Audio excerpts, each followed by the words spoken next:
12 dreams for the Red Queen under crown of stone. 8 voracious beasts born from 8 restless nights. 4 nails piercing the flesh of the sinner. 1 prayer for the summoned, called by this song. 'Tis perhaps the countdown to oblivion for the once proud city of London. 'Tis perchance her inhabitants' last dance alone to face death and pestilence. Confronted by the eerie and unknown, mortals became desperate for answers. A flock's flight makes for an omen, the falling of a star a dire presage. Turning to priests for interpretation when there was no reason to be found. When religion failed, men turned to science. I saw them build such vain cities, crafting machines made for endless war. New questions flourished as old answers withered. What is darkness but lurking sun? What is wall but enslaved stone? What is glass but tortured sand? What is song but a call to arms? What is hate but jilted love? What is life but death pending?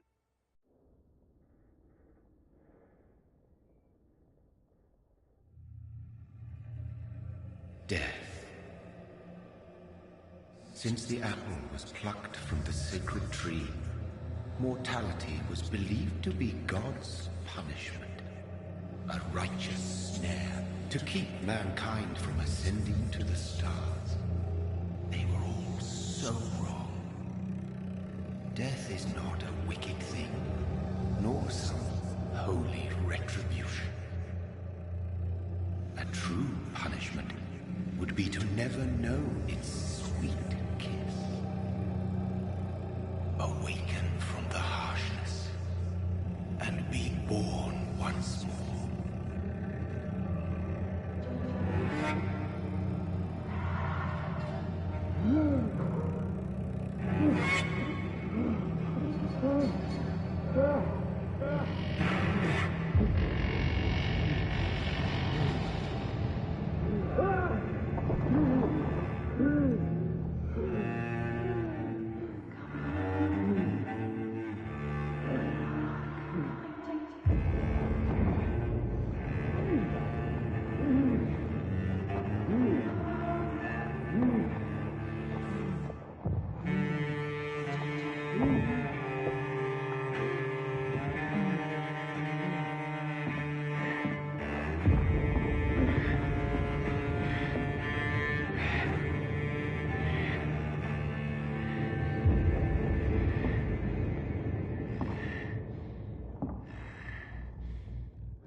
So thirsty.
What have you done? Mary!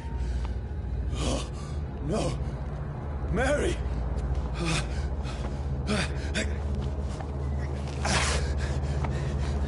Hold on. Please, hold on. Oh, God. Oh, no.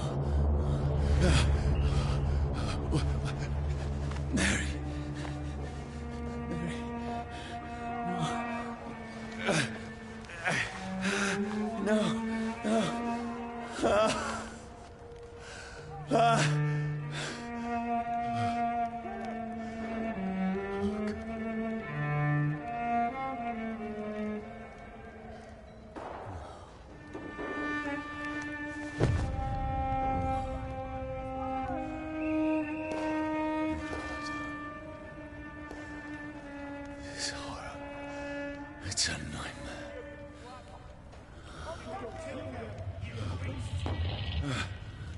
No! Please, a moment, let me explain!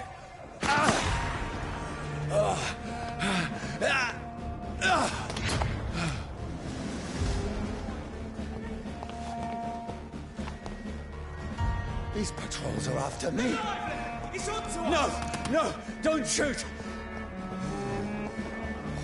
This is a nightmare. I need to get out of here.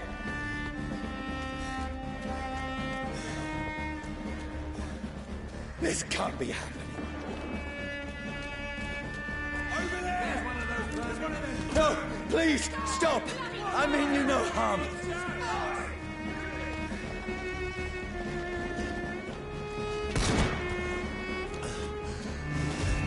What's going on? Oh, Mary.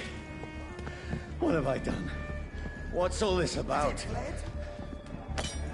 Shit, where'd it go? Tricky bastards. Now, I can defend myself. Kill that thing! Who are you? Stay back! Sorry, but you left me no choice.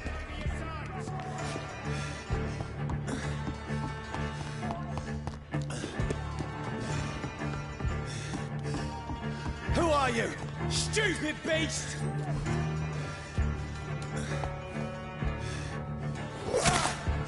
Sorry.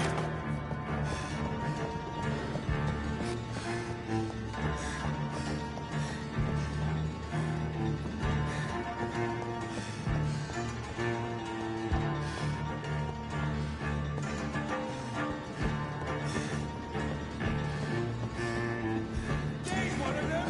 Watch No, yourself! please, stop! Burn it! Who are you? Christ! He's dead! What do you want?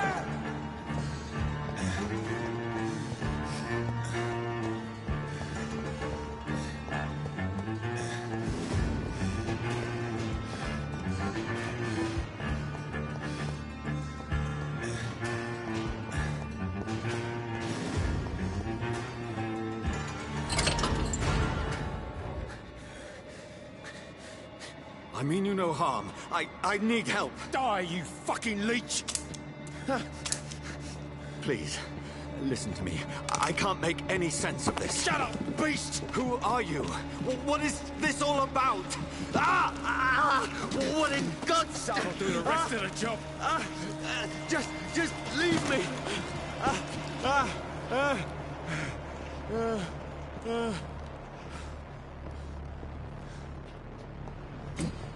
The sun. It feels like it's burning me to the bone. I need to find somewhere to hide. I cannot enter. Let me go!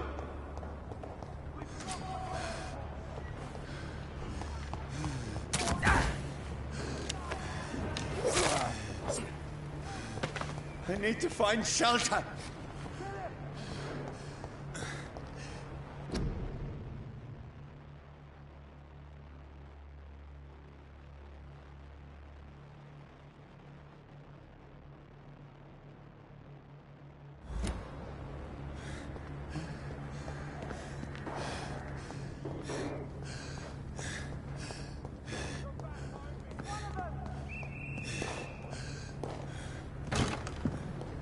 Is anybody there? What is this place?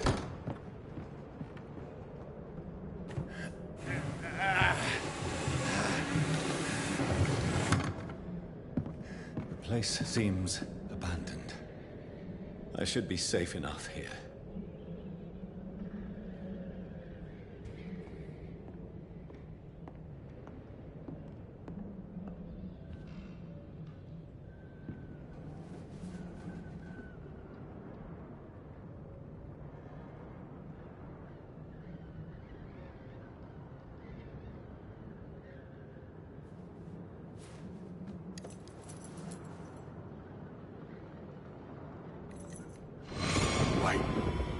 This one's dressed up fancy.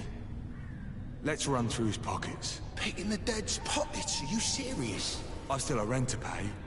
He's got no more responsibilities. What's this? Gold watch. Beautiful it is. We fancy it and share the takings. I suppose we are undertakers. Now, give him an Eve.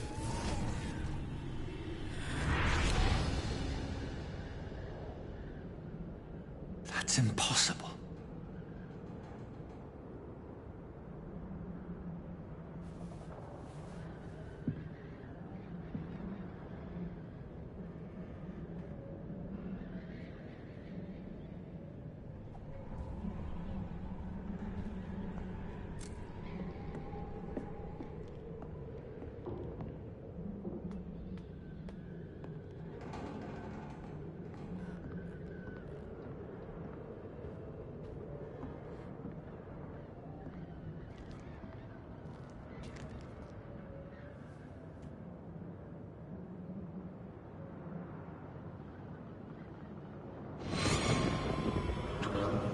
For the Red Queen that sleeps under crown of stone, that she might linger longer, her eyes as white as moon. Who goes there?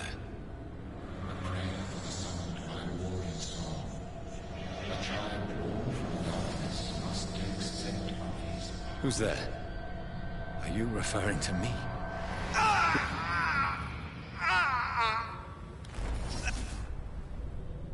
No! No! I still have so much to accomplish.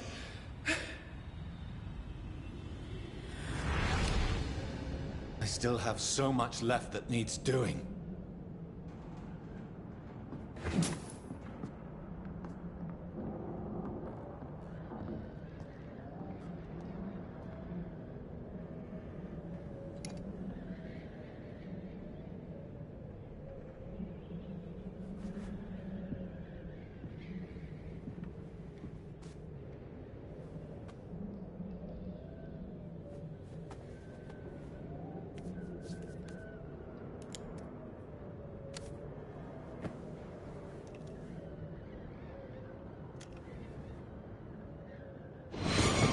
Johnny, this one's lost.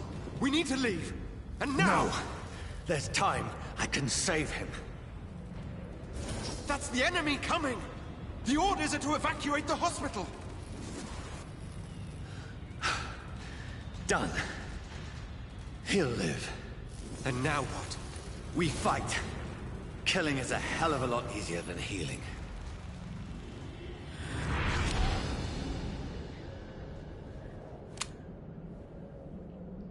No, it never got easy.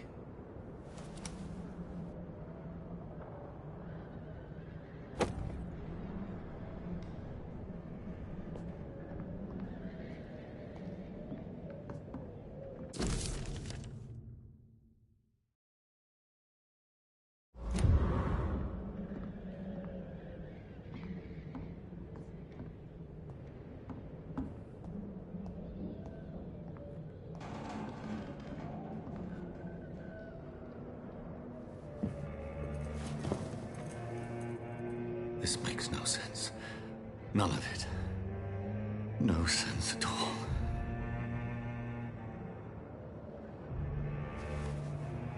It's a nightmare. That's it.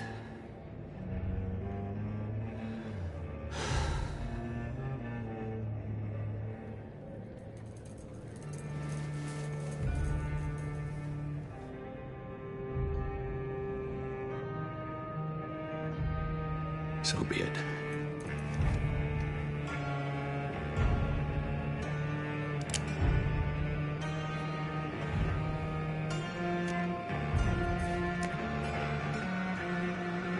Rational thinking only.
This is absolute madness.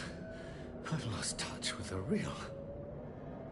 Madness it is, as mad as the moon, who takes blood in sunlight into a glowing with flesh.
Voice in my head. If I'm not mad, then it must belong to the one who made me what I am. I must find him to understand what I have become.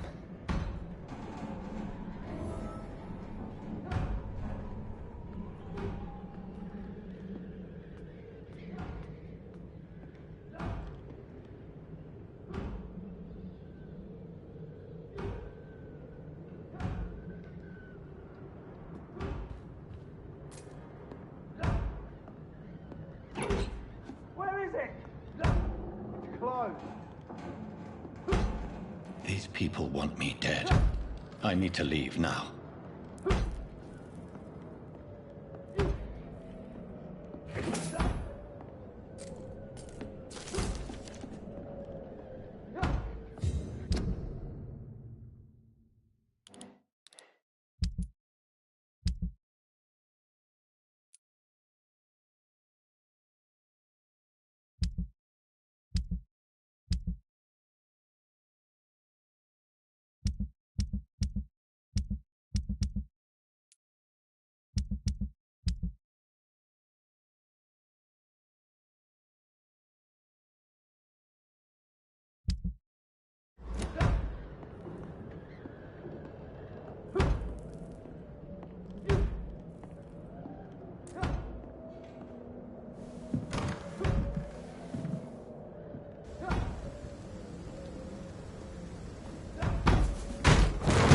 Here's the leech.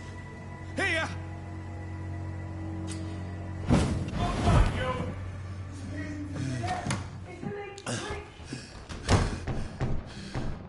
My head's spinning. Oi!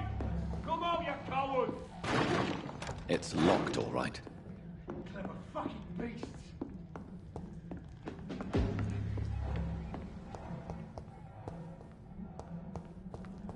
I cannot enter.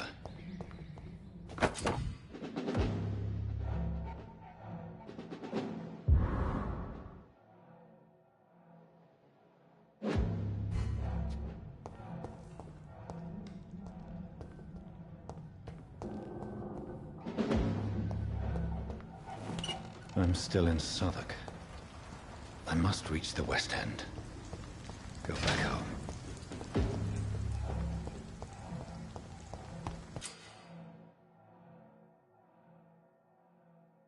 vermin!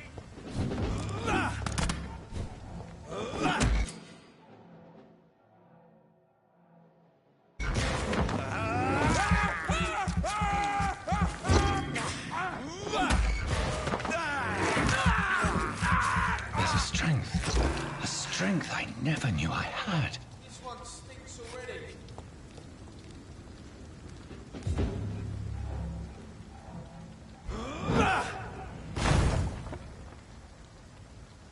Not been bitten.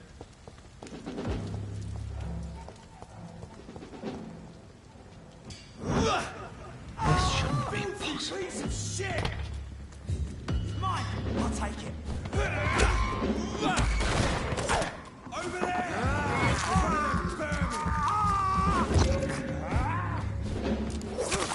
Every sinew, every fiber of my being is afire.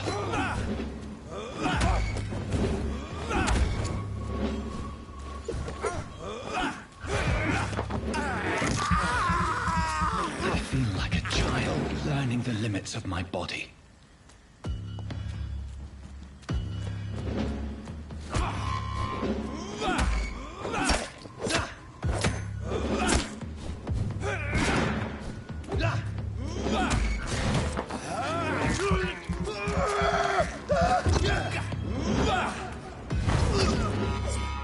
My strength, my reflexes. I'm not human anymore.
My poor sister. If only I had controlled my need for blood. Mary, someone will pay for what happened to you. For what happened to us. This is despicable.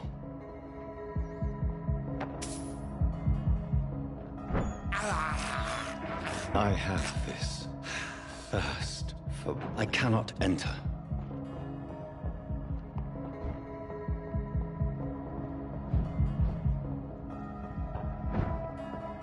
The dizziness from the jump. I can now control it. It's locked.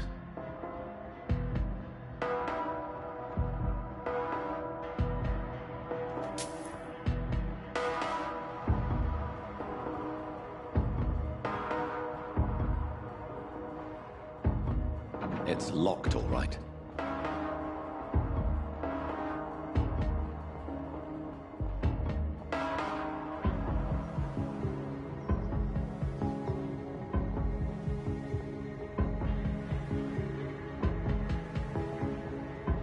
What will London have to say to me?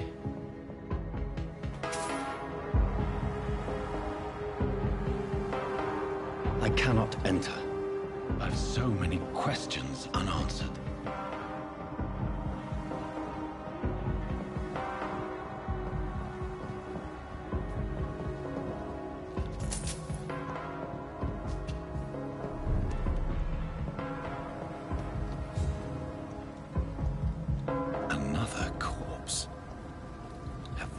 these streets of London become a mausoleum?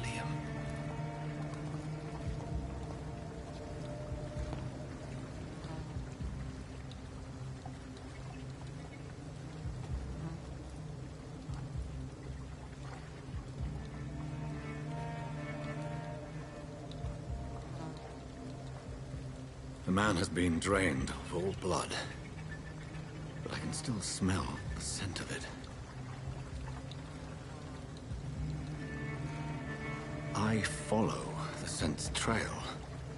Perhaps it will lead me to my assailant. Fresh blood. The smell is so strong. Something dire must have come about. There is no one in sight. Where has everyone gone?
At last, a little life. Welcome, sir, to the Turquoise Turtle.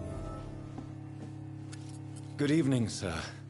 I wondered if I could ask for your help. Wow, you look like you need a drink. Yes. I apologize for my outfit.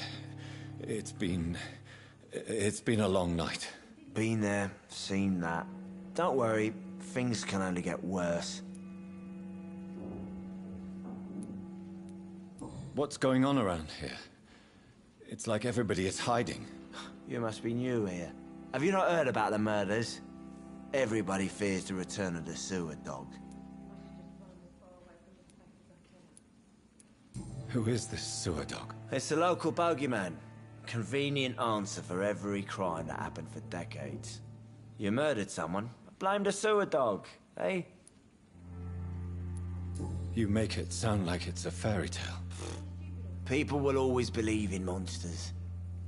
It's easier than accepting their own darkness. We can all be monsters.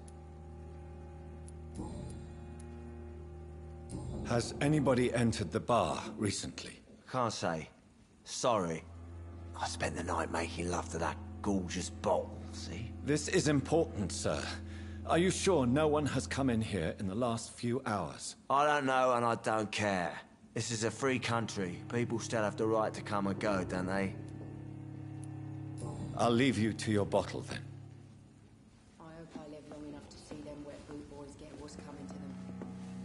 My God, sir, you look like Jonah's whale just spat you out of hell.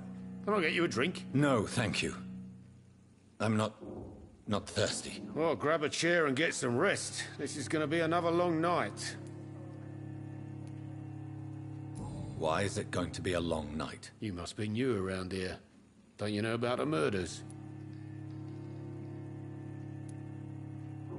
Tell me more about these murders. Every morning for the last few weeks, bodies have been found.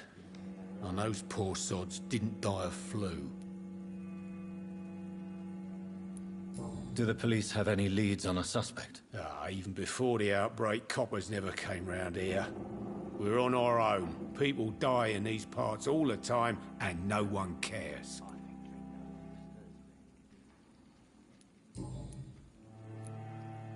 Where am I? Where is this place? You're at my bar, sir, the Turquoise Turtle. The last ray of light in this dangerous part of town. So you're open all night? Yep. Figured people might need a place to rest in these dark times. Aren't you scared? Scared of what? All the bad shit happens out on the foggy streets. And I never go outside. I'm looking for someone who might have passed through here recently. Wondered if you might help. It's been quiet tonight. The only other person I've seen went straight up to his room. Thought it was kind of rude, actually. You mean he's still here? Well, yeah. He paid for the entire week.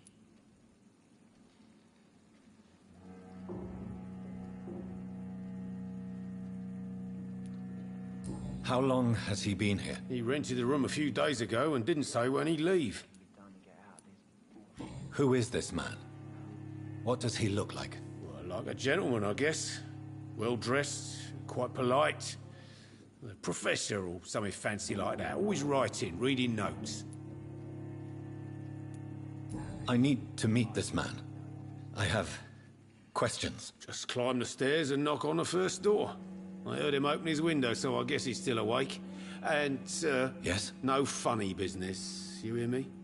This is a respectable establishment.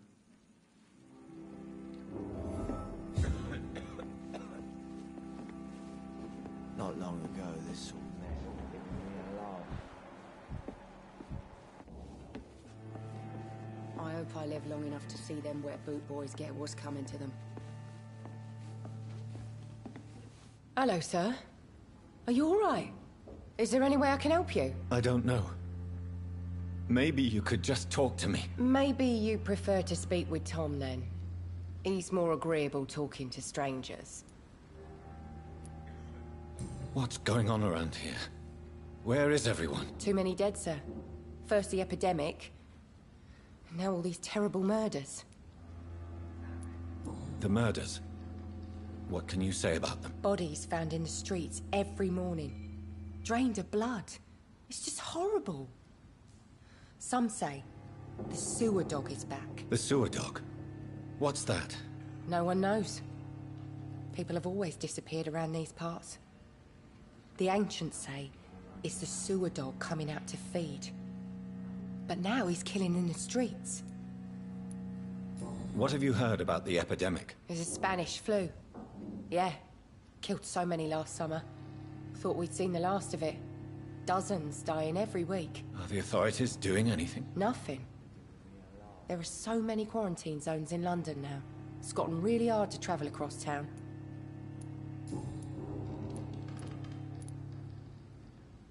What is this place? This is Tom's bar, the Turquoise Turtle. I'm the barmaid here, Sabrina, if you want to know.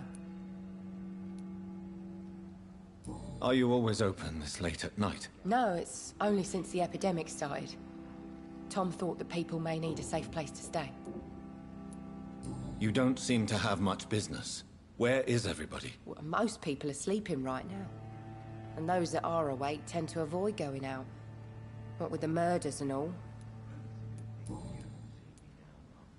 I just want to talk. I didn't mean to scare you. I'm not afraid, sir. It's just I've other customers to take care of. I only see one customer. Oh. Well, yeah, of course. I mean, I best check on them. I'll leave then. Thank you.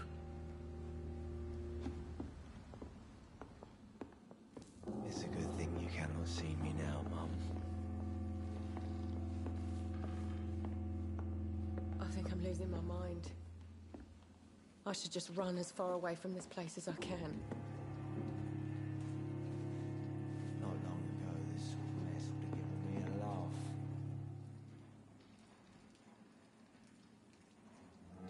I hope I live long enough to see them wet boot boys get what's coming to them. This is no place for you. Prewen has several patrols roaming the area. They do not pursue me. But they're looking for vampires, and they're most efficient.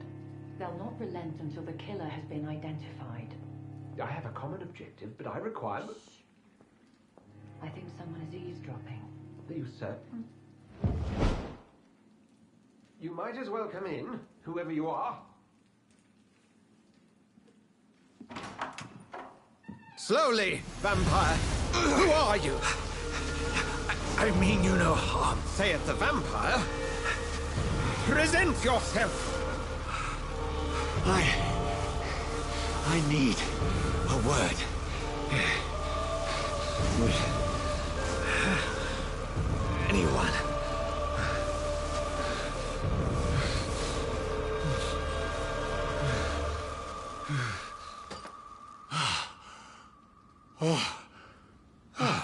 Well, that's something I can do for you.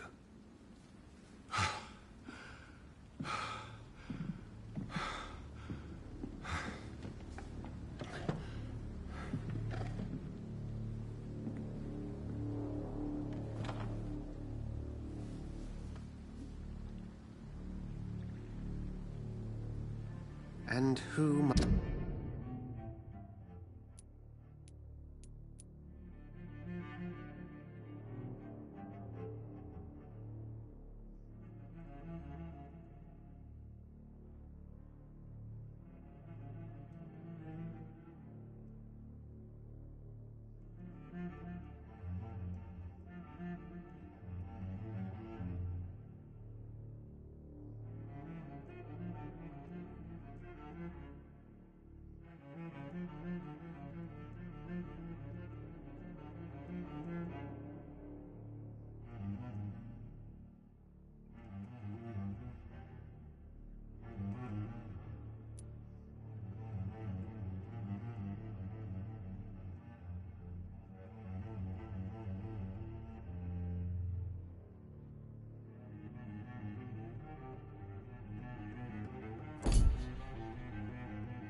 might you be?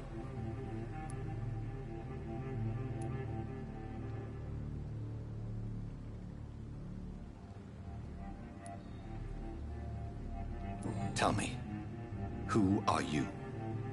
First, tell me what you want. Then I may tell you. That's none of your concern. Sir, you have entered my room in the middle of the night, pale as a corpse and shaking like a tree. So please, indulge me. Someone is molesting people. In fact, killing them. Biting them. The calling card of a vampire. Like you.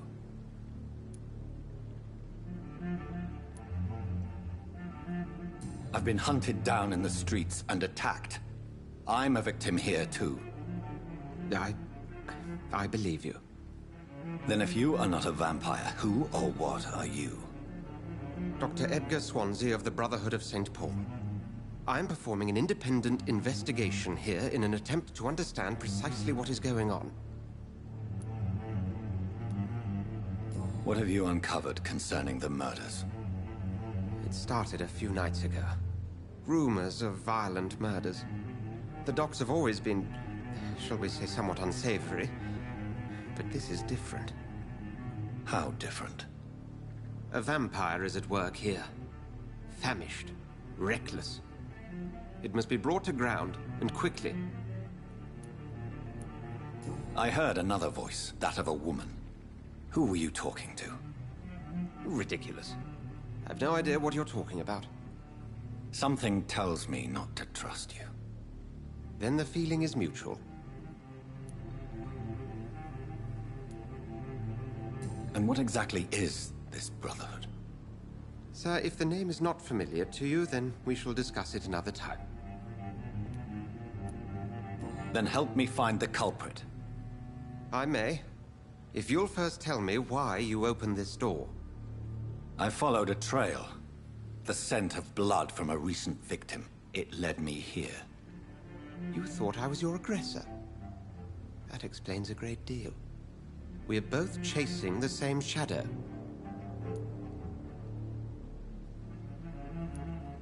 Perhaps. This is all new to me. I'm not even certain what I'm looking for. You should let me handle this affair. You've no idea what you're up against. No. I will find the monster. He is mine. How will you do any better than I? But then let me ask you this. What are your intentions if you find the killer? I will at last have the answers to my questions. Then I can only wish you good hunting. And pray we shall meet again.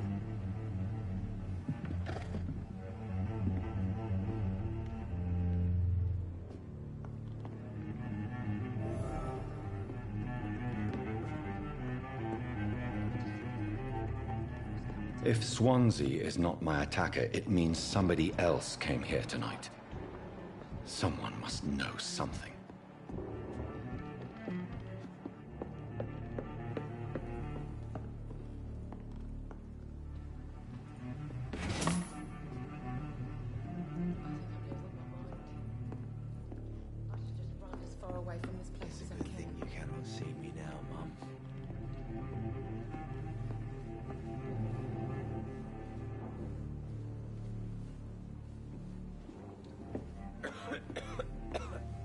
There's gotta be something can be done to get out of this bullshit mess. No? Evening, sir. Can I help you? I have a few questions for you. Well, if you must. I spoke to Dr. Swansea. He's not the man I'm looking for.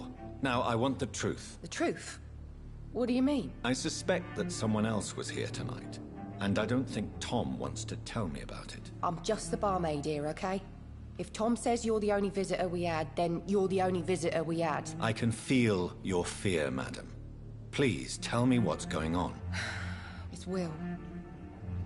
William Bishop. He came in here earlier tonight and he... Well, I thought he was going to clock someone. What happened tonight? He was dead drunk, as usual. But my God, his eyes. He must have caught something awful. He shouted and cried. It was terrible. Why are you so afraid? I mean, his skin. His hands. I scrubbed every glass and every chair that he touched. God, I hope it's not contagious. Tell me about this William Bishop. Will was a sailor who worked at the canning factory before he lost that job. A nice bloke, really. He's never been violent. Until tonight. Why keep it a secret? Why not tell me about it? Tom's nothing if not loyal. After Will lost his job, he offered him one ear. They used to be good mates. But recently, well... Will started to get very aggressive. I see. Thank you for your candor. I'll be sure to talk to Tom.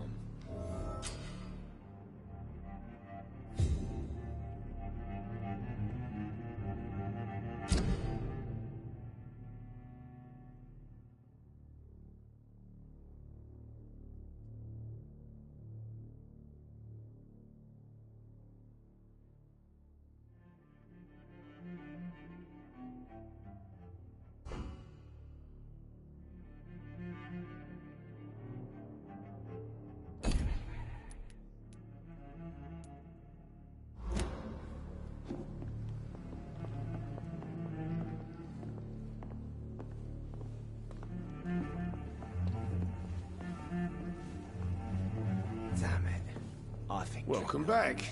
Did you find what you were after? I can't say I have.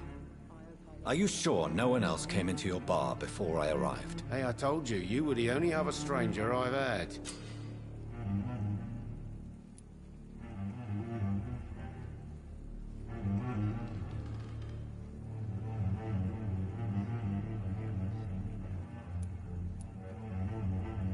Tom, talk to me about the visit from your old friend, William. Yes, Will came by tonight, but he's not my friend anymore. Why lie to me if he is not your friend? I didn't lie. I said you were my only unannounced customer, and that's the truth. Who is he? William. Just an old sailor who loves his gin too much. He worked for years at the canning factory before it closed. Is he dangerous? Yeah. Like many drunks, he's all bark and no bite. Can barely stand up most of the time. How was he tonight? Was he different? Sicker than usual, perhaps. He whined and mumbled about how mean people were to him and how he'd like to talk to me outside, and then he left when I refused. I need to find him. It's a matter of urgency. Do you know where he is? You could try his boat. It's up by the North Pier. He sleeps there when he's too drunk to get home. Please describe him to me. What do you expect? He's a tall, sick bastard with a bad rash and torn old clothes. William used to be strong. Now he's a mess. Thank you, Tom. If you see him, tell him I don't want him back here unless he cleans up his act, okay? He didn't deserve this.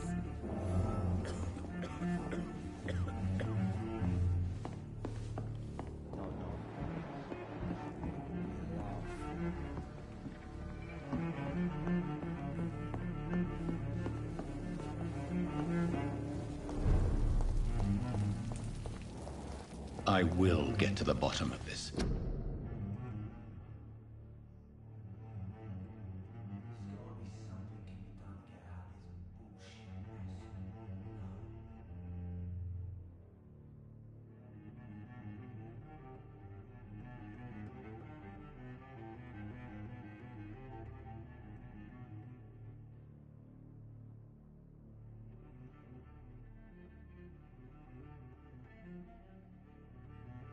Intrigue.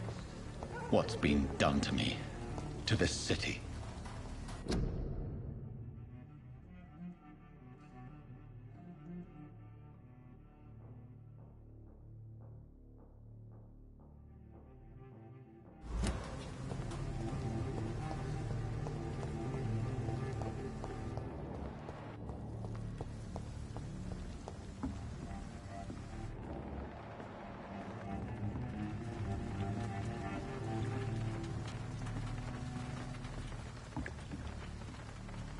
The body is still warm. This man has just been drained of blood. This corpse has been dried of its blood, just like the previous victim. This man was armed. He tried to defend himself. What's this? Some sort of note. Blood and empty gin bottles. This bishop fellow is something of a heavy drinker. There are blood splats on the other side of the canal. I must reach that barge.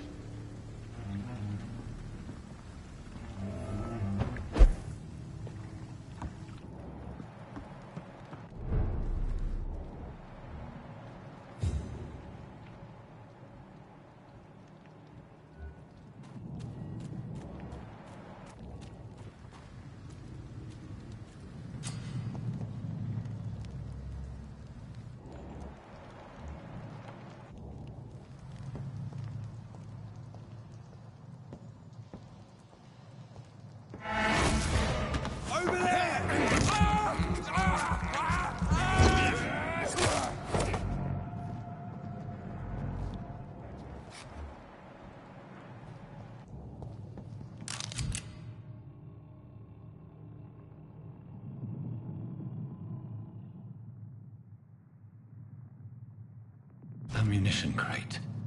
Good. I may need a lot of bullets. I feel like I'm back on the front line again.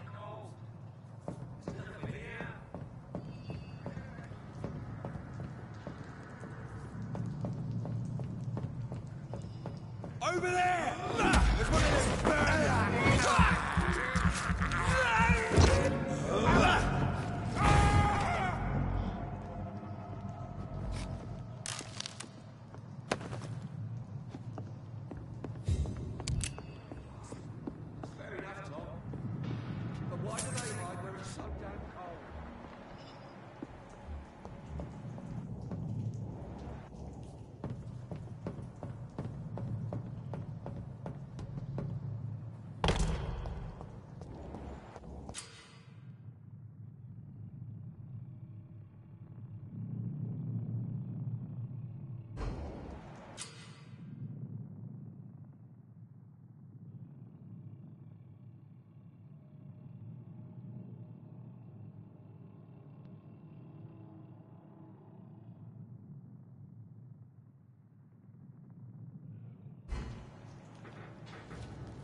Last warning, sir!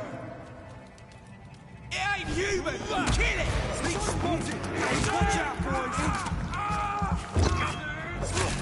No! Filthy piece of shit!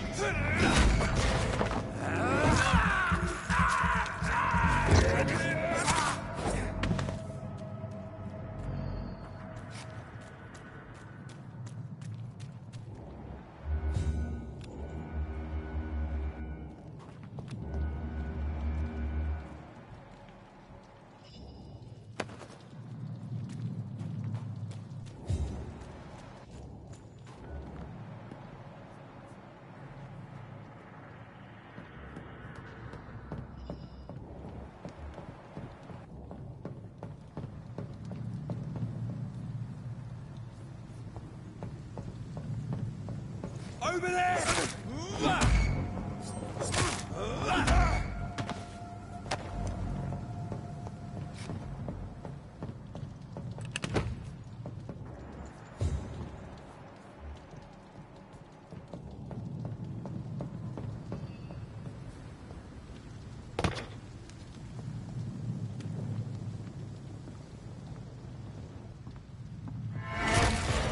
Over there!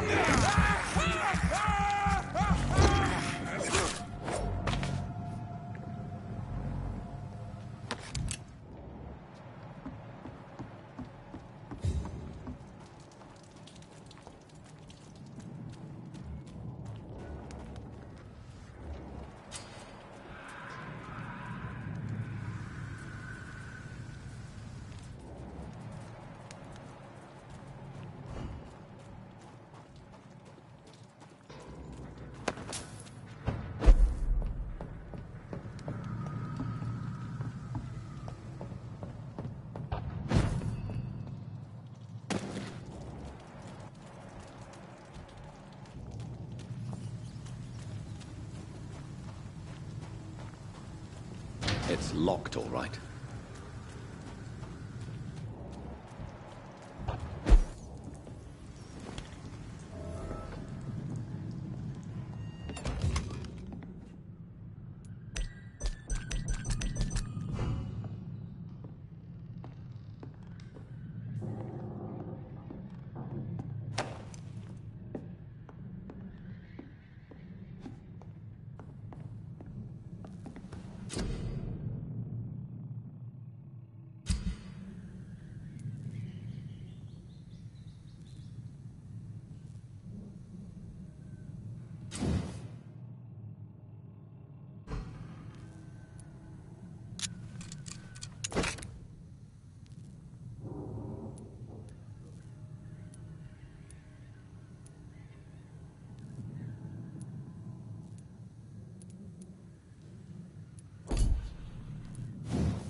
Fresh blood. The whole building reeks of it. The scent is so strong it makes me dizzy.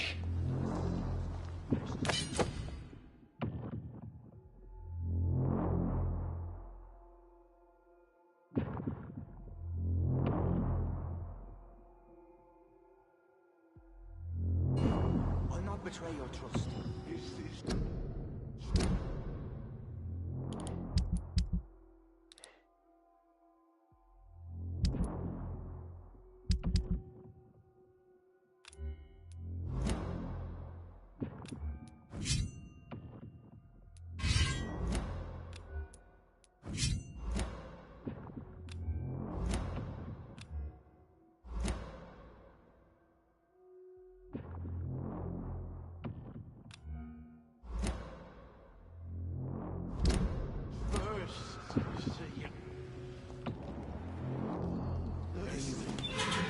This place reeks of bloodshed. No. I had a drink outside tonight already and it did not quench my This thirst. creature is bedeviled. I must put it down.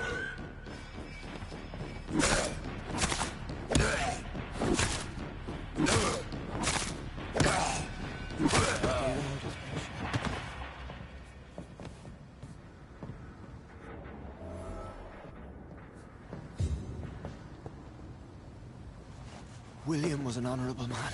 I could have saved him. Mr. Hampton, are you in there? We knew him well, another lost soul, a kindred spirit. Sir, listen to the sound of my voice. I'm a doctor. You're suffering from shock. I must return to my flock. They'll stray without me.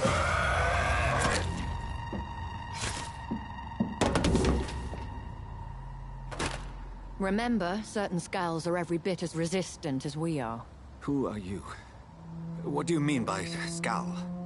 You truly are a newborn. I should have realized. Wait. You are the woman from the bar. Are you... like me? Can you help me? I believe, sir, I already have.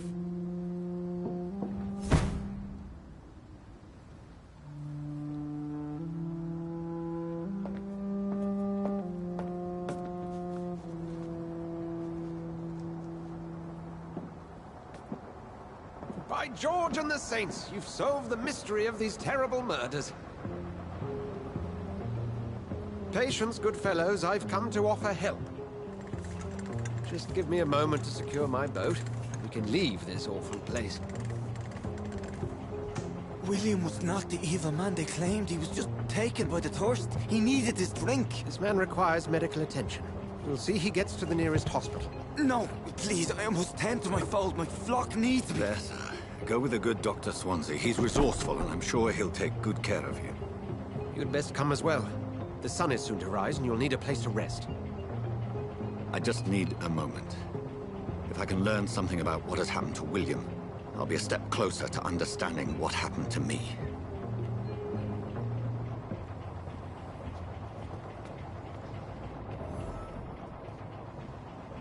This poor creature can't be my maker. Could it be some subspecies of vampire? I must find a place to analyze the blood.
Where are we headed?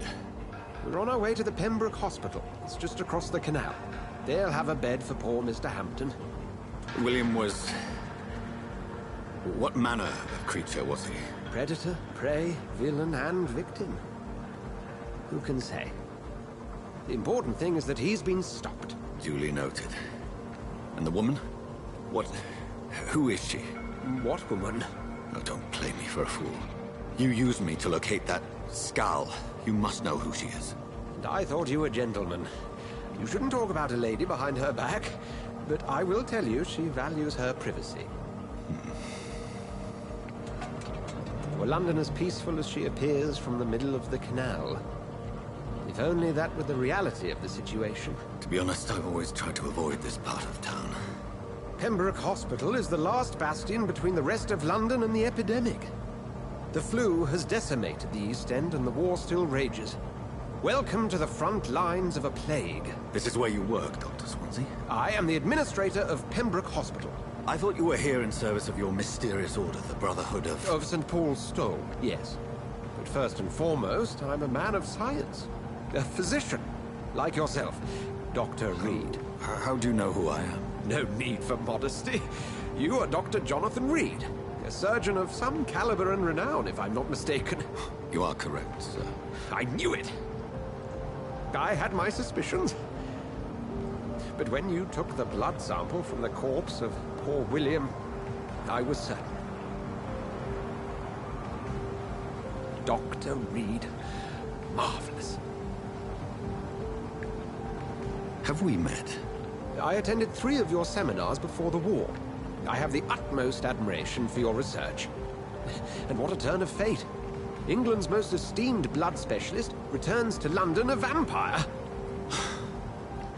That word, again. From a so-called man of science. I understand. Traditionally, the role of science is to refute myth, but when myth walks among us, the Brotherhood of St. Paul has dedicated its purpose to their study. There's so much for you to learn. And for that, you are right. Well, then let me be blunt. Join my staff at Pembroke Hospital. As a physician. I suspect you'll not find a better post of employment to contemplate your predicament. This is sudden. I was returning home to see my sickly mother. But alas, that was before contracting this... affliction. Dr. Reed, take a moment to consider. The post would be for the night shift, providing a good explanation for your absence during daylight hours. You'll be adequately reimbursed, and have a place to hide. I even had the forethought to bring some clean clothes. So, what do you say? It seems I have little choice, but yours is a generous offer, so I thank you. Brilliant! Oh, Jonathan, this is one for the book, and the beginning of a beautiful friendship.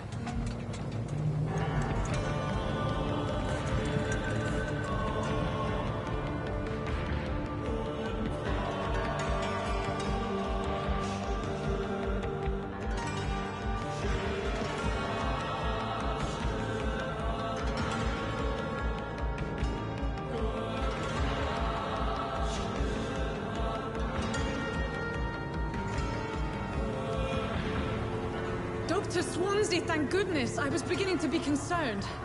Worry no more, Nurse Crane, for I bring good news. Oh, Doctor, what a night. We lost 2 more patients. Nurse Scow said she couldn't take it anymore and resigned. Yes, well, I'll make a new rota in the morning. In the meantime, find a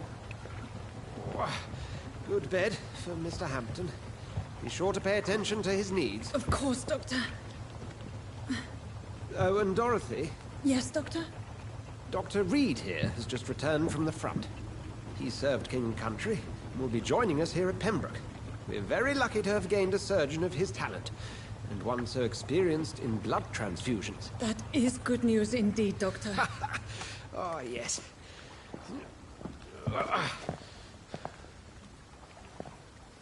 Here at Pembroke, it's not what we have, but what we haven't. It's only thanks to Nurse Crane and the staff that our ship doesn't sink. If you have any questions, just ask her. Duly noted. Thank you. Your assistance is required, Dr. Swansea, immediately. Welcome aboard, Jonathan. We'll catch up after my rounds. Coming, Nurse Crane. I'm coming.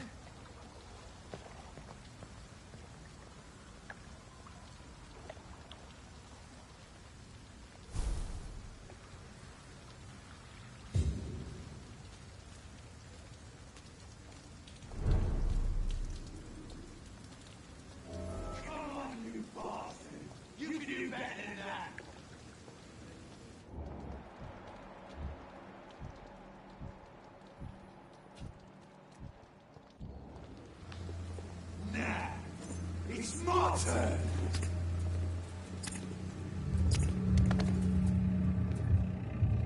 Rotten or pristine, each heart contains the source of life. Drink at this river, try it all.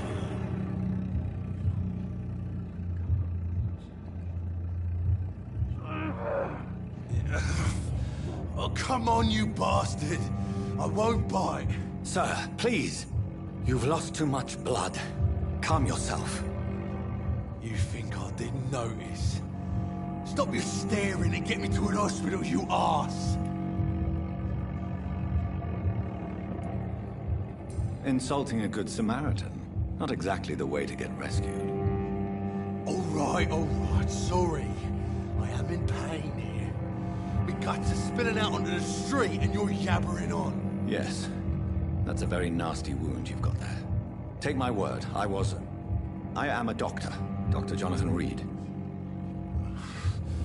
Name's Clay Cox. I'd appreciate you helping me to a better place, Doc. Follow me, Mr. Cox. Let me assist you to that better place.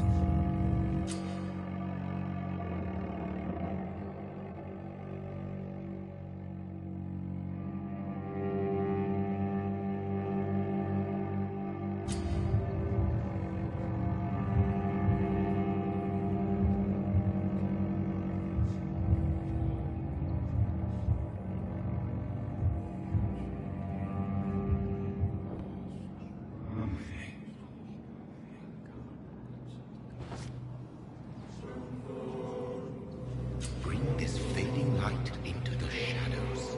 Dance with him the dance of life and death.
No more. Not tonight. Not like this. I will not take another life.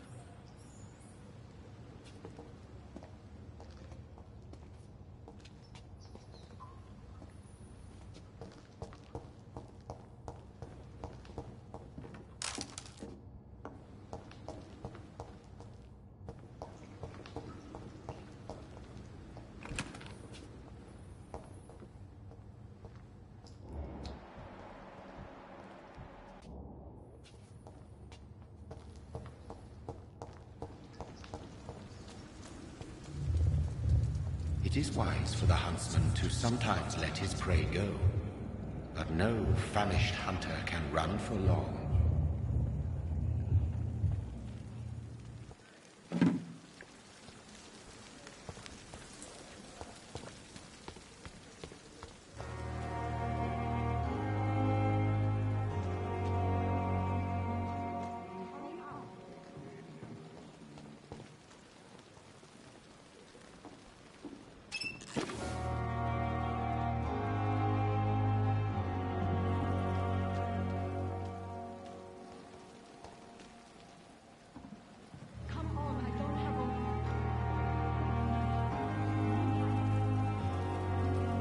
Doctor, where have you been? I've little time to play hide-and-seek with new staff members, no matter how illustrious they may be. I found a wounded man by the docks. He answers to the name of Clay Cox. He requires urgent medical attention. Already making the rounds? That's the Pembroke spirit. I'll ask our porter, Milton, to bring him back immediately. Thank you, nurse. What can I do for you? Dr. Swansea insisted we provide you a quiet office. You'll find it on the second floor with your name on the door. Thank you. Nurse Crane, isn't it? Yes, Dorothy Crane. Welcome to Pembroke Hospital, Dr. Reed. Your office has been prepared. I would like to ask a few questions first.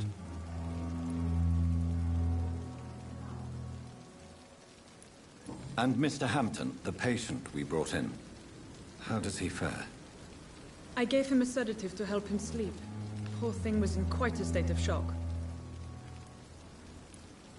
What kind of man is Dr. Swansea? Well, you accepted the job from him. I thought you would have known about your employer.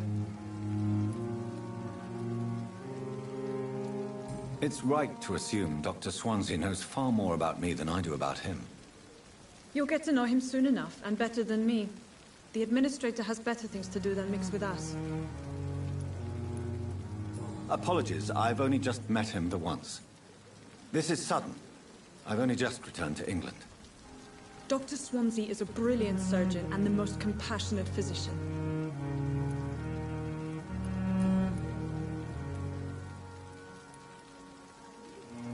Thank you, Nurse Crane.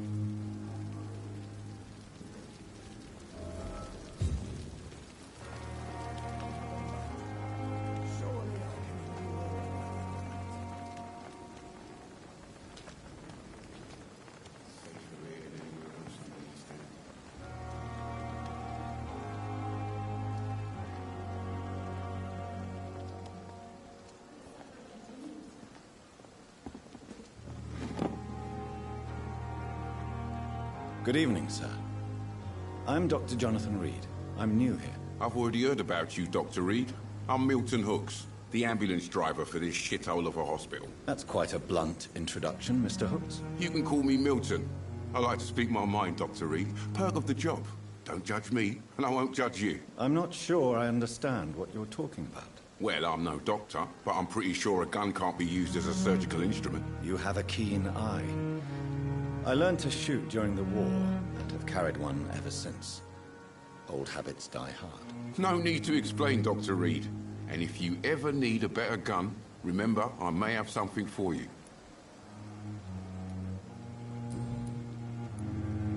How is the situation around here? You want to hear the situation is all right? It's fucking awful. We lack everything, and it's getting worse every day. So what do you do exactly in this hospital? Apart from smuggling guns, I mean. I've been an ambulance driver since... too long, I guess. I bring sick people here night and day. It's a dirty job, but I get it done. Most of the time. Since you're on the front line, how is the sanitary situation in this vicinity? It's a complete disaster. It's even getting dangerous to enter some streets or buildings. Even the locals attack you. It sounds like things have been a bit rough recently. What's happened? Yesterday I got attacked by the patient I was bringing in. I escaped through the hospital's garden, but I lost my wallet when I was running. You left an infected patient outside the hospital? That's incredibly dangerous. Go there yourself if you want, but be careful, Doctor. I'd rather not bring your dead body back.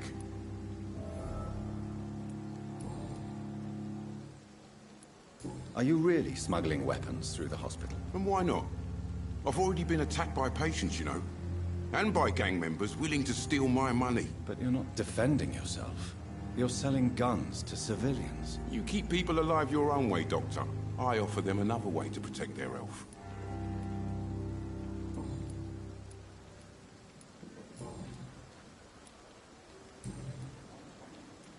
Goodbye, Milton.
Scowl voices in the garden. I should investigate. If they were to find somebody.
Good evening, Milton. Good evening, Doctor. Still trying to save lives?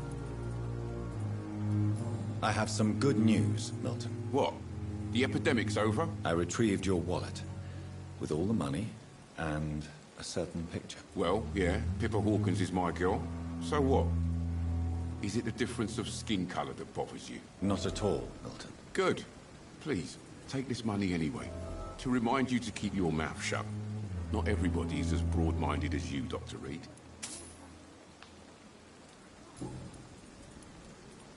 What's going on between you and Nurse Hawkins? Pippa's tired.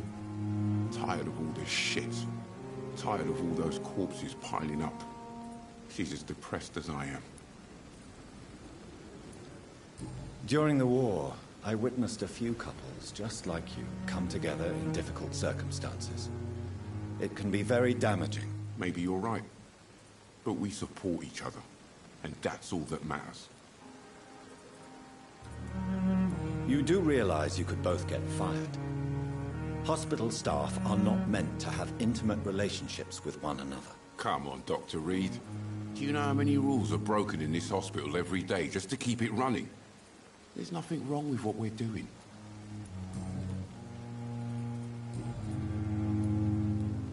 Goodbye, Milton.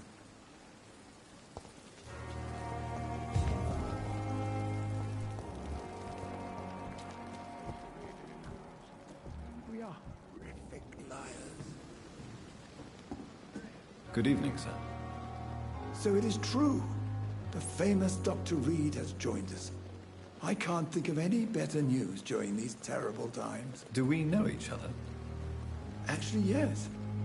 We met once before, at the Rockefeller University in New York. Dr. Tippett, yes, I remember.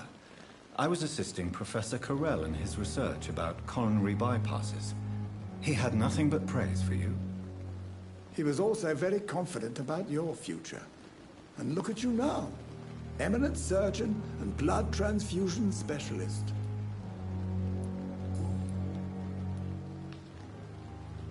What is the Pembroke Hospital situation?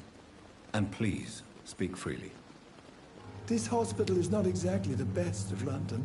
I'm sure you are used to working in a better environment.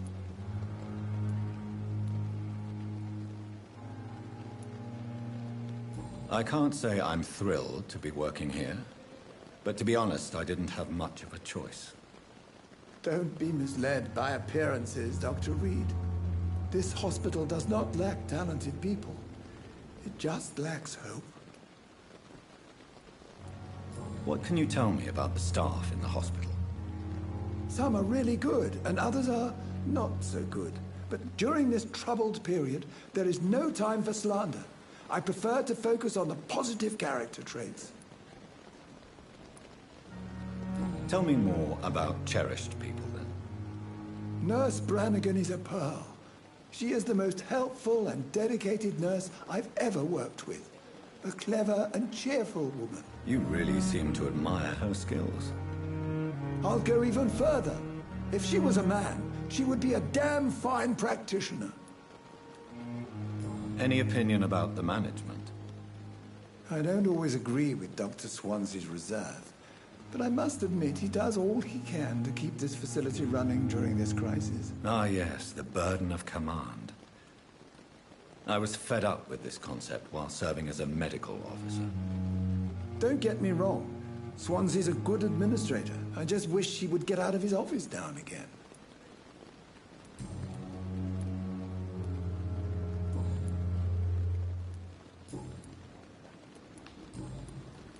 Goodbye, Dr. Tippett.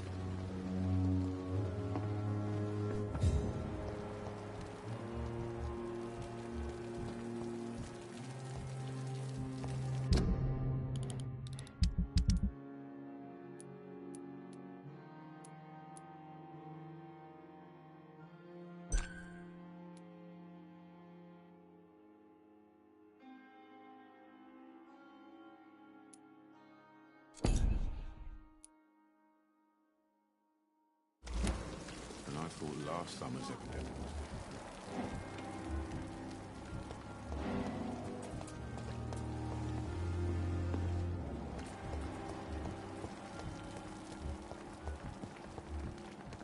Perhaps I should have considered the offer from that captain. Good evening, nurse. I'm Dr. Jonathan Reed, the new surgeon here at the Pembroke. Dr. Swansea has already told us about you, sir. I'm Nurse Gwyneth Brannigan. Welcome to the Pembroke Hospital. Did he really? It's a good thing I wasn't hoping to keep a low profile. All members of staff have already read about your new blood transfusion technique. Dr. Swansea made sure of that. I see. Well, I'm a little surprised, but I suppose I'll just have to deal with this unexpected notoriety. You must know, blood transfusions are Dr. Swansea's primary subject of research. He is convinced it is the future. How are things here? Not good, to say the least. We're struggling against an invisible enemy, more lethal than any bullet from a gun. It's hard, Doctor. Do you think this hospital can survive the epidemic? We are all volunteers here, and we're trying to hold fast, but how do we beat an invisible killer? Some nurses have already resigned. An invisible enemy? Quite a poetic term for a disease, especially from a nurse. Sorry, Doctor. These last few weeks have been exhausting. We could all do with a good night's sleep. I'm not familiar with all the staff yet. Perhaps you could help me. Brilliant professionals, most of them.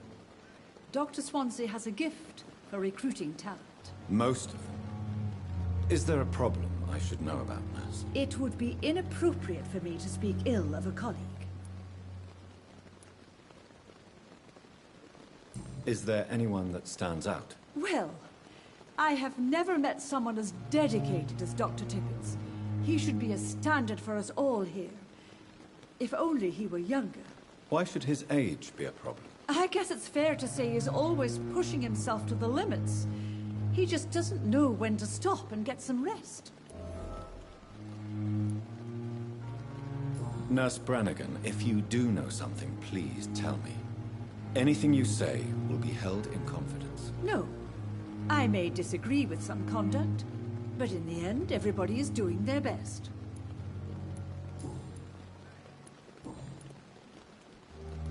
Goodbye, nurse. Call me if you need assistance.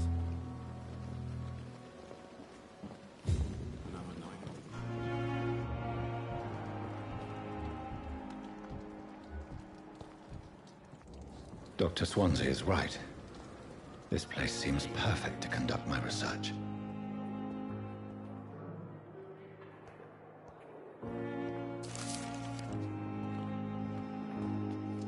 Good evening, nurse. Good evening, Doctor. I don't think we've been introduced yet. My name is Pippa Hawkins. And I'm Dr. Jonathan Reed. Dr. Swansea has recently offered me a position in this hospital. Well, it's a euphemism that your help will be appreciated, Doctor.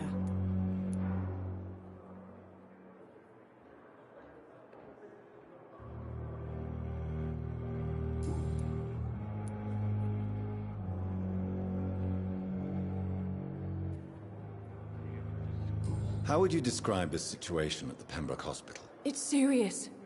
The flu is wreaking havoc amongst the staff and patients.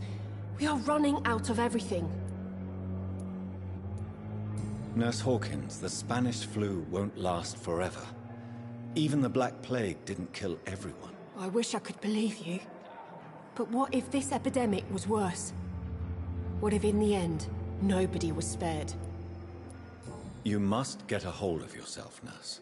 Sorry, I'm exhausted.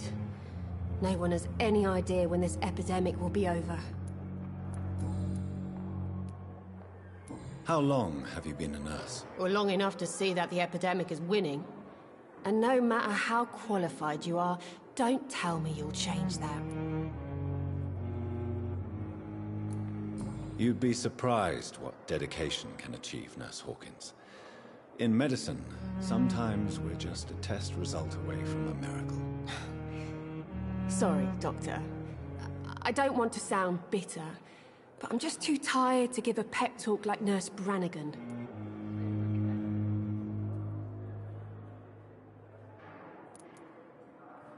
How is the Pembroke staff coping with the epidemic? Well, not well. Milton, the ambulance driver, is even more grumpy than usual, especially concerning doctors.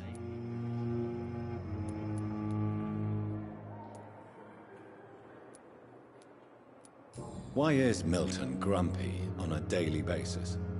Is it just an act? Milton's not the kind of man who's bothered about a bad reputation, whether he deserved it or not. Why does Milton dislike doctors? I don't know. Just ask him. But be warned, Milton is not the chatty type.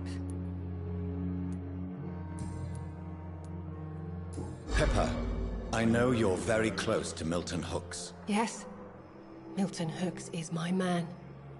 If you want to report me for that, just feel free, Doctor. I have no intention of reporting you, Nurse Hawkins. But are you aware of the risks? The rules say I won't be allowed to work as a nurse anymore. But here at the Pembroke, we break rules all the time. Is he worth the risk? Hey, I'm no perfect woman, and Milton is not the finest bloke. But we do our best to get by. That's all any of us can hope for nowadays.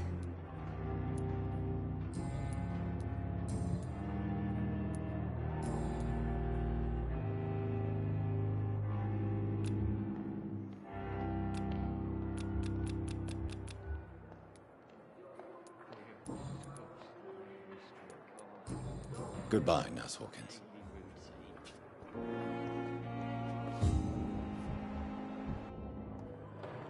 Good evening, sir. Can I help you? Unless you're here to fix my face. No. I don't think you can help me. I'm Dr. Reed. I've recently taken the position of head surgeon here. War injuries, am I right? You guessed right, Doctor. German shell took my pretty little mug right off. But they still call me Thomas Elwood. How is your stay with us, Mr. Elwood? Oh, it's bliss. I just escaped death in the trenches to be surrounded again by the moans of the dying. Can I ask you precisely why you're a patient here? It's the pain, sir. The drugs don't work.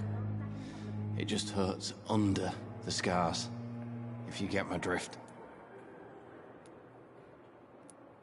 Who is treating you? Is someone in particular looking after your case? Nobody since the old and tired doctor spoke to me.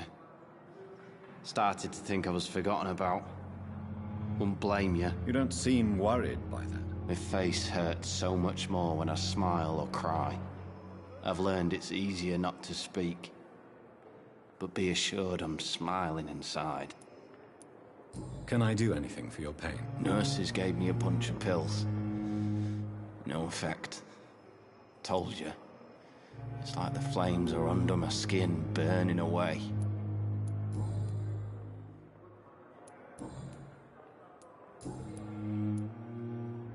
Where were you stationed, sir? Did you serve for long? I really don't want to talk about all this shit. No offense. I was pushing too much. I served in France myself. I just wanted to know what happened to you. You were an officer, weren't you? Then I doubt we fought the same war, sir. No offense. Goodbye for now, Mr. Elwood. Damn. The pain. Here again.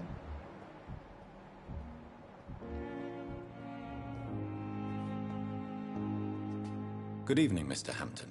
How do you feel? Dr. Reed, is it? Oh, Sora, I must apologize for my behavior. What do you mean? I was not myself in the factory. Fear and exhaustion made me say awful things to you, I'm afraid. You remained perfectly nice and polite. A little delirious, perhaps. But who wouldn't be after enduring an abduction? Thank you, Doctor. That's a relief. Now all I need to do is rest and return to my flock. How did you end up in William Bishop's den? I had received alarming news about his recent behavior. I went to his place and he refused to let me go. Why did he abduct you? William was an alcoholic. His addiction suddenly changed to blood. I don't know why. Just like a patient I met here. This Miss Hawcroft. You dared to enter this awful place alone. You're a hero, Mr. Hampton.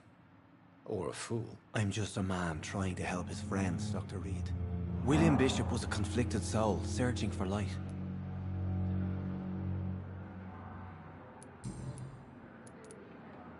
What is the general situation in the East End docks? The situation has always been tough, with a lot of tensions between the gangs and the dockers' trade union.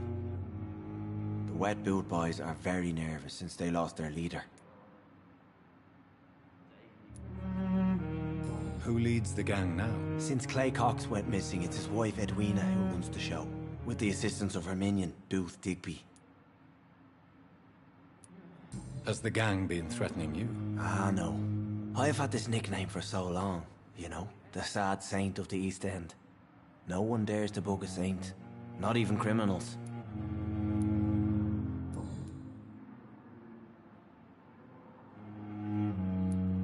Do you know Tom Watts, the bartender from the Turtle? I met him before I found you in the canning factory. Tom? Yes, of course. Always the helping hand, good old Tom. Without men like him, corruption and despair would have wiped out the East End long ago. People are still in despair. How could it be otherwise? The authorities have left us all to rot in this contagious nightmare. No drugs, no advice, nothing. It's a damn shame. Who should I avoid in this part of town, then? Any particularly evil figures? Not really. Most men and women are just doing their best. And it's not my habit to speak ill of people I know, Doctor.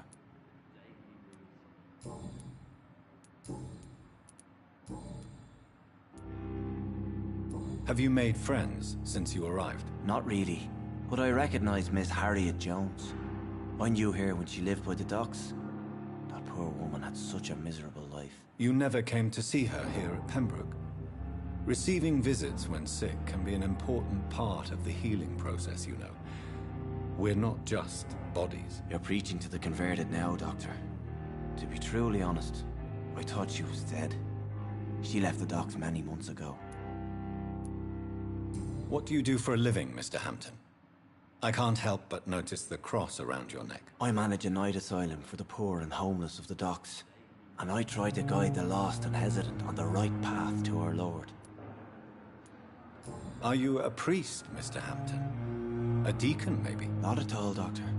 I'm just a man of faith willing to preach the good word. Why didn't you use your cross against William Bishop? To repel him somehow? That's a very strange question, Doctor. A cross is no magical token, if that's what you were trying to say. Not mine, anyway. How do you feel, Mr. Hampton? Medically speaking, I mean. I feel exhausted. Beyond exhaustion, actually. William drank so much of my blood in his madness. I feel empty. You're in good hands here. Dr. Swansea is well versed in blood transfusion, and I'm sure he'll take the best care of you. Thank you, sir. I believe all I need is rest. And then I can go back to the people who need me. Goodbye, Mr. Hampton. We'll talk again later.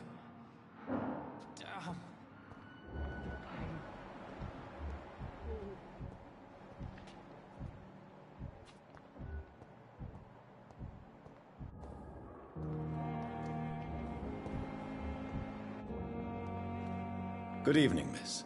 I'm Dr. Reed, the new surgeon at the Pembroke Hospital. And who are you? Your name has no meaning to me, mortal. You're nothing but dust blown by the winds of eternity. I beg your pardon? What are you begging for, mortal? My clemency? Well, tonight maybe I'm inclined to mercy. You'll never forget the night you met Thelma Howcroft. You keep calling me mortal. Why is that? And if I'm mortal, what are you? Well, Dr. Reed, if you must know, I'm a vampire.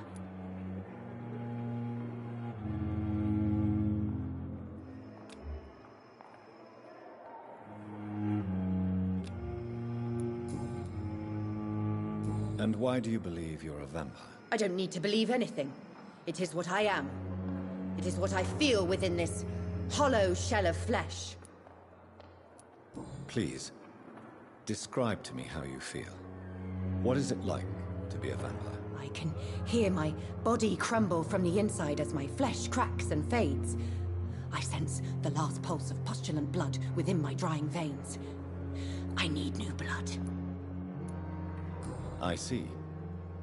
Have you ever heard of Cotard syndrome, Miss Howcroft? Never. It's a mental illness discovered by a French neurologist named Jules Cotard.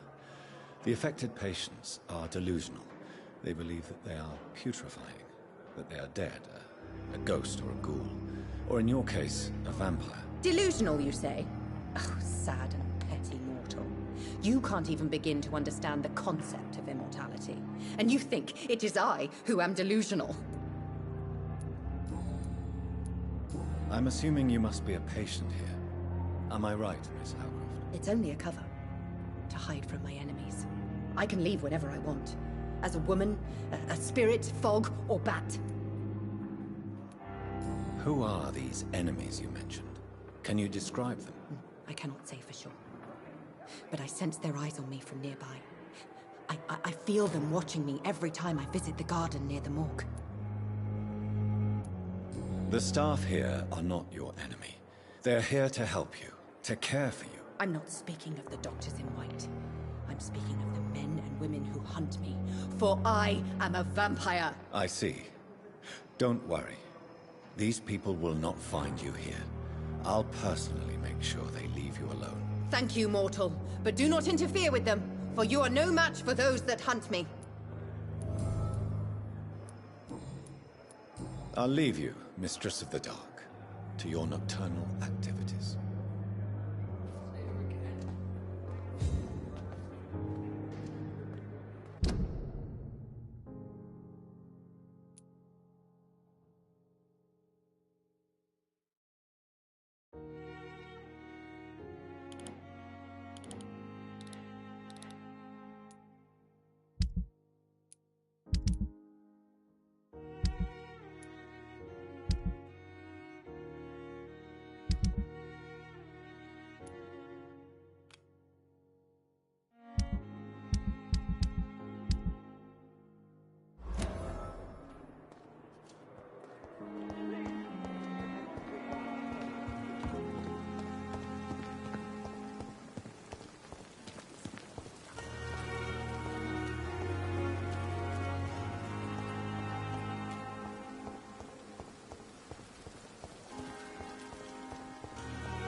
Watch it! It's a kid over there!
down might worry.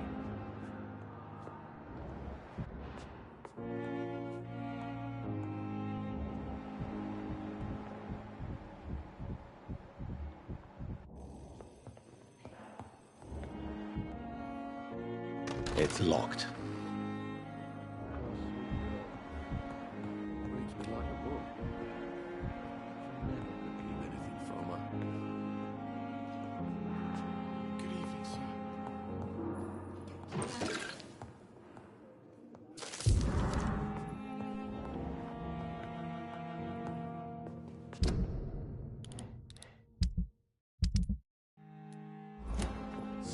sir. Good evening, sir. I'm Dr. Reed. May I help you? I don't know if a third opinion is needed. Your colleagues are already arguing about my condition. I see. Would you mind telling me more about your situation? I'm Harvey Fiddick. All I want is to get me bloody arm fixed properly. Tell me about the doctors who are arguing about your case. Strickland and Aykroyd. They both want the best for me, but there's a lot of pride there. Doctors are no different from carpenters, it seems. What do you mean? I often had professional arguments with rivals on a building site. Difference is, I disagreed about wooden nails, not flesh and bones. Tell me about yourself, Mr. Fiddick. I'm just a regular guy waiting to get his arm fixed, so I can return to work and to my family. I was more curious about what you were doing before being hospitalized. I'm a carpenter, and a good one too. But that means I need both arms to feed my family, Dr. Reed. Are you satisfied with your treatment here? Well, it's clear that I've chosen a bad time to be injured. Forgive my bluntness, but you seem overwhelmed by cases of the flu. I won't lie to you about it. I'm afraid we are. Are you sure you don't want to operate yourself, Dr. Reed? I have the feeling you're very capable. And your colleagues seem to think so too. In other circumstances, you would be right. But for now, I don't think I can take on the responsibility. My apologies.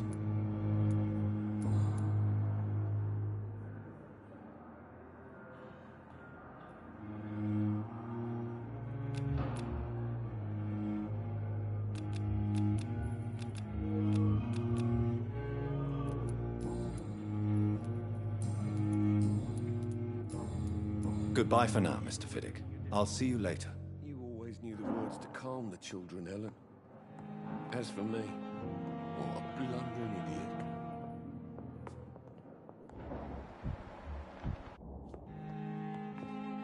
Good evening, Doctor. I believe we're going to be working together. Dr. Reed. Dr. Swansea informed us of your arrival, but I could not dare to believe we'd have such good fortune. Such an honor, sir. Thank you. And you are? I am Thoreau Strickland, Dr. Thoreau Strickland. I'm a great admirer of your work, Dr. Reed. What can you tell me about the Pembroke? Well, it has always been an honor to work with Dr. Swansea.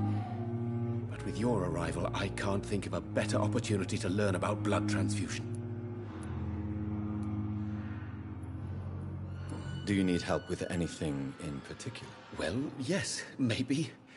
I'm waiting for a batch of products I ordered for my personal research, yet my supplier seems to have vanished. Do you want me to play the errand boy for you? Oh no, Dr. Reed. But if you went personally to his shop, what with your reputation and all, he wouldn't dare to refuse the products I need. I see. Well, give me the address, for I may pass by if I have time. You seem quite optimistic. It's a rare and precious attitude in these difficult times. I'm convinced that this epidemic is a test of endurance and dedication for us men of science. Questions remain about our capacity to resolve the situation. True, true. Last summer, during the first wave of the epidemic, I used to joke with Milton about the extra work. We're not smiling now.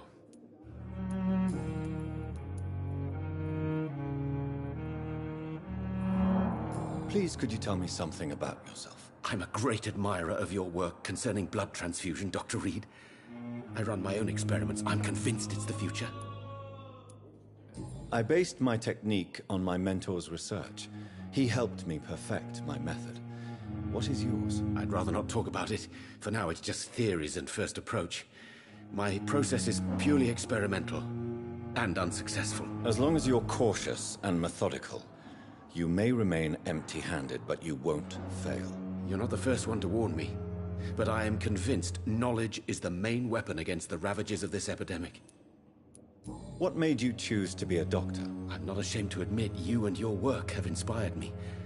I am honored to have the opportunity to work by your side.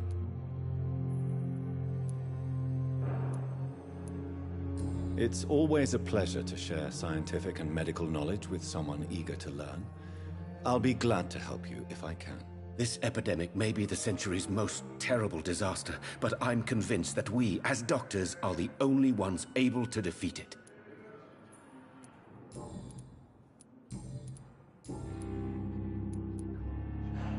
Tell me more about your willingness to experiment with new medical techniques. Harvey Fiddick is a patient suffering from a severe injury that could cripple him if not treated correctly. I'm convinced your blood transfusion technique could help him. What is it you really want? To save him, or to prove your point? Fair question. I want nothing but to save my patient, Dr. Reed. Especially since I know Mr. Fiddick's story. Tell me Mr. Fiddick's story. Our first diagnosis was compromised because Mr. Fiddick lied to us about the real origin of his injury. He first claimed it was an accident. But why would he hide such crucial information from us? Because he is a proud father, ashamed of putting his children at risk because of his own negligence. This personal involvement could also appear to be a lack of impartiality. You must know that a good surgeon must remain neutral. I agree. But that does not excuse Dr. Aykroyd's behavior, a man who did not even take time to converse with his patient. Do you think keeping his distance was a mistake? All I know is that I'm taking care of human beings, with desires, hopes, and fears. Not some biological machine comprised of blood, bones, and flesh.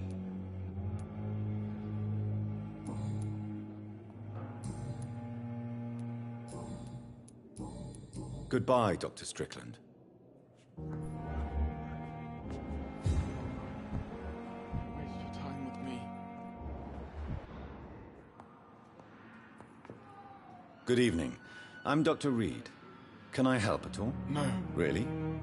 Why are you here, then? I don't want to talk. My throat hurts too much. I suppose that this pain is the reason you're here. Is someone taking care of you? Yes. And no. Could you at least tell me your name, sir? Mortimer. Mortimer Goswick.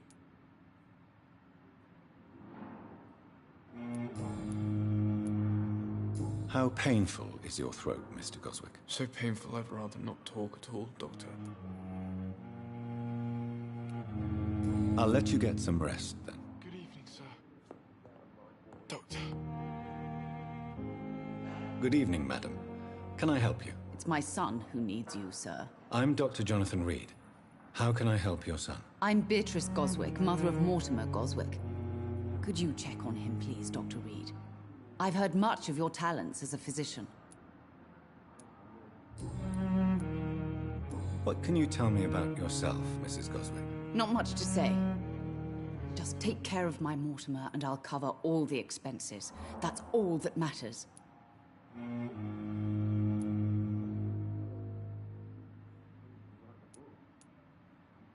Are you really that rich? Most of the patients here are of a more humble origin, if I may say so. Yes, thanks to my husband. May he rest in peace. I can cover any needed medical expenses. May I ask if you have an occupation, Mrs. Goswick? I'm a teacher by profession. I teach young women who are more ambitious about their futures than their families. What do you think of your reception here? Any complaints? I have had the uttermost reservations about this hospital since we arrived. But we had no other choice, considering the state of emergency. Is there something in particular that's bothering you? Some of the staff were not especially welcoming. I suspect they're not accustomed to dealing with patients of such social standing. Tell me more about your arrival at the Pembroke Hospital. What gave you such a bad first impression? The ambulance driver was quite rude, for a start. And that nurse, Miss Hawkins, seems to have quite a dubious attitude. What do you mean? She managed to secure a bed for my son despite the epidemic. It was a relief, but it wasn't cheap. She charged you for a bed? Yes, and I paid without question, considering the urgency of the situation. I share your concern, Mrs. Goswick. Be sure that I'll talk to the people involved. I don't expect compensation, Dr. Reed.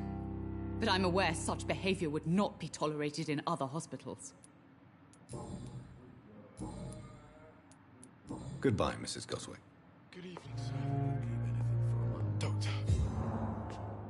Good evening, Mr. Goswick. How are you? I'm okay. Do you need any help? I'm afraid I may, sir. I don't mean to be a burden.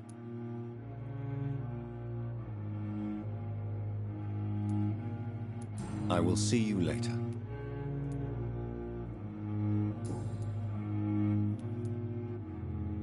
Tell me about yourself, Mr. Goswick. I don't want to talk, Doctor. Why did your mother have you hospitalized here? She seems convinced this is a bad hospital. My mother just wants the best for me. She won't rest while I'm here. She'd go all the way to hell and back to help me. Pembroke Hospital may look unorthodox, but rest assured you're in good hands here. It's not me you have to convince, Dr. Reed. It's my mother. Is your mother bothering you? As your doctor, I can ask her to leave you alone if you would prefer. That's tempting, Doctor. But you have no idea what my mother is capable of. She would tie herself to my bed if you asked her to leave.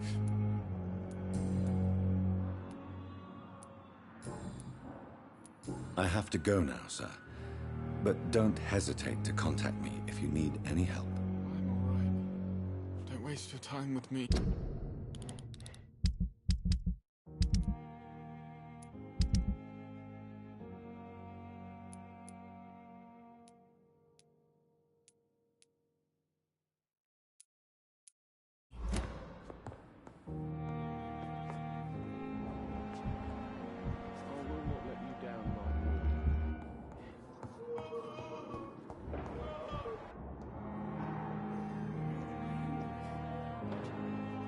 Good evening, sir. I'm Dr. Reed. I believe we're going to be colleagues. Reed? Yes, I've been informed about your arrival. I'm Waverly Ackroyd. Welcome aboard, I suppose. Does my arrival inconvenience you in some way, Dr. Ackroyd? Let us just say that I don't particularly share Dr. Swans's enthusiasm for hiring you. What we need here are reliable professionals, not overrated dabblers.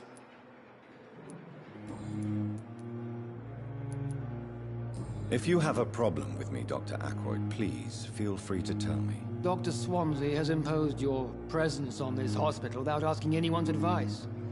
The benefit of his position. But I don't agree with it. I know we've never met before, but I believe this hospital could use all the help it can get.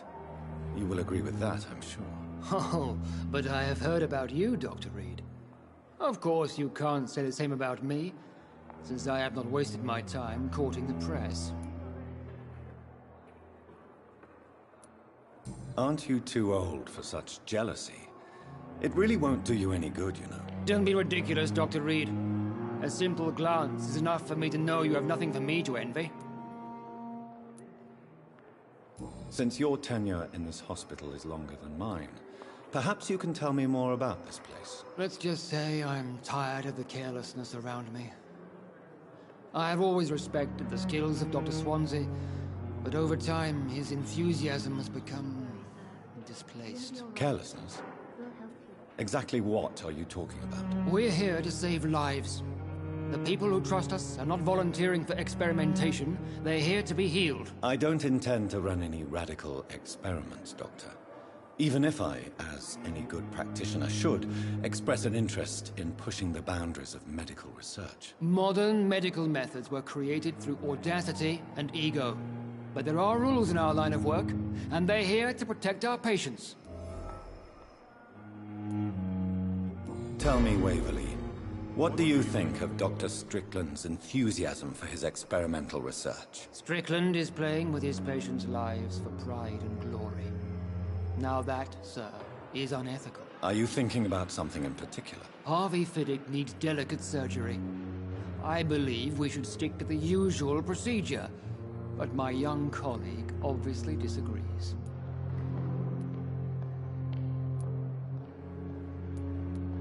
Why do you wish to lead this surgery? I strongly believe that Mr. Fiddick should not be butchered to test an unproven procedure.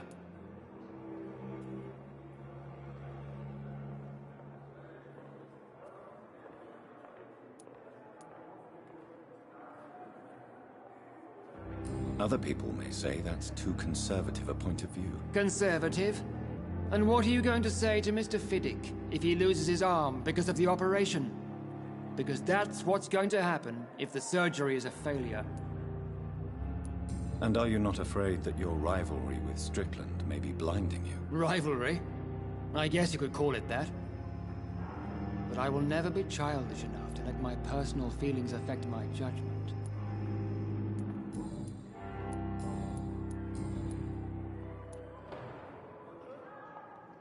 I don't know what you've heard about me, but I have already proved my value as a practitioner. I don't question your skills, Dr. Reed, but your motive.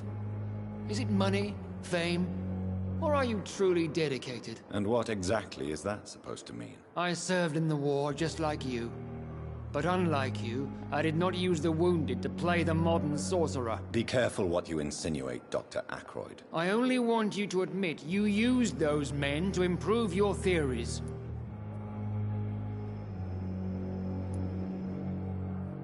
This is ridiculous. My blood transfusion technique saved many lives, and you know it. You see? That is exactly what I hate about people like you. You avoid this kind of accusation instead of facing reality. It seems you have bad memories of your military service. I refuse to see this industrial slaughter as scientific progress.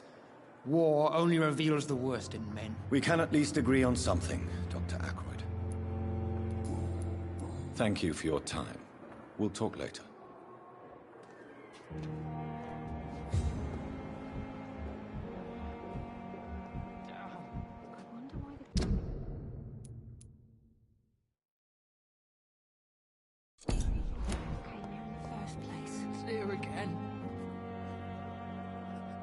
Good evening, Nurse Hawkins. Good evening, Dr. Reed.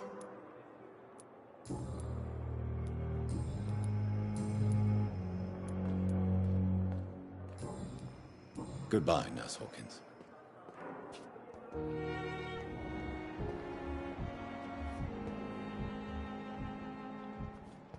You are going to reveal all your secrets to me. It's locked, all right. The life running in your veins. This dead flesh needs it.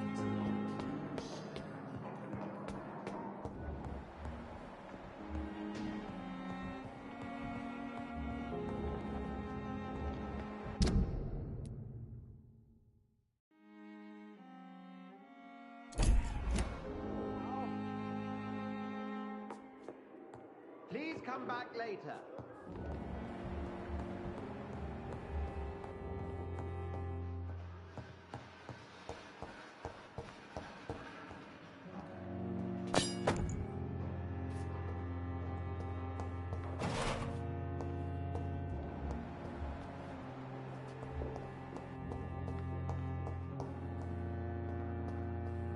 It's locked, all right. I cannot enter. This must be the place. It's definitely away from prying eyes. Relegated to the shadows. A kingdom of my own. At least I won't be sleeping in a coffin.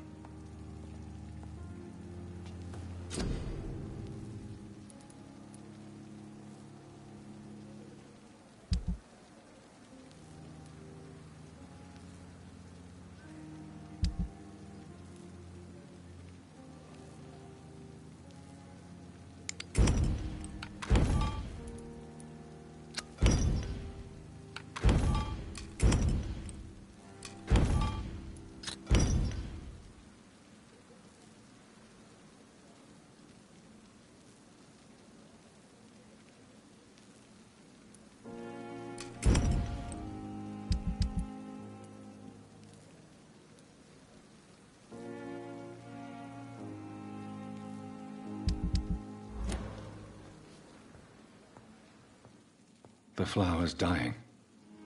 It needs water.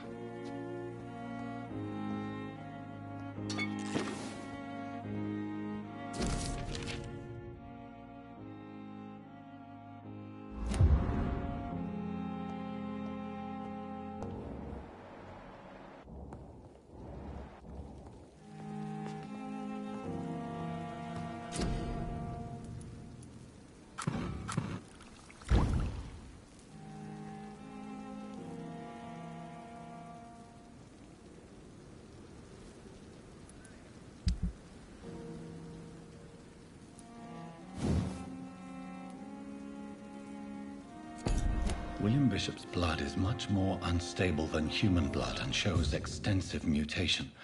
But this is not what happened to me. I must keep on searching. The sun is about to rise. I can feel it. I'll continue tomorrow night. I have so much time now.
If I'm to stay here until my research is complete, I'd better learn to hide my true nature from the mortals.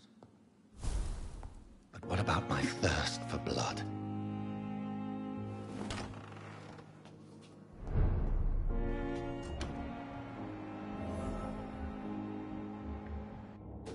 I'm not one to make wait, Doctor. I've patients to attend.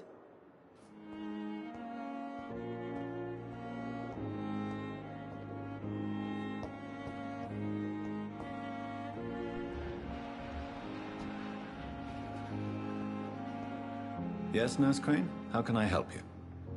I'm so sorry. I know Dr. Swansea wanted you to rest, but we have somewhat of a crisis. A crisis, you say? Our supply of antiseptics is nearly depleted. I was hoping there was another box up here, but...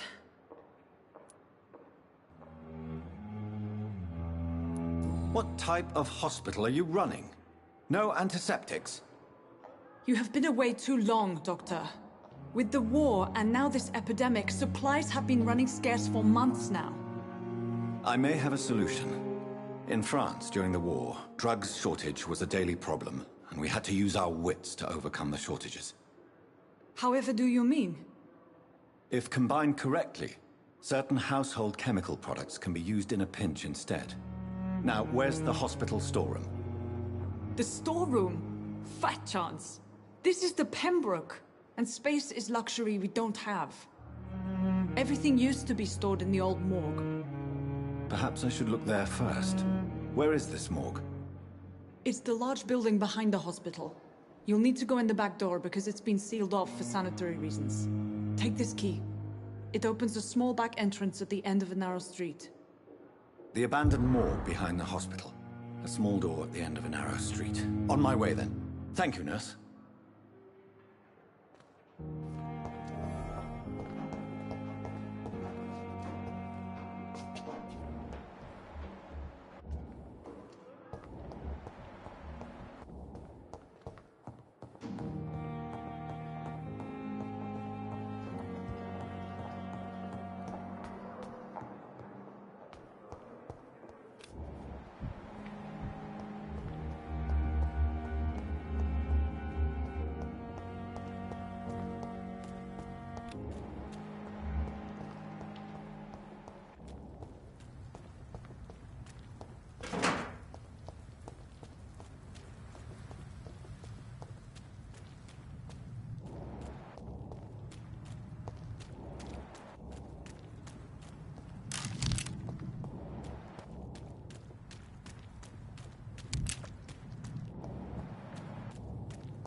It's locked.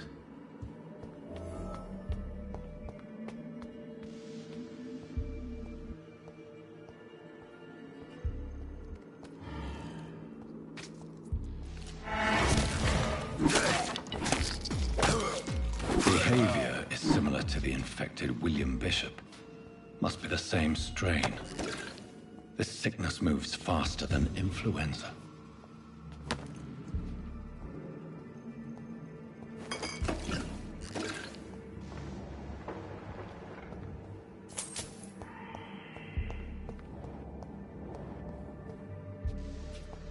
Balls of Mars, fortifiers. As popular as they are ineffective. But they do contain iron tartrate, and that might prove itself useful.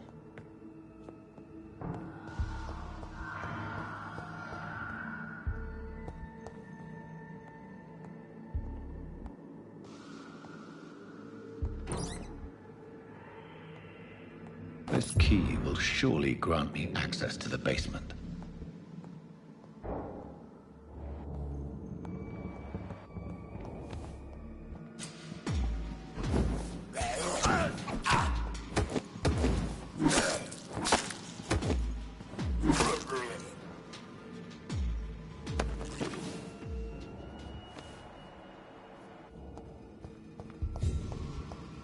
It's locked, all right.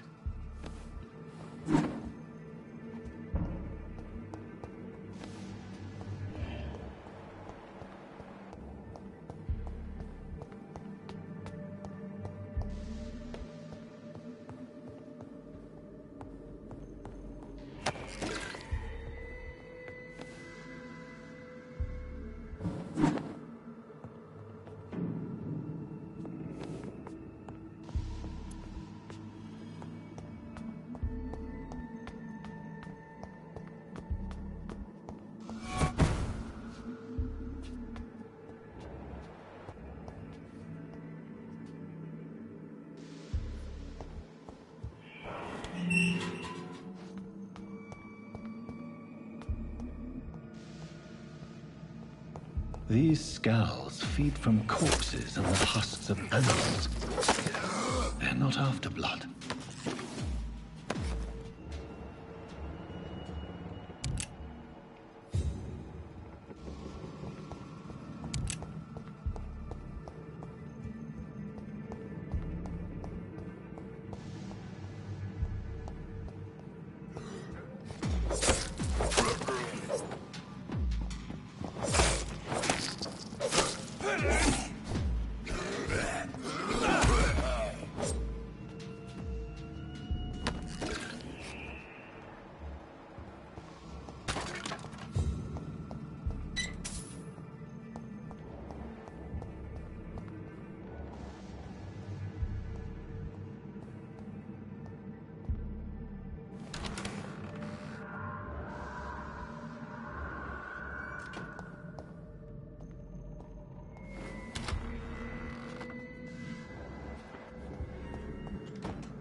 It's locked, all right.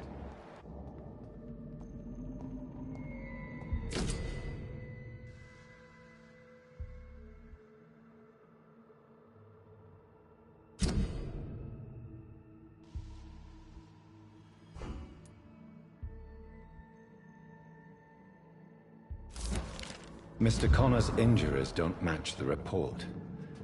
I'd better look into this.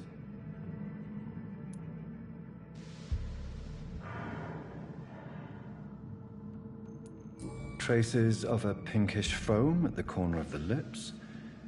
Some sort of drug overdose, perhaps? Multiple abrasions and scarring on the arms and legs. Old and distinctive injuries of a sailor or a fisherman. The chest was originally opened to perform the operation. The sutures are clean, but the chest has been reopened. A puncture over the left lung, possibly a chest tube insertion. Not the cleanest work, but I think it was successful. Signs of internal bleeding. So, Dr. Tippett's anesthetics were incorrectly dosed, causing the patient's death. And then, he tried to operate on him again. Tippett has made an egregious error. It's time we talked.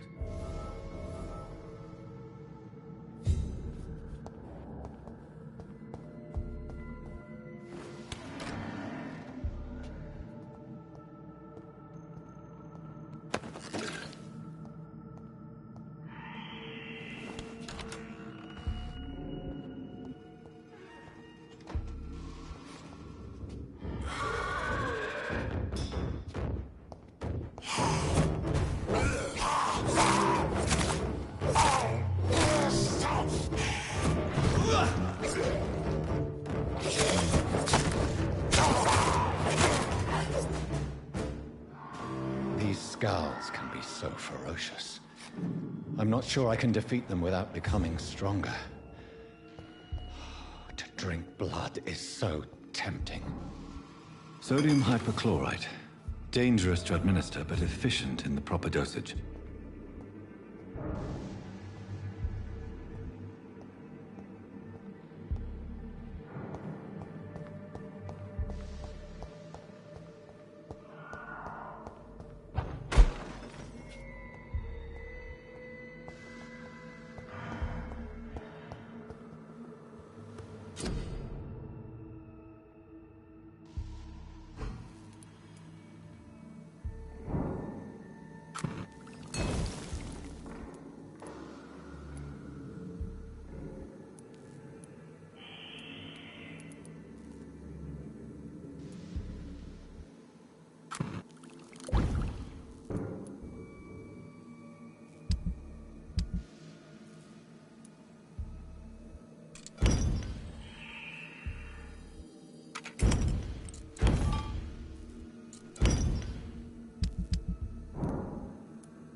It's locked.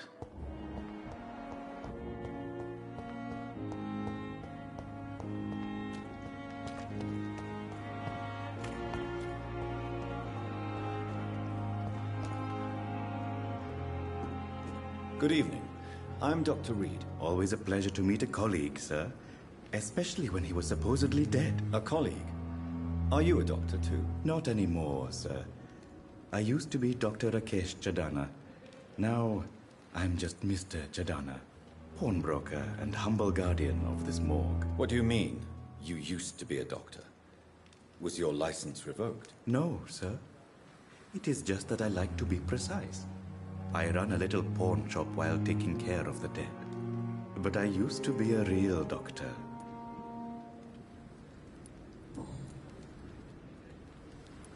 Are you afraid or uneasy being surrounded by so many corpses? Why should I? These bodies are empty vessels. Flesh left to decay. Poof. No soul anymore. All gone. An interesting point of view. And quite an exotic one, too. Most people fear, or at least have a respect, for dead flesh. Sir, as a medic during the war, I learned to face my death and the death of others. It's the pain we have to tame, not death itself. How did you get this job? After I left the army, I worked as an undertaker down by the docks. A dangerous place with many an unpleasant business there. Milton Hooks helped me get a job here.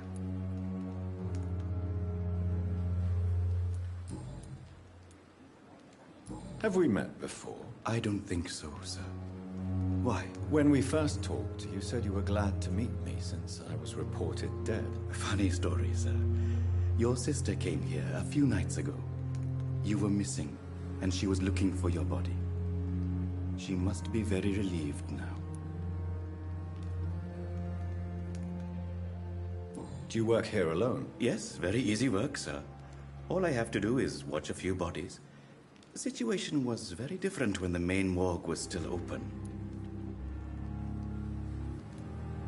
Why do you have to watch these bodies? Because these poor fellows have no names.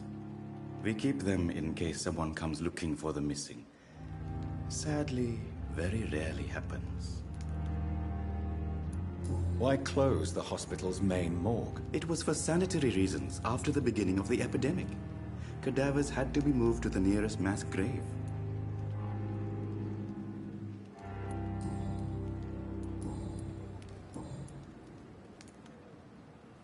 Since you're not afraid of dying, do you believe in life after death, Rakesh? No.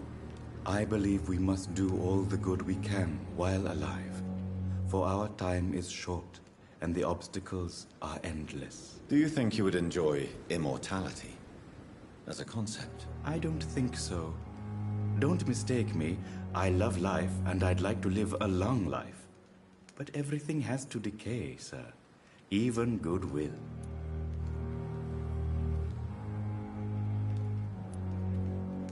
So you're ready to die? No, I am not.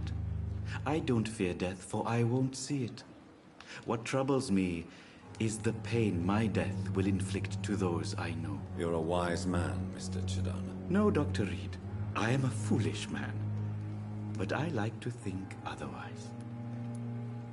Do you really believe goodwill cannot last? As I said, sir, everything decays. If I was to never die, goodness, I would be bored or worse. And I like to be helpful, sir. Quite depressing, wouldn't you say? Yes, but the good news is, we'll all die before losing our humanity, sir. A pawnbroker? I expect you get all types of people here. Yes, sir. All kind of people. For I sell all kind of goods. Who comes here to trade with you? It's very unhygienic, even unsafe. Diseases can spread. For the customers, for the hospital. I'm very cautious, sir. I've been a doctor, remember? And all my clients are good people. In fact, I think I only know good people. What kind of goods? With the quarantine, it's not always easy to buy things. So I trade, I exchange. Some people sell, some others buy. I like to help.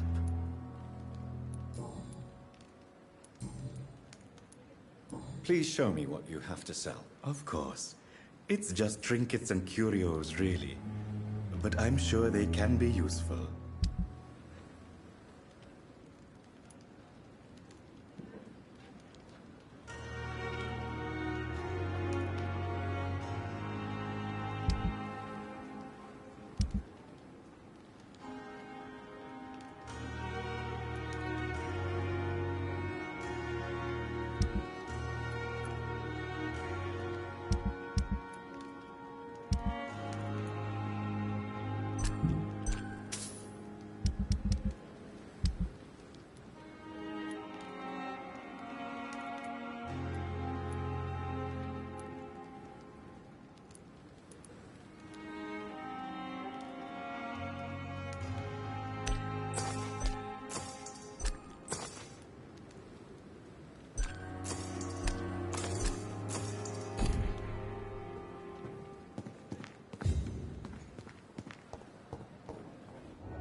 sorry you ended up on my plain and cold medical bench.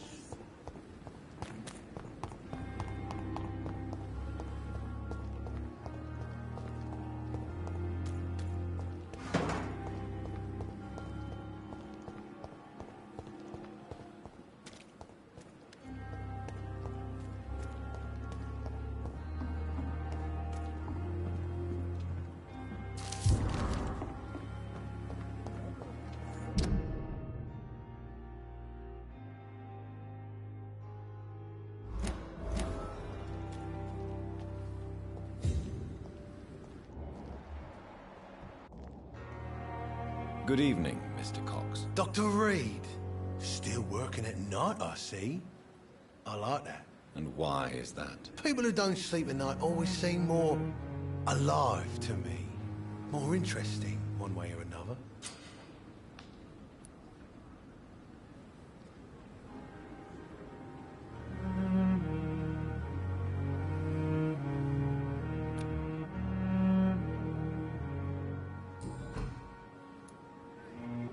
Do you ever think about that poor fellow I saw you push in the water? The wound he gave me will make sure I don't forget him. Still fucking hurts. Boss had cut me good. That man was determined to murder you. You almost died. What a surprise. The first time I met him, he nearly shit himself. Fucking coward. I guess revenge gives you balls. What did he want? Revenge? I recently had to kill his brother. Poor arsehole thought it would be easy to return the favour.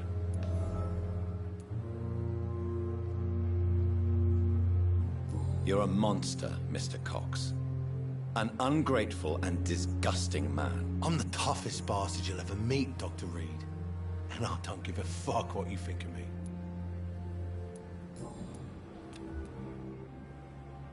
How is your hospitalization going, Mr. Cox? This is a shitty place with shitty staff. But as long as I'm treated all right, I'll be fine. What's wrong with the Pembroke staff? That bastard you sent to bring me here, Milton. I thought he was going to break all my bones before I reached my bed. I see.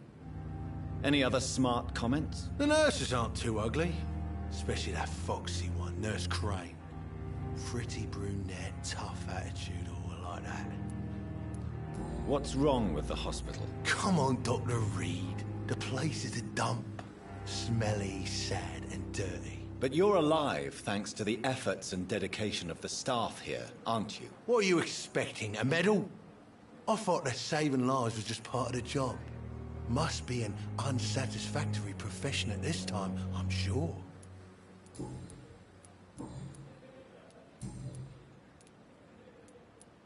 What can you tell me about your marriage, Clay? Marriage is the sweetest cage, they say. Well, I found myself locked in one with a wild animal. You mean your wife keeps you on your toes? No, I mean, we both have claws and we both love to bite. How long do you think you can escape the law, Clay? I know this city like the back of my hand, Doc. I know its streets, who to pay, who to avoid, and who to bully. I won't get caught.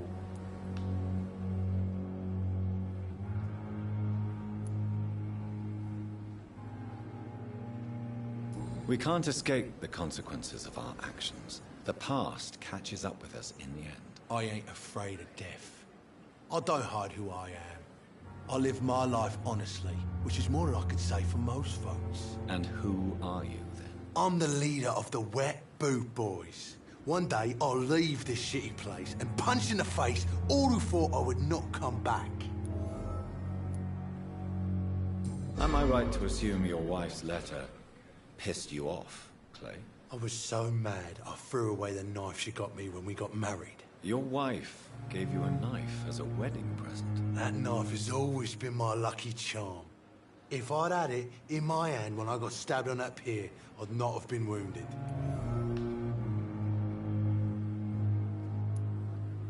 A lucky charm?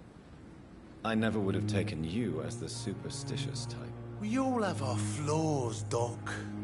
Mine's to have my weapon of choice for when the really dirty business comes around. Do you want it back? I don't need it here, but if you'd be kind enough to bring it to me, I'd be really grateful. A grateful Clay Cox? I might just find your knife and bring it back to you to see that happen. I can give you directions, but I'll be surprised if you manage to find it. My hideout isn't meant to be found easily. I'll leave you for now, Mr. Cox.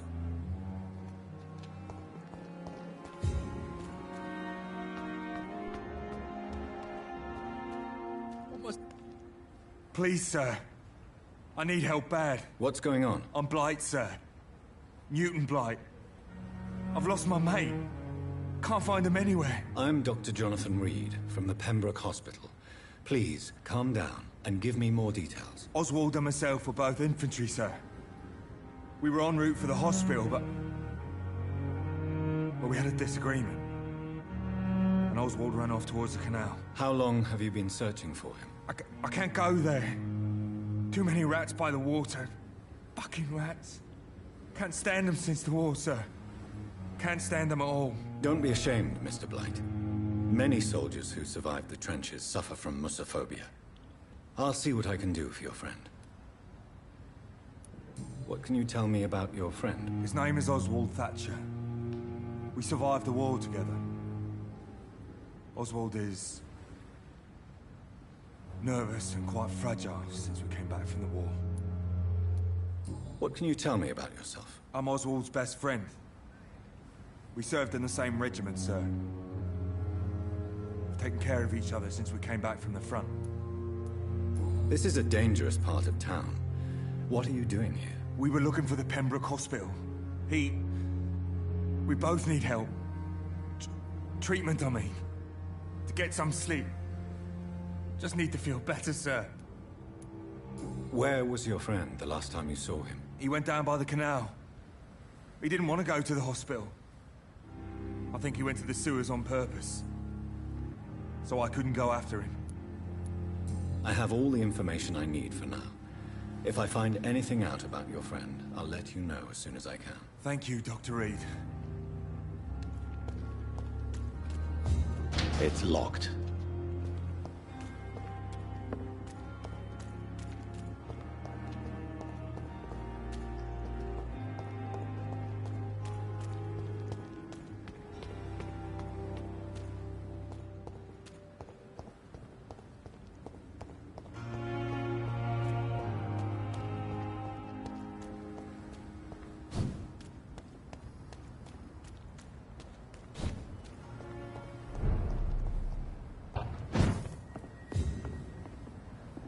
It's locked, all right.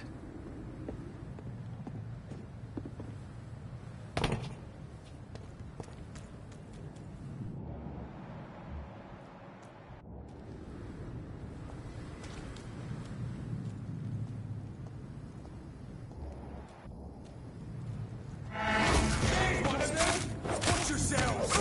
He's done for! Doesn't like burning, does it?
a leech! Kill it! Shoot that leech! Die, vermin!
Opium is one of the main ingredients of Strickland's medication.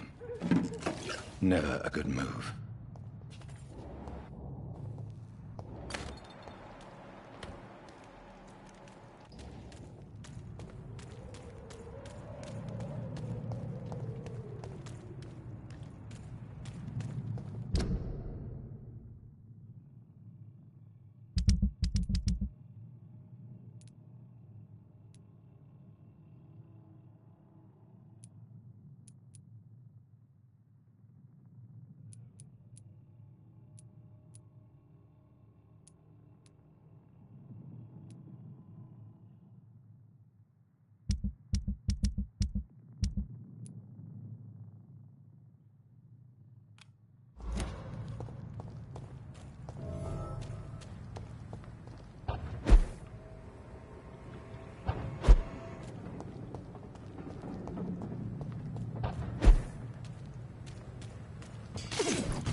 lively! It's on to us!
This must be Clay Cox's knife. A fine blade. No wonder he wants it back.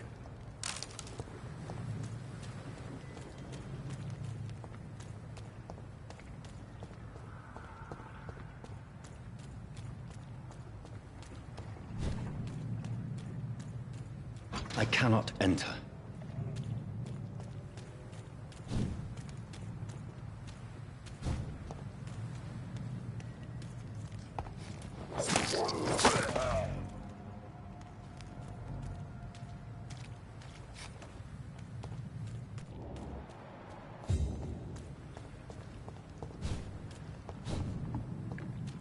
It's locked, all right.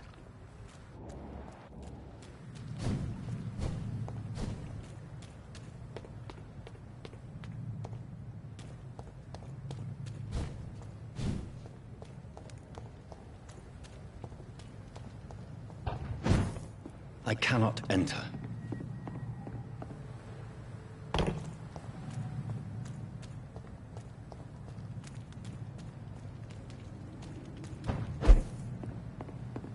It's locked.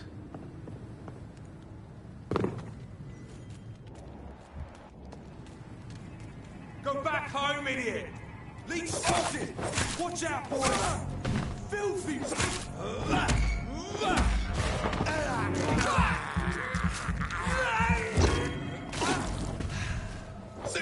That's it! Gone out like kindling!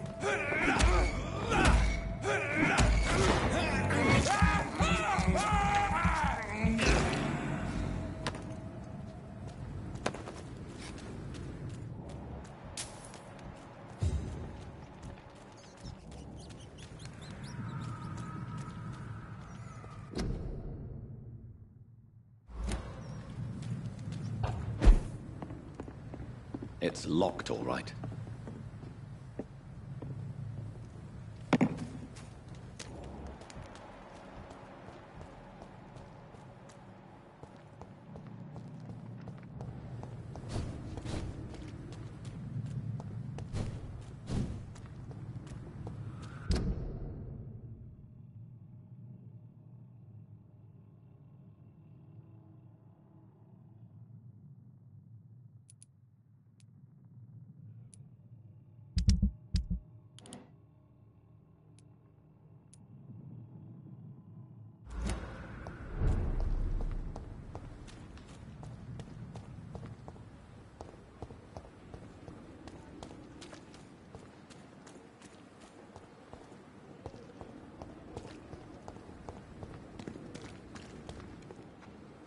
Good evening, Milton. Good evening, Doctor. Still trying to save lives?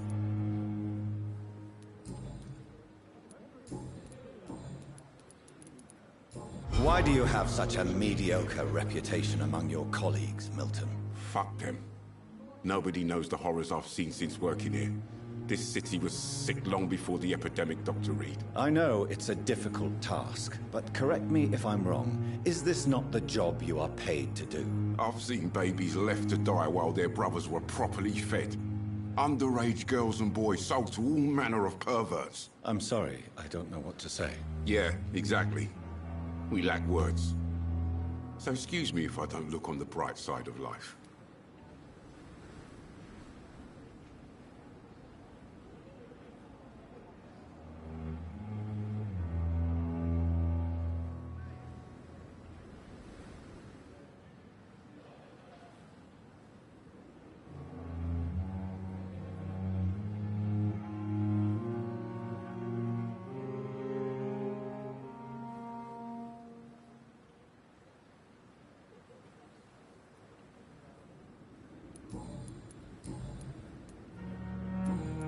Goodbye, Milton.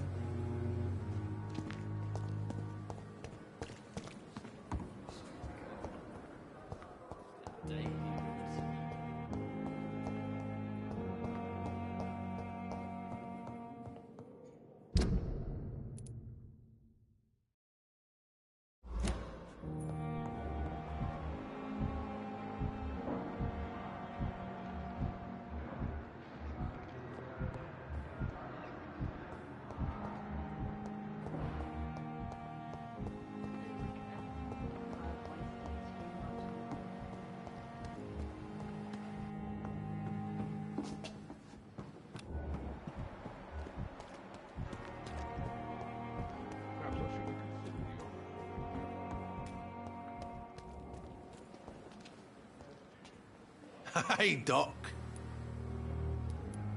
I have found the gift from your wife. In that case, you'll be properly rewarded, Doc. Clay Cox is a man of his word. I hope that won't make me an accomplice to your future crimes. Who knows what I might do now I feel invincible again? I'll leave you for now, Mr. Cox.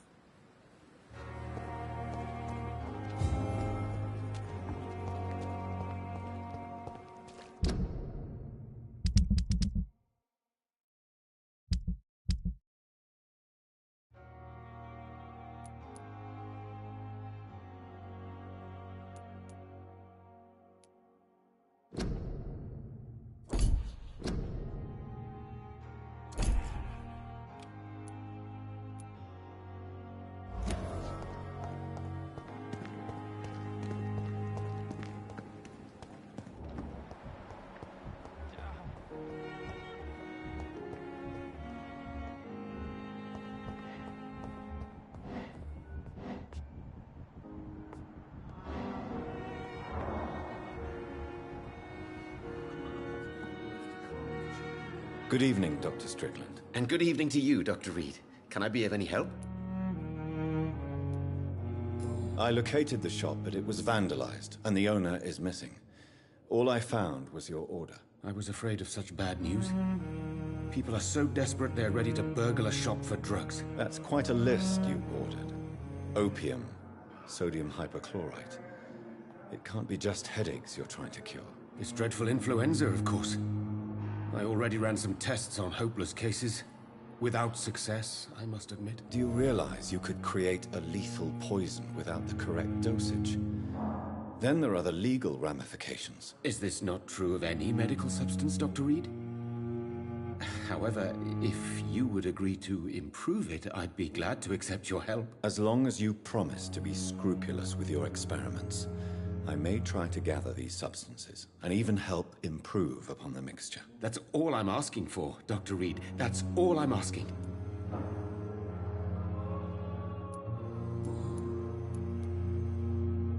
I want to know about these secret tests you run, and if they can save people from this epidemic. Speak to me now, Thoreau. I know I may sound presumptuous, but I'm just following your steps, Dr. Reed. I'm casting away the shadows of ignorance by daring to face them. Self-confidence is essential in our line of work, my young colleague, but only if tempered with the correct amount of cynicism. But you never doubt yourself, Dr. Reed. I've read all your articles and books. You performed the most daring research during the war.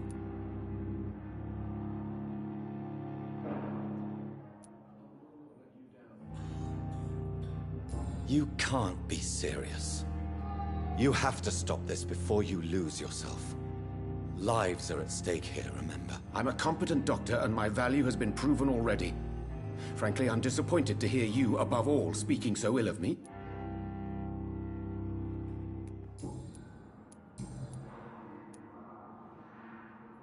What do you think of Dr. Ackroyd's aversion to modern medical methods? It's a shame he's so narrow-minded.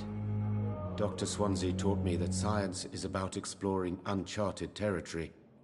I'm convinced that's true. With the influenza and all that's going on, you should put your differences aside, don't you think? Why is it so difficult to work together? I believe that if Dr. Ackroyd had been the one to discover the transfusion process, he would be the first to recommend its use. So you believe it's just a question of jealousy and pride? Dr. Ackroyd is as proud as he is blinded by his obsolete concept of medical science. Goodbye, Dr. Strickland. I can't let Strickland put his patients at risk with opium.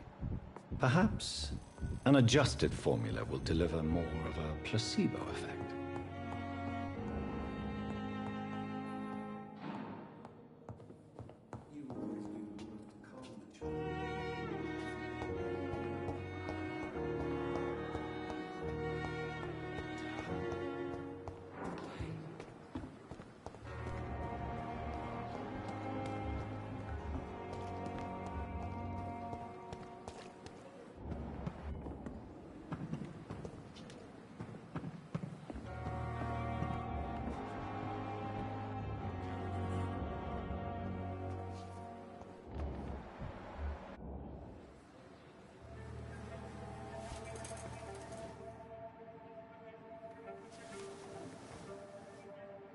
How can I be sure I'll not find your unconscious body in the house again? I promise you, you'll not find my unconscious body. For God's sake, how can you say such a thing? How can you refuse to listen? I tried to warn you for so long. No, I won't let my only son die. You promised me you'll stay alive. Your son lied to you, like the whole world lies to us.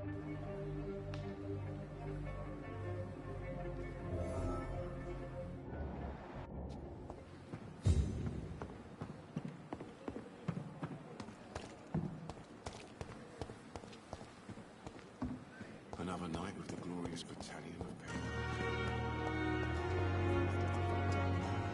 But the suffering continues.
Strickland's project could be dangerous.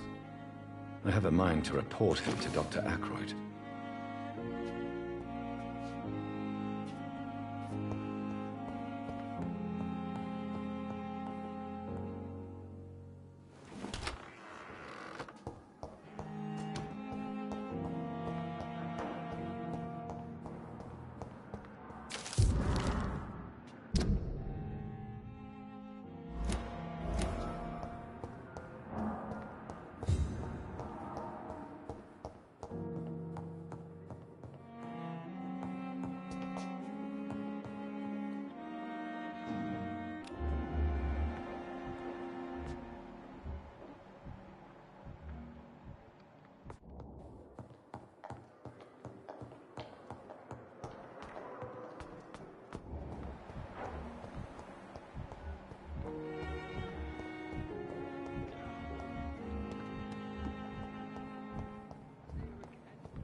I'm quite busy right now, Dr. Reed. I know that you're a busy man, but I could use your help and advice. The great Dr. Reed honors me with a request. What is it exactly? Dr. Strickland devised an experimental drug for the Spanish flu that he asked me to manufacture. You know what I think of fringe medical experimentation? That's exactly why I want you to keep the result, Doctor. I made sure it won't harm anyone, but I'd like you to take care of it. I see. Put it in my cabinet. I'll give you the key. I'll make sure no one uses this medication by mistake. I'll do that. Thank you for your help, Dr. Ackroyd. Thank you for your trust on the matter, Dr. Reed. Do you think Dr. Strickland has any chance of curing the Spanish flu by himself? His wish to cure the sick is not driven by pride, but by an idealistic view about our mission here. Honestly, I don't know which is worse. You consider him a good practitioner, yet you will not report his methods. Strickland may be a rival, but I will not use dirty tricks or regulations to prove him wrong. We are doctors, not politicians.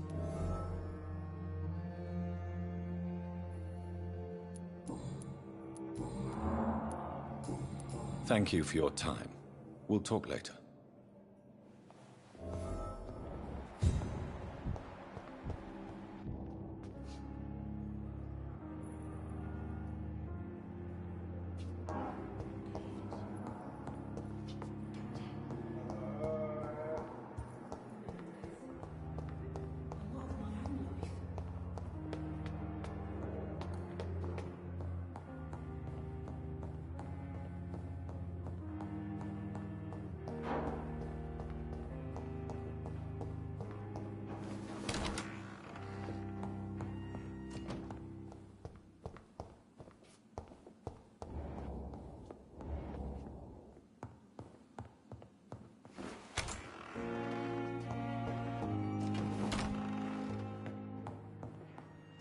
It's locked, all right. Now that Dr. Ackroyd has been warned, he should make good use of this formula.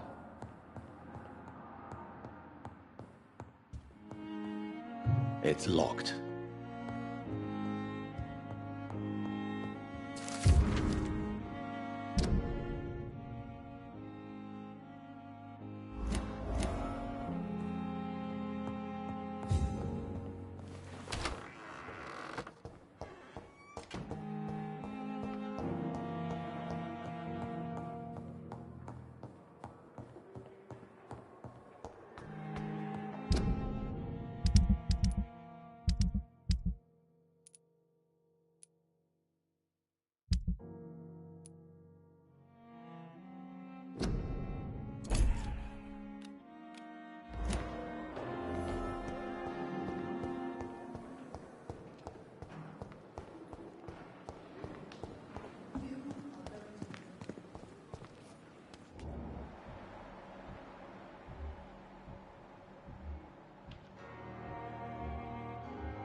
Good evening, Dr. Tippett.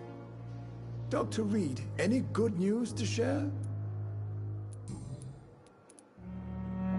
You're exhausting yourself, Corcoran. Maybe you should think about preserving your strength. No. We must keep on healing all those poor souls. We are the last rampart before chaos. Once more, unto the breach. Nurse Brannigan is worried about you, Doctor. She should not have told you that. I will have a word with her. You don't have to blame her for her honesty. I'm not that kind of man, my dear Jonathan. Actually, Nurse Brannigan's opinion is the only one I may listen to.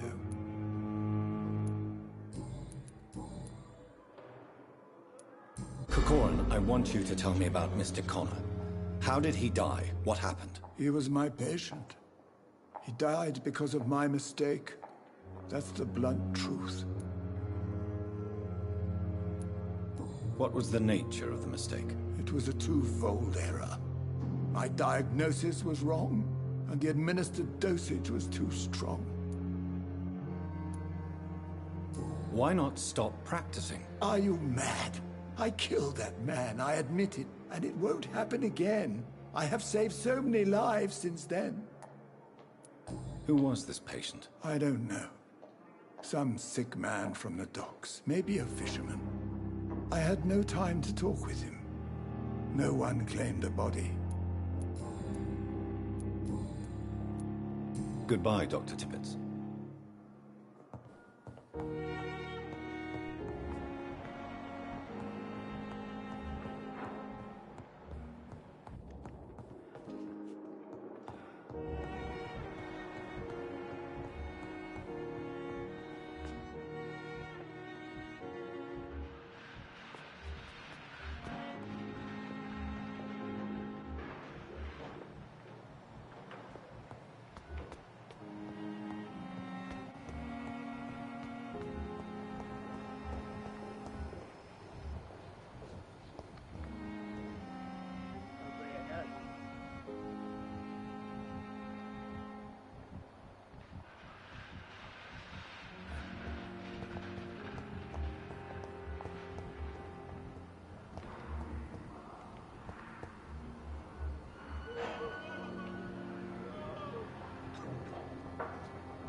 This is... Good evening, Nurse Brannigan. Good evening, Doctor.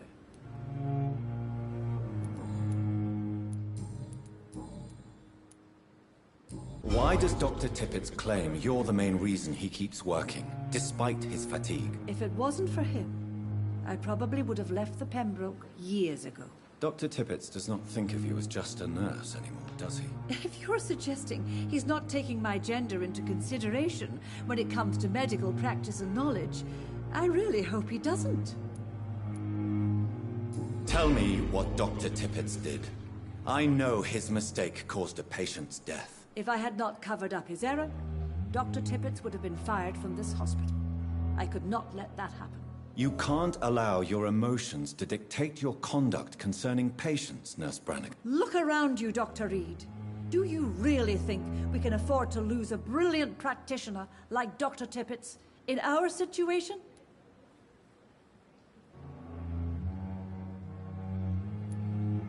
To clear Dr. Tippett's name must be the decision of Dr. Swansea. You can't take matters into your own hands. I respect Dr. Swansea's authority and management, but he's no idea what happens here on a daily basis. I did what I had to do.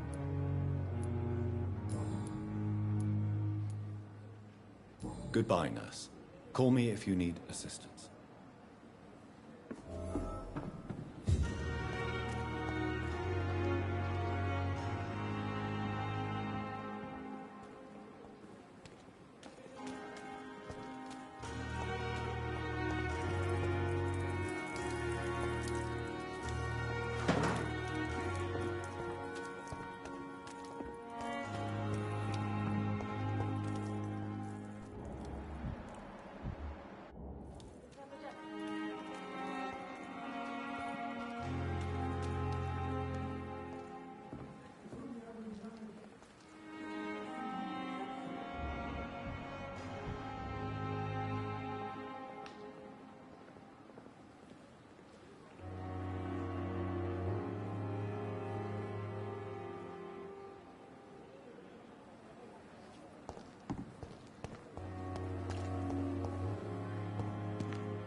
Good evening, Dr. Tippett.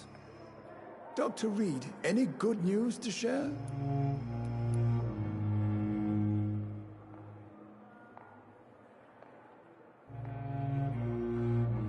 I will cover for you, Dr. Tippett, by keeping what happened to Mr. Connor to myself. I don't know what to say, actually. I can't exactly force you to become my accomplice. You didn't force me. This is my decision to make. I believe you're still of use to the hospital, considering the situation. Then I can make you this promise. As soon as the epidemic is eradicated, I will resign.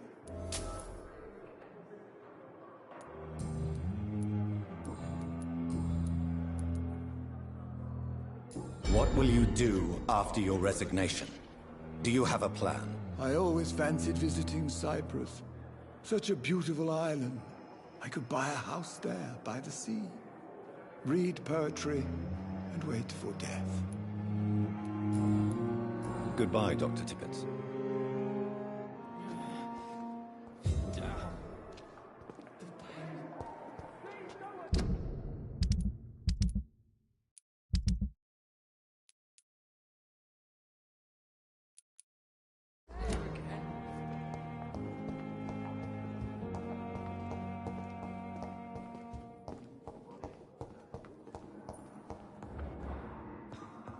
My sweet girl.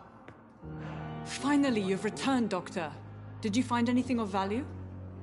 Yes, nurse. You've worked your first miracle, Doctor. Now, this patient here needs immediate treatment. Duty calls. When the storm has passed, I'll show you how to mix the remedy yourself with the same basic ingredients. Many thanks, Doctor. When you've finished, you ought to report to Dr. Swansea in his office. He's been looking for you. Seemed pressing.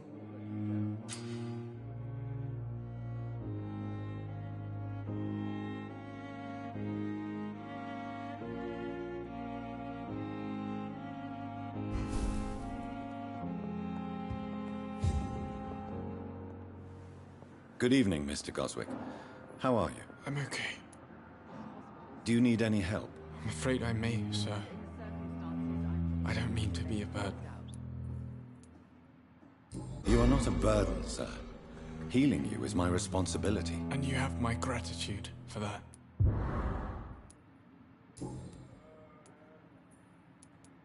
Your medical report says you're not affected by the Spanish flu. What do you think of that, Mortimer? Does it make me happy? Not in the slightest. If it was up to me, I would have left this place long ago. I know I don't belong here. And why do you think you don't belong here? I know the staff have more important things to do than look after me. There's plenty of patients here who need their attention.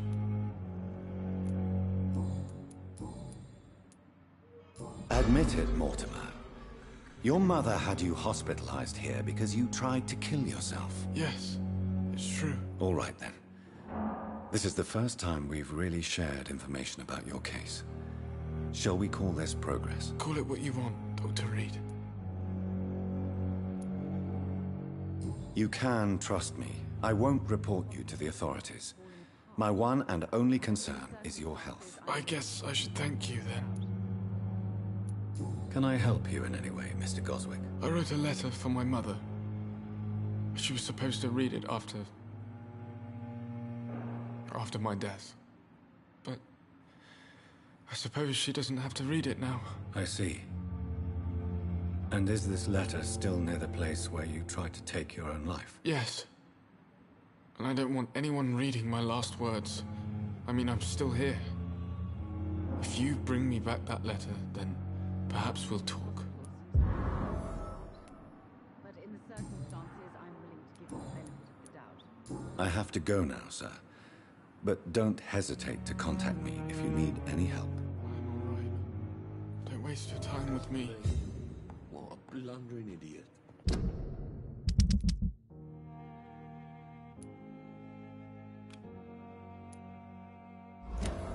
So many deaths. Good evening, Doctor. How is my son doing? I've read your son's medical report, Beatrice. It's not the flu or anything life-threatening. What has you so worried? He was at death's door when he was brought here. I just want him to be better as soon as possible. He's not out of the woods yet, you know. He might need to stay here longer than expected. Take care of him then, Dr. Reed. People here only seem to focus on contagious patients. I worry my poor Mortimer will be neglected.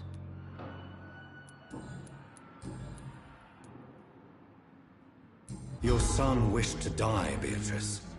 Why did you hide such crucial information? Are you not aware suicide is a crime? Mortimer could be thrown in jail. I can't let that happen. I won't. I understand you fear the legal consequences, Mrs. Goswick. But don't you realize your silence significantly affects your son's case? All my son needs is help and comprehension. Not judgment and punishment for what he may or may not have done. Goodbye, Mrs. Goswick.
Gee. If only I were young again. Hey, Doc. You're lucky to be alive, Mr. Cox.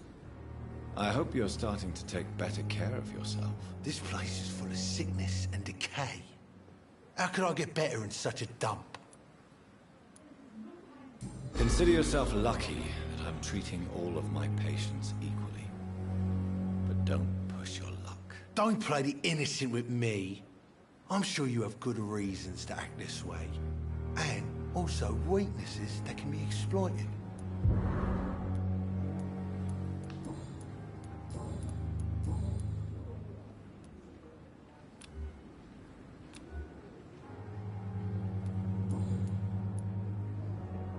I'll leave you for now, Mr. Cox. Please, I feel sick. Get over here now.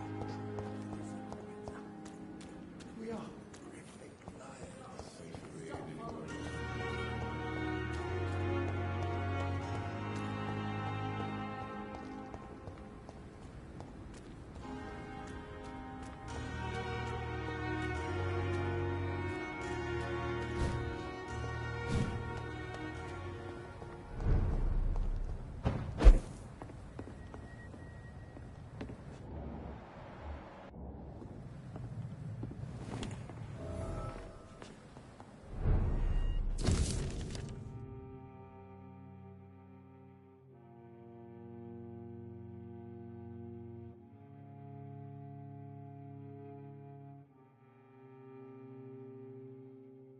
In this letter, Mortimer Goswick does nothing to hide his desire to die.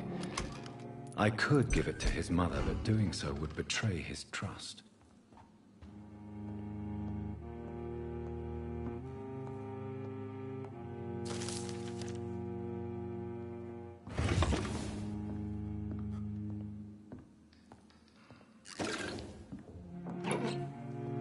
It's locked, all right.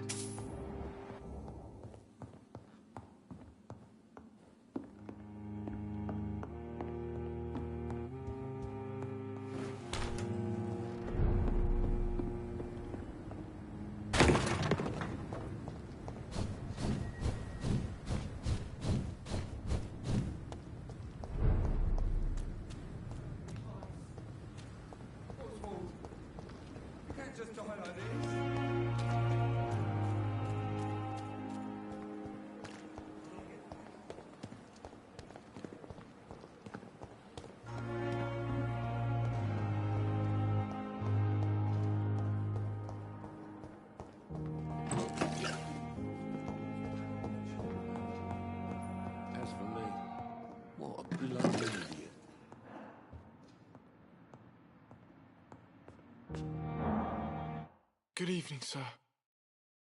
Doctor.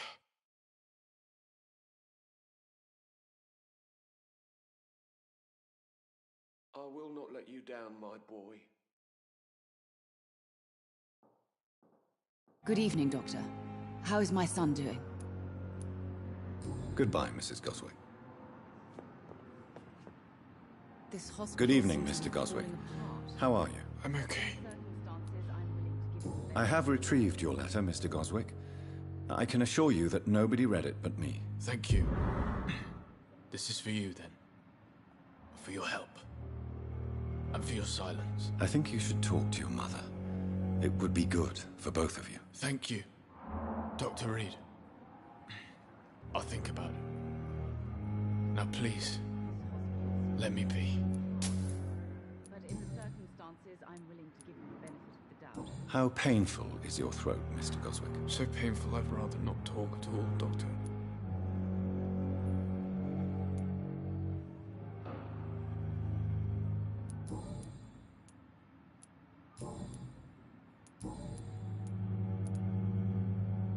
I've read your letter, Mortimer. You wrote about an unbearable feeling of despair while the world crumbles around you. Tell me more about it. There's nothing more to say, really. It's hurtful, it's unbearable, and I don't ask anyone to understand what I feel.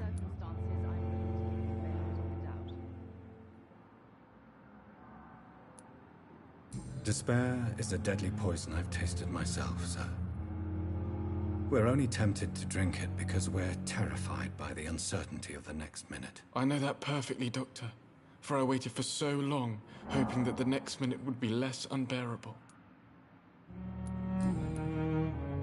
I have to go now, sir.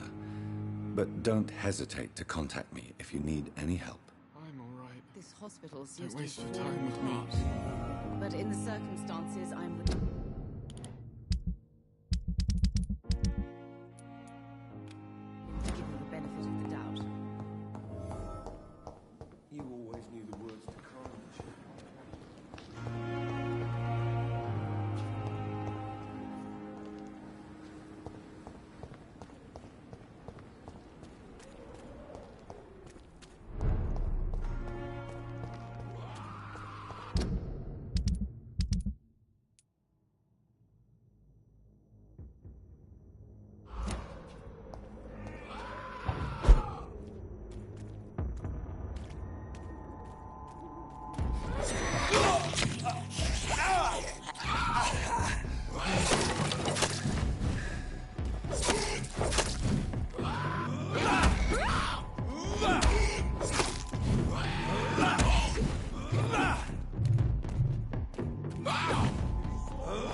We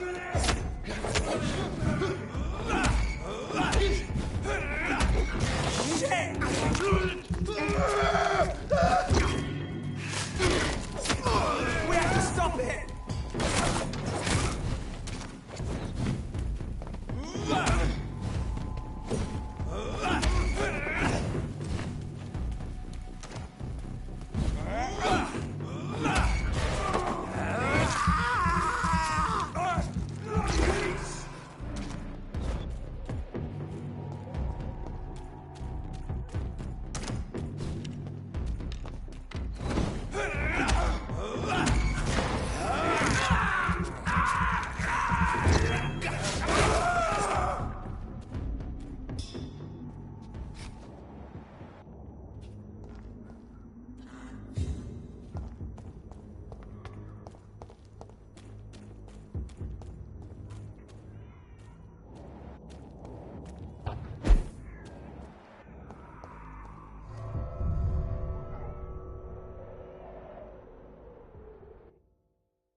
This is despicable.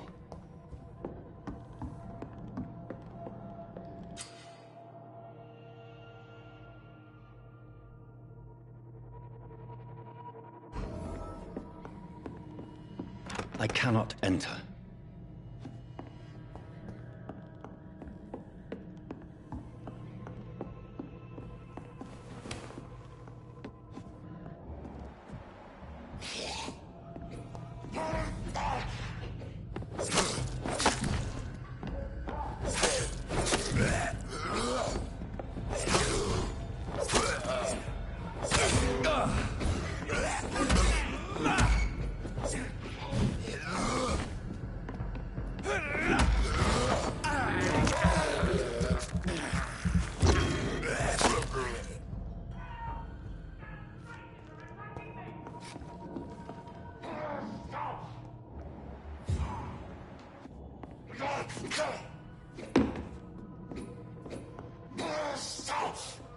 Get away from me!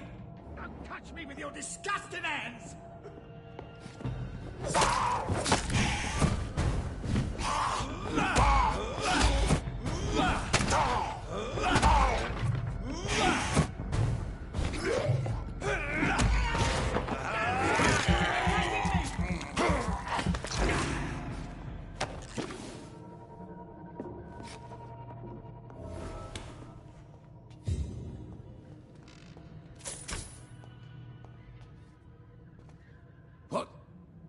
What happened? Who are you? It's all right, sir. You're safe now. Oh, a fellow Englishman. Thank you, sir. For a moment, I thought those bloody heathens had killed me. What are you doing here?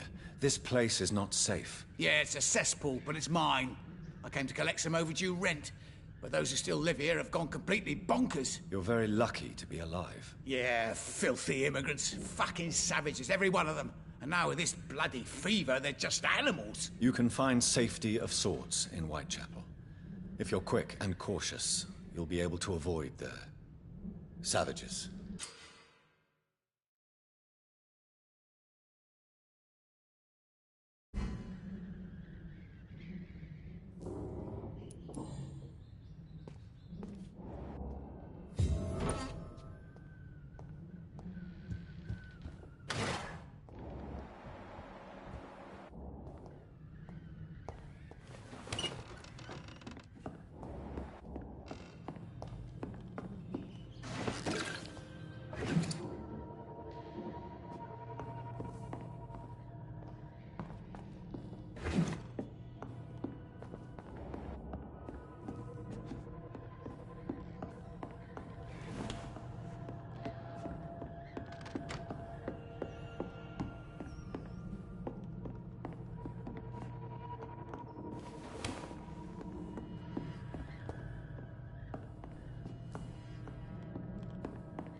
The flower's dying. It needs water.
Good evening, Miss Howcroft. How are you tonight? I need blood, Doctor. Warm, rich, vibrant blood. Tell me, Thelma, what do you really know about vampires? I saw one and he saw me. I watched him hunt and kill. I saw his terrible wounds heal as his victim died. And then I knew I was saved. You mean you actually saw a vampire? Here in London? Yes. And it has been the answer to my pain. I must drink and kill to regenerate my decaying body. I am a vampire too.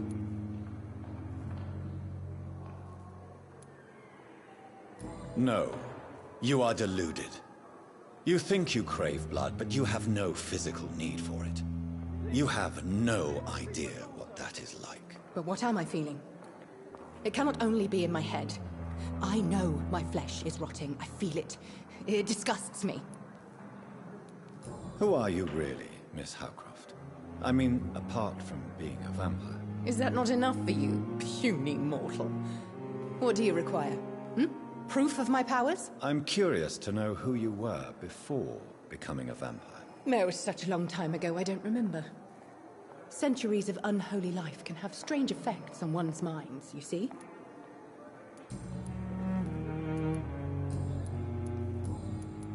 I have made inquiries about the men who were tracking you, Miss Howcroft. I did not expect a mortal to have this sort of courage. Speak, Doctor. Why are they hunting me down?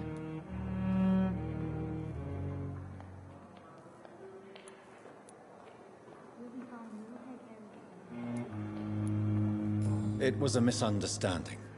These hunters were in fact looking for a very different creature, but they mistakenly put their sights on you. I knew it. I have become undone. Those hunters have discovered me, but they don't know what I'm capable of. If you'll accept some advice from a petty mortal, I think you should assume a low profile and just quietly disappear into the shadows. You are right. And you have served me well, mortal. Take this as a reward for your time. Perhaps I will allow you to drink deep of my blood. One day. Thank you. I'll keep that proposition in mind. I'll leave you, Mistress of the Dark, to your nocturnal activities.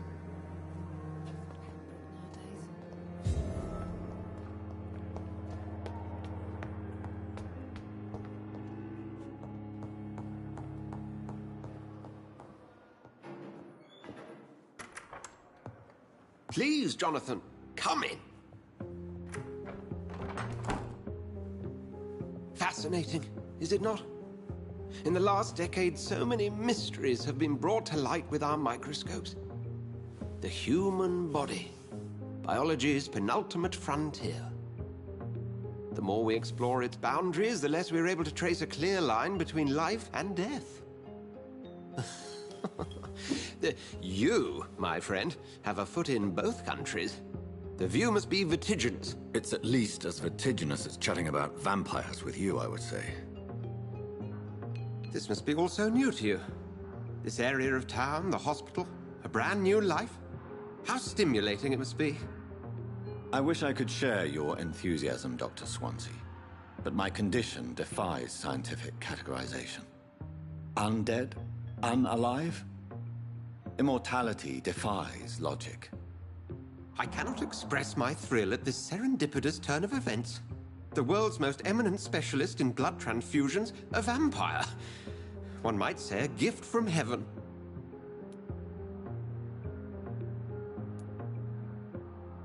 I'm a dead man. I was murdered. Now I'm a murderer. Tell me how this is a gift. Forgive me. I've been an admirer of your work for a long time, and now you are so much more than a brilliant physician. And please, call me Edgar.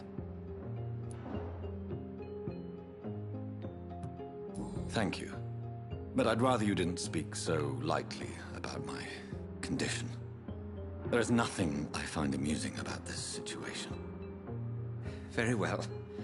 I have a task for you, Jonathan. Something that will require all your newfound skills. Please, go on.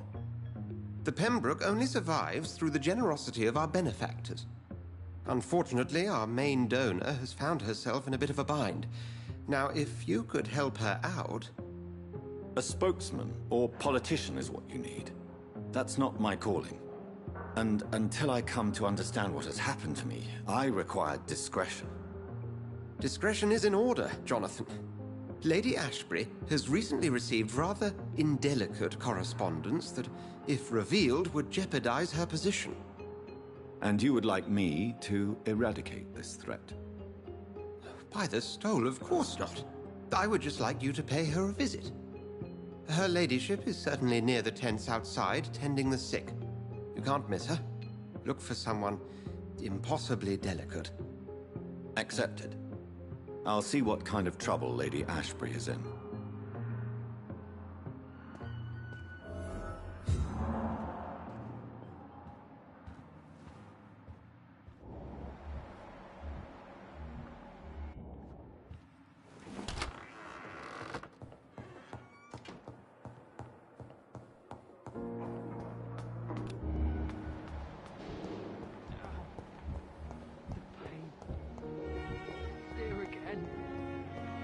It's locked.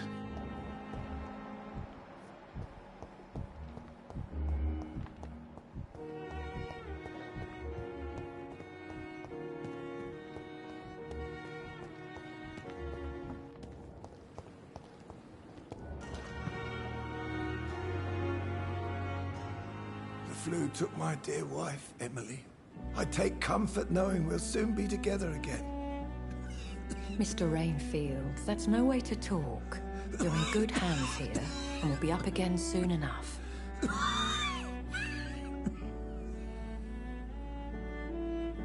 Now do me a kindness and get some sleep. I'll be back round later. Your words are kind, the blessings of an angel. You're the sweet, sweet Lady of Mercy.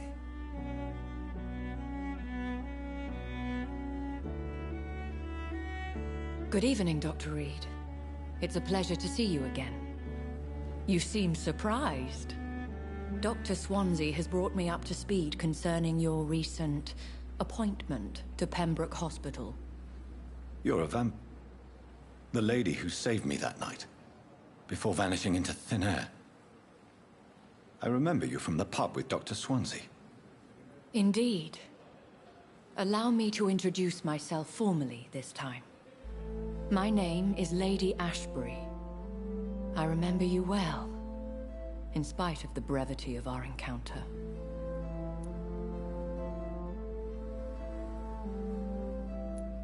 So it seems our Dr. Swansea does indeed have a fascination for creatures of our constitution. Dr. Swansea is a remarkable man. Dedicated, one might say, obstinate? He spent years compiling our bestiary. I hope you're more disposed to answer my questions now. You must have countless questions, but our rather urgent matter first. Swansea has explained. My cover, if you prefer, has been compromised. Have any of the patients given you trouble? These poor souls have so little left to live for. I do my best to ease their pain.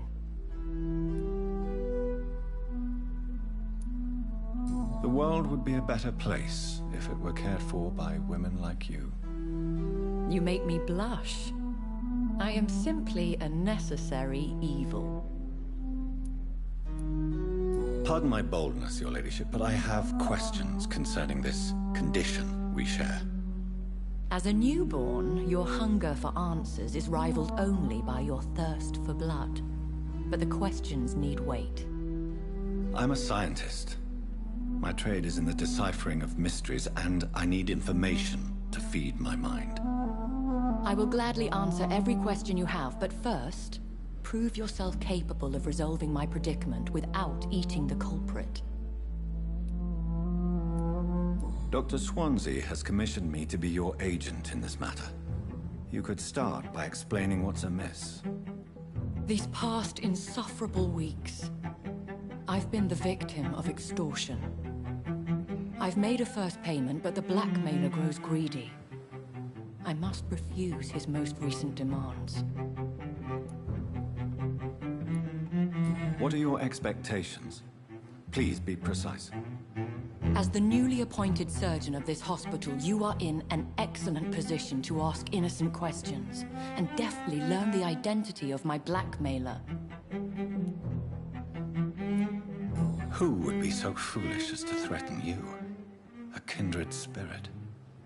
Even if it were the case, and I highly doubt it, a vampire would have asked for something more valuable than money.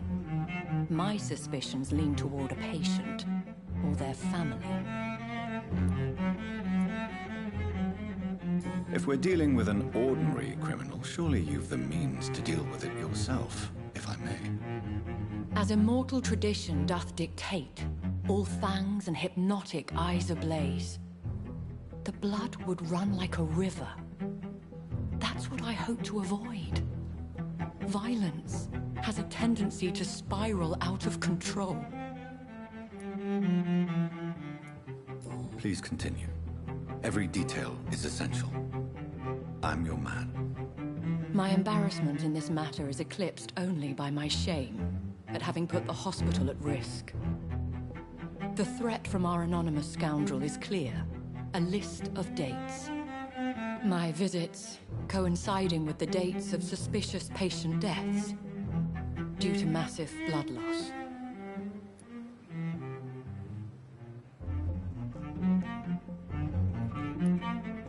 Is it true? Now aren't you the blunt one?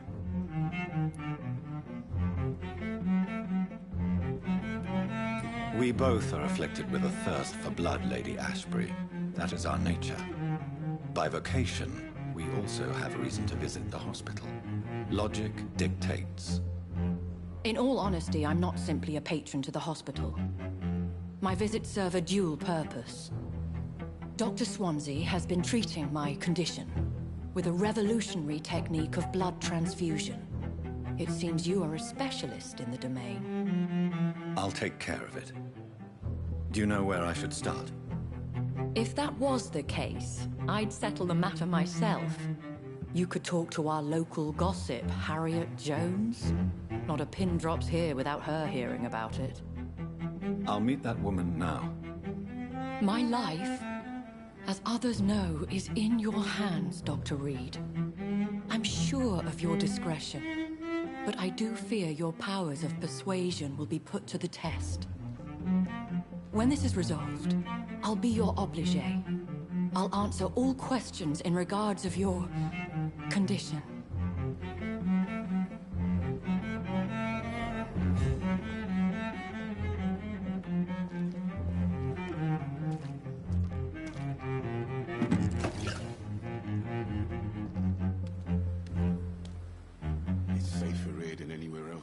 wasting.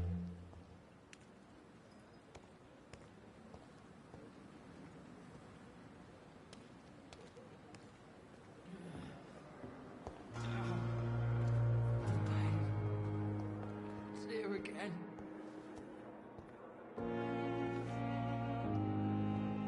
I have wasted too much energy for so little result.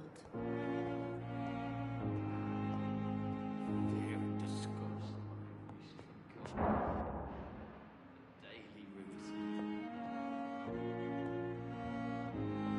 What? What? What is this? Who are you? Get out of my room. There's no need for alarm, madam. I'm Dr. Reed, the new surgeon. Preposterous. Dr. Reed, you say? I don't want some bumbling intern. Where's Dr. Swansea? Please, calm down, madam. I assure you that I am highly qualified. I'm just back from war duty. How brave. Threatening an old defenseless woman. You know how long I've been a patient here? You've picked the wrong fight. I'm Harriet Jones. Harriet Jones? Indeed. I've been meaning to have a chat with you. You know what goes on here better than any other patient, I gather. Oh, better than any patient, nurse or doctor. I've seen so many vile undertakings. I heard there have been some despicable goings-on. Was there a case of blackmail? Blackmail? Wait. You're investigating something. This isn't a social call. One of those incompetent cunts slit a poor sod's vein. If I didn't know better, Miss Jones, I'd be inclined to say you enjoy this type of idle gossip. God's honest truth, Doctor. It's just the way it is here. Most of these bitches would let you freeze to death before getting you a blanket. You seem to know more about the goings-on here than anyone else. Beware, Miss Jones, in case suspicion should fall on you.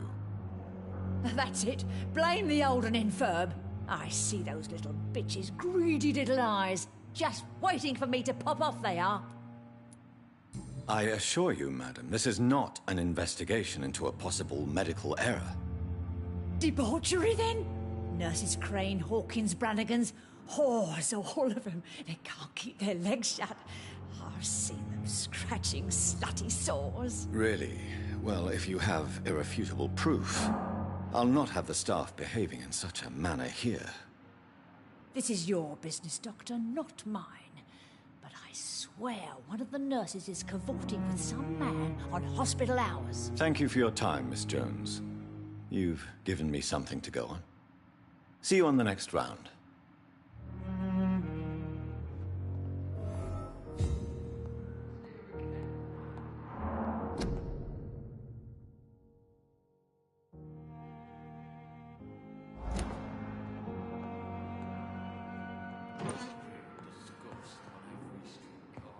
The patients and staff might know something. I'll start my investigation with them.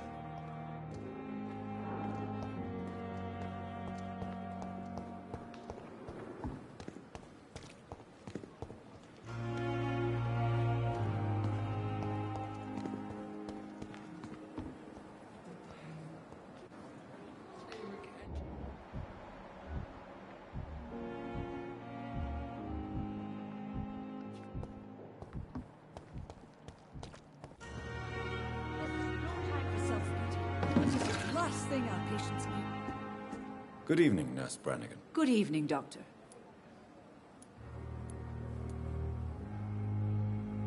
Do you know if any of the hospital staff have criminal backgrounds? The people who work here all come from very different backgrounds, Doctor. Just like the patients.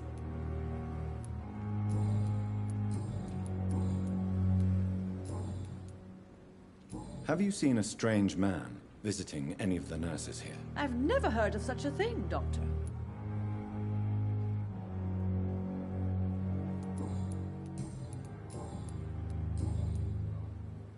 Goodbye, nurse. Call me if you need assistance.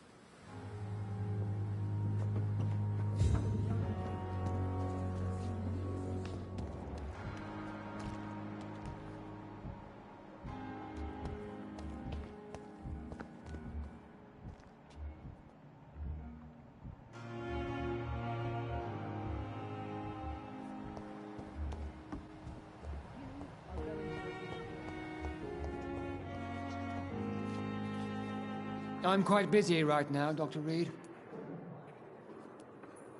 Have you heard about any blackmail going on in this hospital? Blackmail? Nonsense. Thank you for your time. We'll talk later. Good evening, Nurse Hawkins. Good evening, Dr. Reed.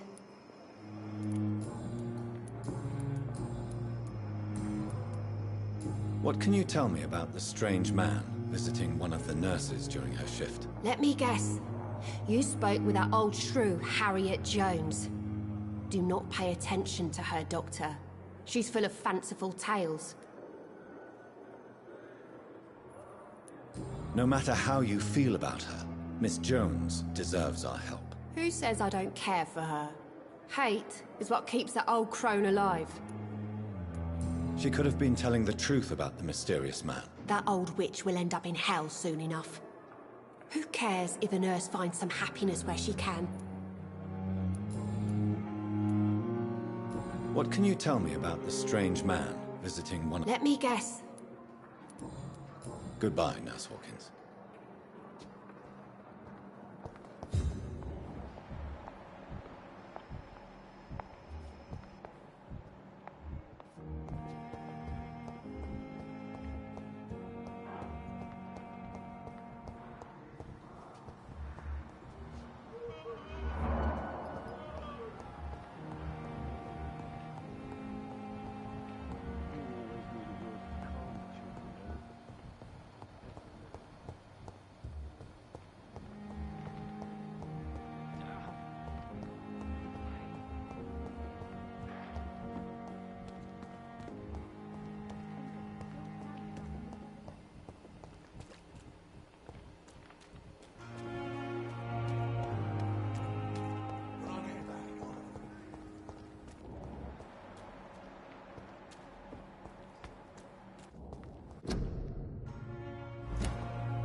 You're sure you don't come back with me? Nah, I have to see someone at the hospital. Be careful. You look so bad they may keep you as a patient. Fuck 'em. I don't like hospitals, or doctors. Well then, when you go back to Whitechapel, you may find this useful. What is it? A pass for a free medical exam by the best nurse available. Just read it. I don't read well, but thank you, I guess.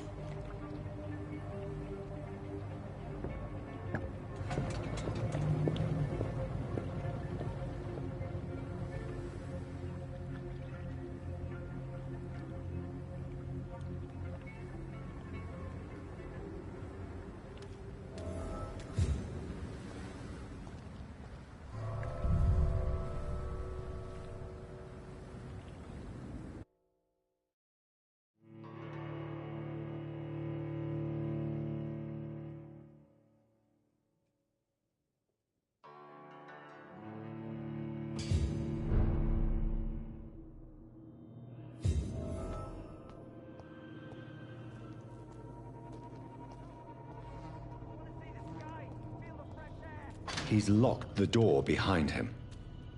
I need to find another way to follow him.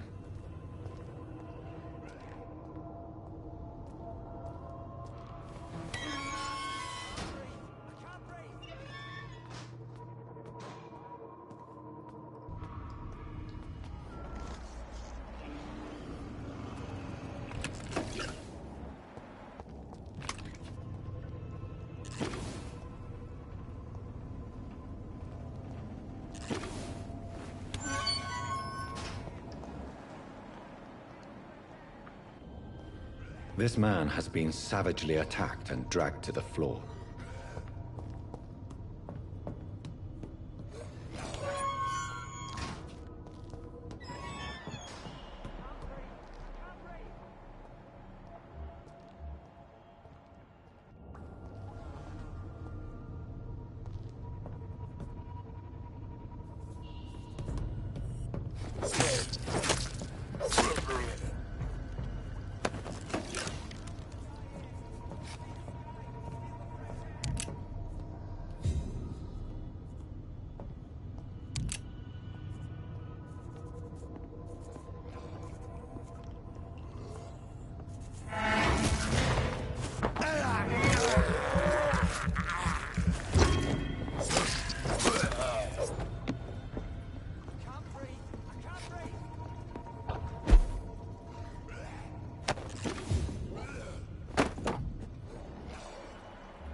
way!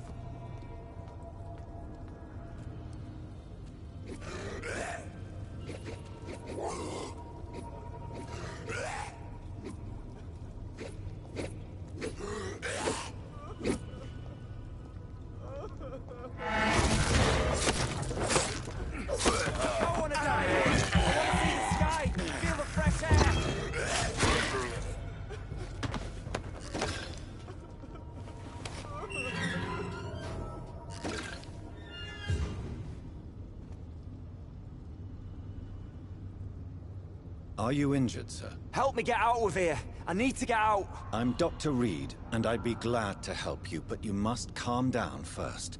Please, take a deep breath and tell me your name. Okay. I'm Oswald Thatcher. Please, I need to get out! Mr. Thatcher, your friend Newton sent me to help you. Do you remember him? Yes I do. Good. Now leave this place and enjoy the cool night air. It's quite invigorating. I'm sure you'll feel better if you do.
What sort of creature is this?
Here's what's left of him.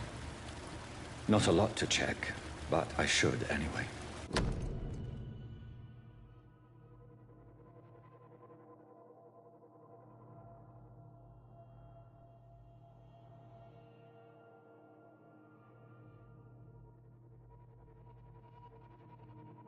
Some voucher for a free checkup in Whitechapel.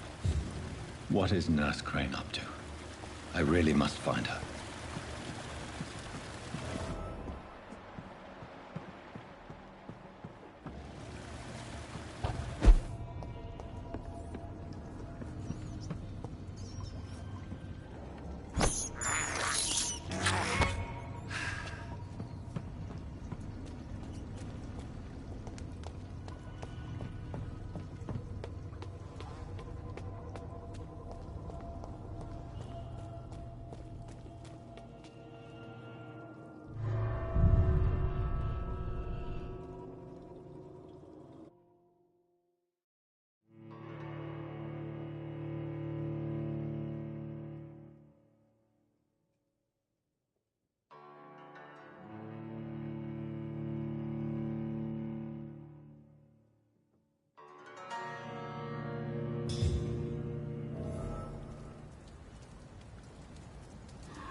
Did you hear me?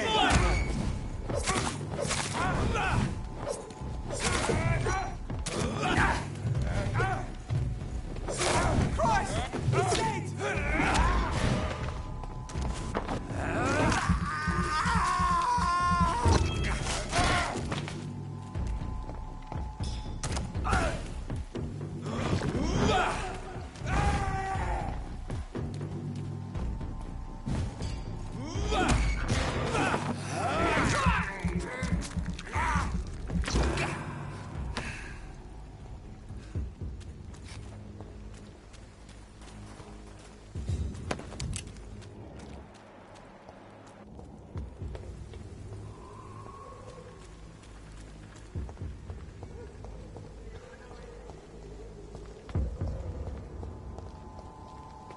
Not a good place.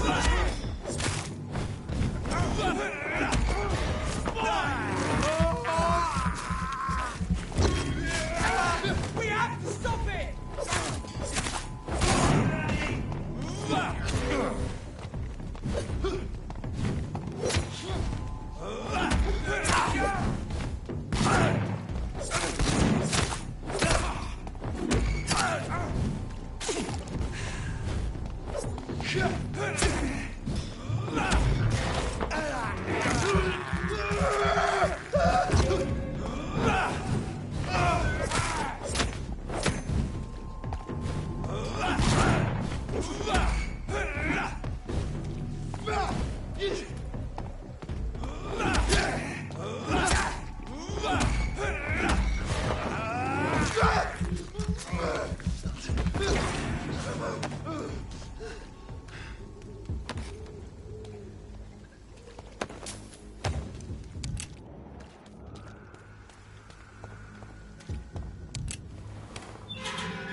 Whitechapel. This neighborhood is linked somehow to the kind Lady Ashbury's blackmail. First, let's find this Petrescu fellow.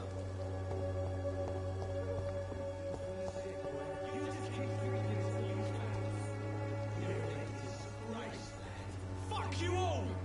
Fuck it all! Stop it now, Albert! Stop it!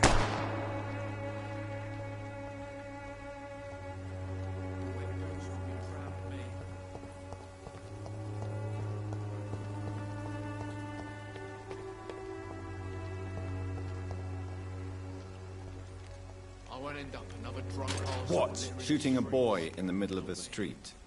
Not the best thing to do, wouldn't you say? What? You saw what happened? Who are you? I'm Dr. Reed, and I'd like to ask you a few questions, if you promise me to set your gun aside. No. Look, I'm not a violent man. I'm Benjamin Palmer, doctor. And no one can help me. Not even you.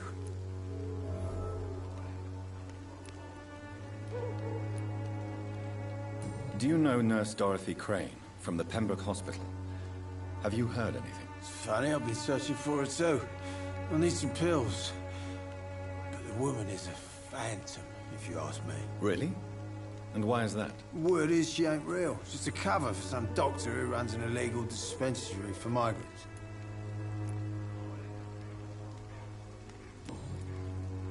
What can you tell me about this place? Nothing to say, really.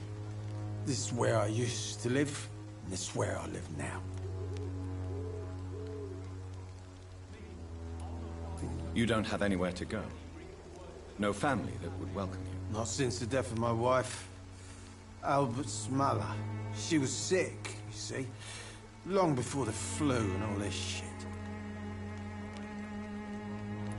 You mean you used to have a better life? Yeah, I had a wife, a home, and a job. I even used to have a name.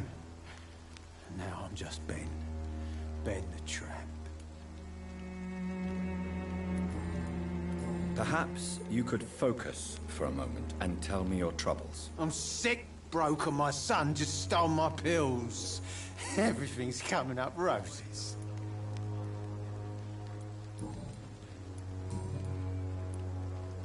Whatever the boy did, I'm sure he didn't deserve a public execution. I swear I didn't want to hit him. It's just that I'm sick in the head, you see, and the boy just frayed me last nerve. I have found a very interesting letter. Your son planned to prove his worth to the gang by stealing your medicine. Oh, I see. So the little bugger thought he could use his dad to build a reputation. The gang's recruiter was dead when I found him. Perhaps you should take better care of your son. I love my Albert, sir. Believe me. It's just... well, I'm an arsehole, I suppose. Anyway, thanks for the letter. This is for your trouble.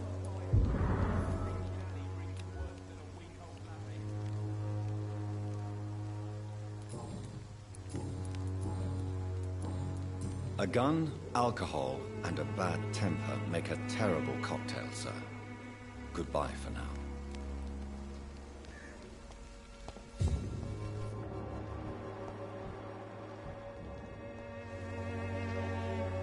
Are you all right? The bastard hit the wall next to me. I don't even know if he meant to miss. If you've been hurt, I can help you. I'm a doctor. Name's Albert. Remember it. Now bugger off. Do you know Nurse Dorothy Crane from the Pembroke Hospital? If you know anything about her, I'd appreciate it. Never heard of her. She's pretty, I'll keep an eye out. What happened? Did you really steal that man's medication? Hey, I didn't do anything, it ain't me.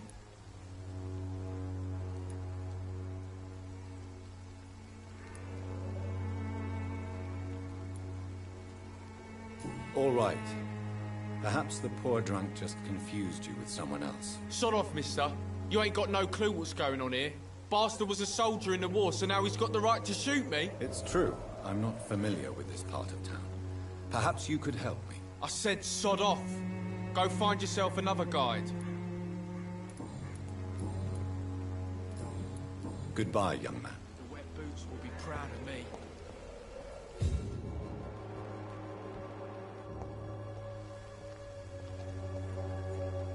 How are you, boy? I'm not your boy, all right? Now piss off. Do you need assistance? Please. Feeling tired these days. There you go. Let's hope nobody steals it from you. Very funny.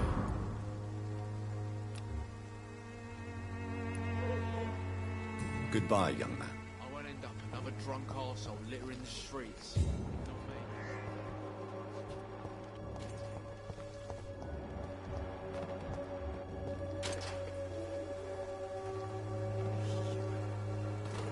Good evening, miss. Good evening, sir. Are you interested in a miraculous cure for this unknown and deadly epidemic? Actually, I am. Then you have come to the right place. The famous Swanborough cordial is all you need to help keep you in perfect health. Oh, really? Why didn't I hear about it during my studies? I'm Jonathan Reed, by the way. Dr. Jonathan Reed. Ah, my brother has spoken of your research, sir. I'm Loretta Swanborough, and it's always a pleasure to meet a fellow healer. Do you know Nurse Dorothy Crane from the Pembroke Hospital? I'd like to know more about her. I don't like to talk about competition. Competition, you say? Never met her, but it seems she provides some sort of medical care to the poor. The whole thing has to be some sort of scam, if you ask me. Tell me, who intrigues you most in Whitechapel? The region itself is something to see, but I would say Camellia the mute florist who gives away her flowers. What do you think of the locals? Most of them are afraid or desperate. They all come to me eventually for my remedy. Is there anyone I should avoid? Cadogan Bates, without a doubt. The bloody bastard remorselessly exploits poor migrants as soon as they get here.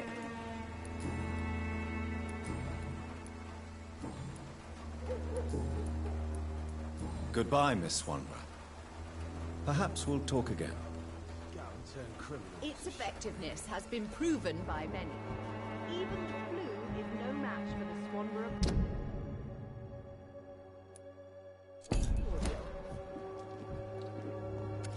Good evening, Benjamin. Can I help you? I'm afraid not, Mr. Reed.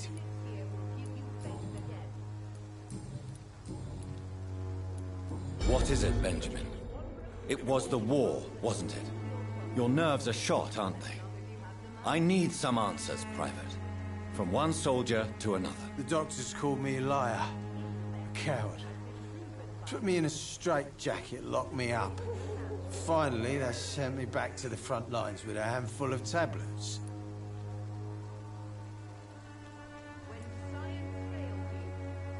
It's a pity that doctors still practice such barbaric methods. It's a dishonor to our profession. Now only the pills stop me thinking about this shit. To not hear the explosions. I'm even scared of the dark these days.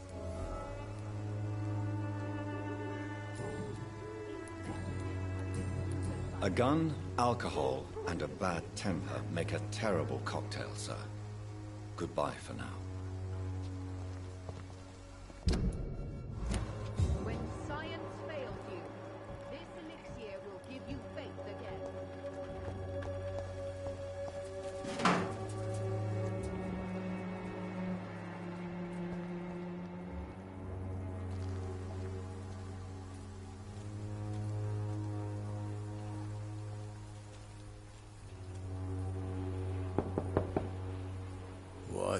What do you want? Leave me alone. Good evening, sir. I'm Dr. Reed.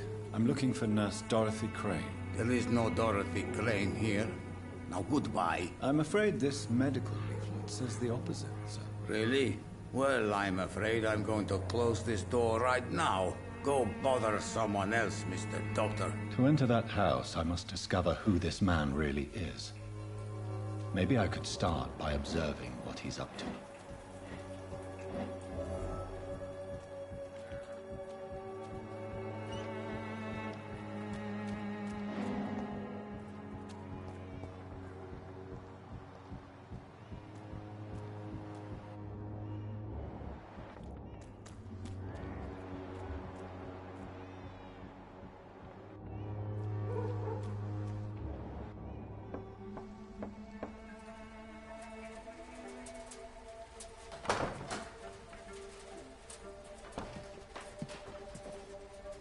A strange man was at the door with a pass for our medical facility. I refused him entry. Darius, how could you know he didn't need our help? His clothes were too finely tailored to be for Whitechapel. Perhaps just a friend of that stray poet who is always about. Richard Nithercott? No, not of the same cloth, this man. I suspect some machination from that journalist. Clayton Darby. Is he still asking questions? Yes. I saw him drifting around St. Mary's Church. I swear he is tracking me, just downwind.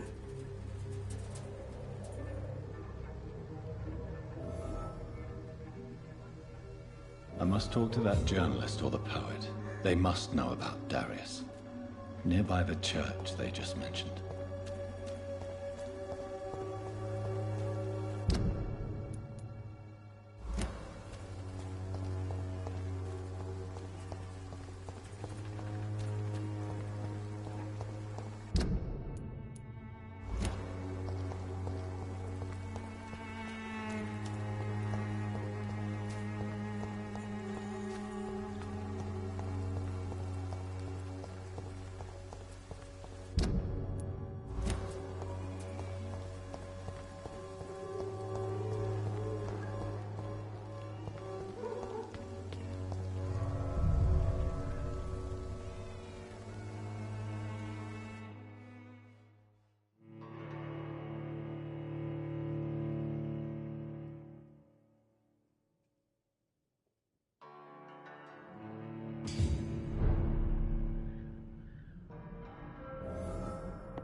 Excuse me, sir.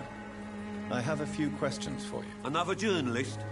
I didn't answer the first one, so piss off! I'm not a journalist, I'm a doctor. A doctor, you say? It's quite a rare breed in this part of town. Really? But still, here I am. Dr. Jonathan Reed, at your service. I'm Joe Peterson's son, but Colossus Joe to most. And I don't remember asking for your service, sir. Have you heard of a nurse named Dorothy Crane? She's a colleague of mine, and is supposed to live around here. Dorothy Crane? Yeah, I know her. One of the few good souls who dare to help the sick around here. Could you please tell me more about her? She's a nice girl. Tries to help the migrants.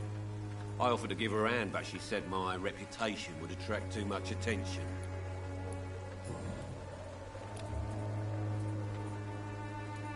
May I ask what you do around here? I do whatever I want, and sometimes even more. Now sod off.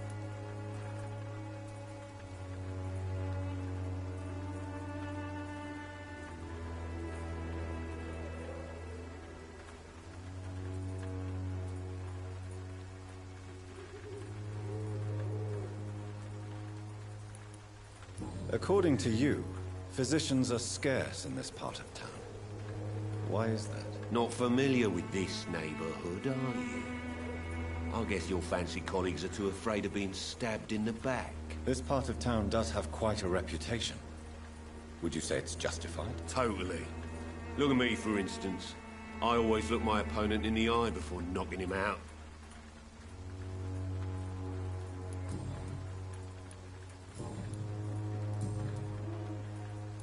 Goodbye, Mr. Peterson.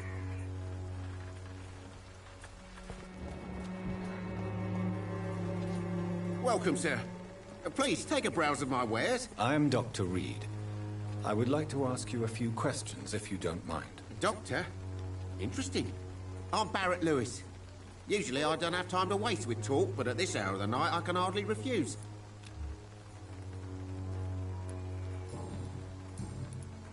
Have you heard of a nurse called Dorothy Crane? Nurse Crane? So the bitch really is a nurse, then? Always thought she was just some crafty foreigner, that one.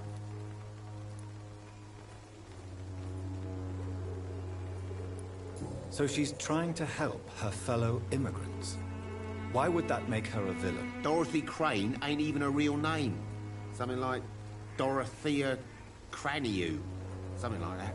Came to England fleeing the war, I was told. That doesn't explain why she irritates you so much. Your precious Nurse Crane gives away medical supplies and prescriptions for free. I offered to sell it for a fair cut, but no. Miss Crane wanted to play the quiet saint. How is business around here? Business? I have no business. Between this racket, theft, and customers getting scared, I'm losing money every day. I see.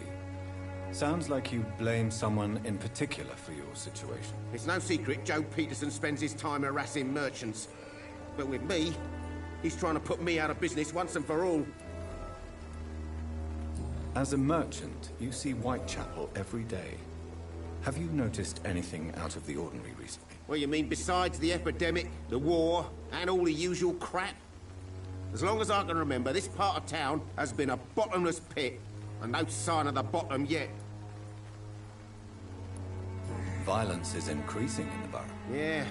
A few nights ago, some blokes jumped me. Came out of one of the condemned workshops. Fever, madness, something like that. Where did this happen? Why did you go there? In the closed workshops nearby. I worked there as an apprentice in better days. Now I only go to find trinkets or tools.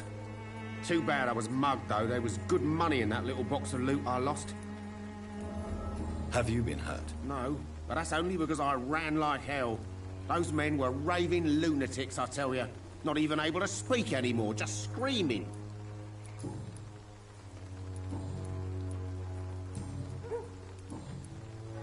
Right then. Show me what you have.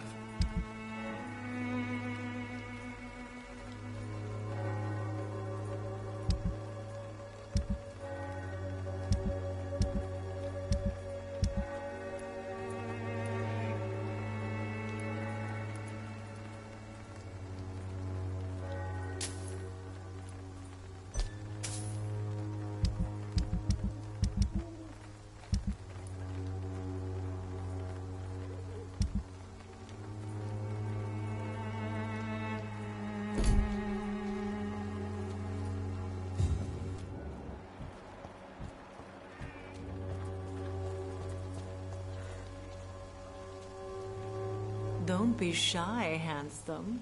What can Christina do for you? I'm not looking for what you're selling. But I'd like to ask you a few questions, if I may. I'm a doctor. Dr. Reed. All right then, but be quick. Though I usually get paid when I open my mouth. Do you know Nurse Dorothy Crane from the Pembroke Hospital? Anything you can tell me about her would be helpful. I don't know her, but I know her name is Dorothea Crăciunescu. She came from Romania like me and many others. You seem to respect her. Dorothea helps the sick people of Whitechapel. Everyone should respect that. Do you need any assistance, Miss Popper?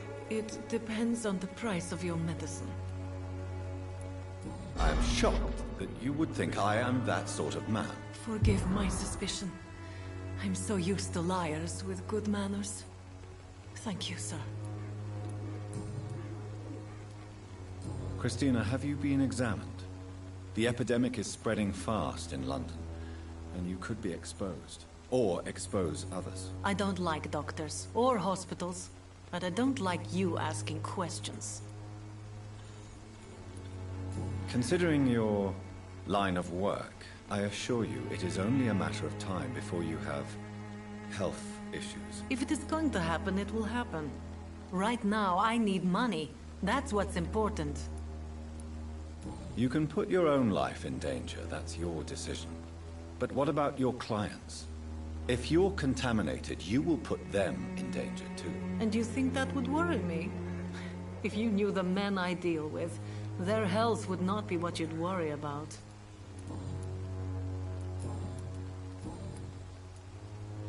Tell me about yourself. Are you joking with me? People don't usually come to see me for conversation. I have no interest in your work. I am, however, curious as to what led you into this career. Short story. The war, exile, and England. This country is not especially welcoming. I've been refused many jobs because of where I am from. I had few options left.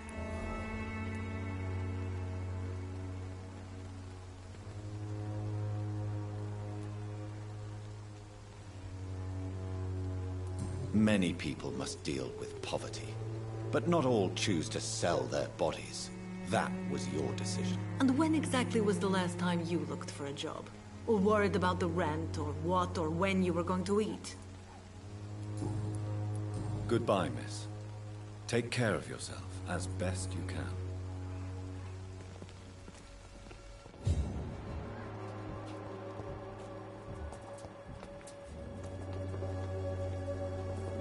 Forgive my interruption. Do not apologize, my son. Father Tobias Whitaker is always happy to teach mortals about the incoming Armageddon. I am Dr. Jonathan Reed, and I just have a few questions. A scientist? You are much more lost than I thought, my son. Do you know Nurse Dorothy Crane from the Pembroke Hospital?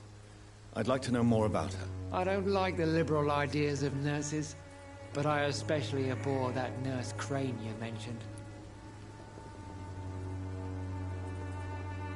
So, you're not exactly a fan of Florence Nightingale's work. But nurses are essential for modern healthcare. Nuns should be the only women allowed to take care of male patients. It's obvious only they have the necessary moral fiber. Why do you hate Nurse Crane more than other nurses? Before coming to London, she was a member of the communist resistance in her country. That's what happens when you let a woman get involved in politics.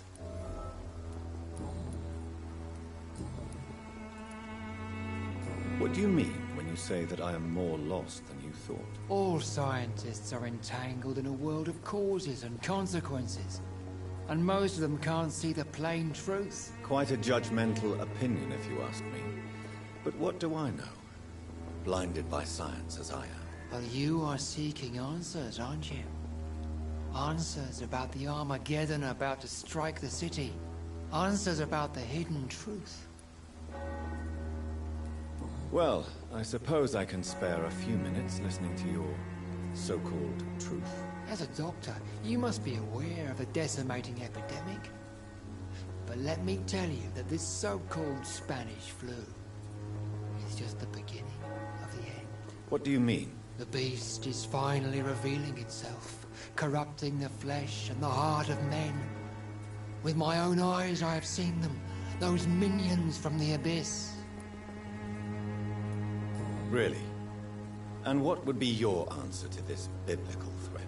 We must fight the disease before this legion outnumbers us.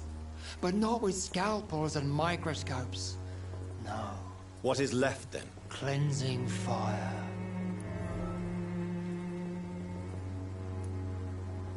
Tell me, Tobias, what exactly is your plan concerning the cleansing of this city? God will recognize his own. More than once this city has risen from the ashes, hardened and purified by the flames.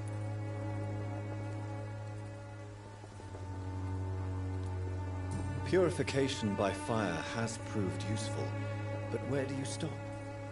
Burn the clothes? The buildings? The corpses?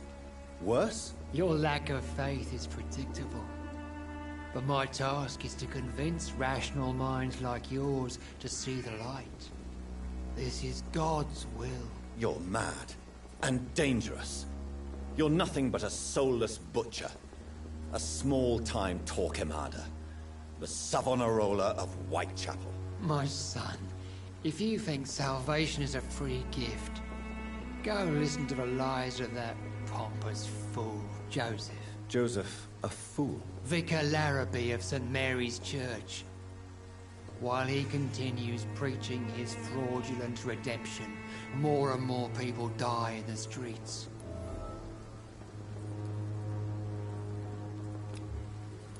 What do you mean when you say that I am more lost than you thought? All scientists are entangled. Quite a judgmental opinion. Well, you...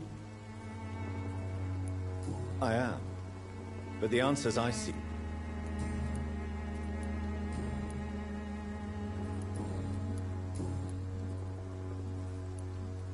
Have you any friends? Any family left in these terrible times? No. But I have a disciple I see as my son. He is so devoted. I sent him to preach the good word in the heart of this corrupted city.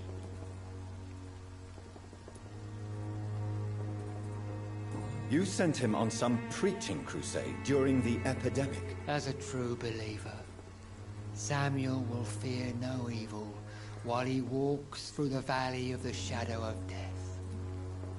Where did you send him?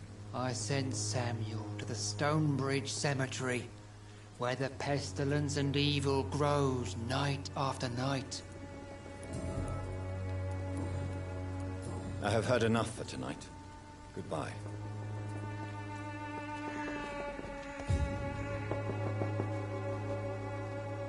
Excuse me, sir. Are you familiar with this part of town? Name's Clayton Darby, reporter. Sorry, I'm new to Whitechapel. But perhaps you could help me, since you're a journalist.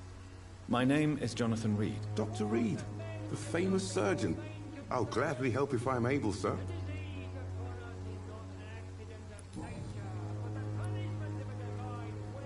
Why are the newspapers keeping silent about the Spanish influenza? It's as though none of you care. There's a war going on. People shouldn't be demoralized by news of deadly diseases. It's a disgrace. People are left to die alone. No one is properly informed of the risks. These are bad times indeed. So much for the glorious British Empire. Have you any idea of the danger you face in these streets at night? I've had to run and hide more than once from frenzied mobs incensed by the fever. Do you think the flu is really responsible for this, Doctor?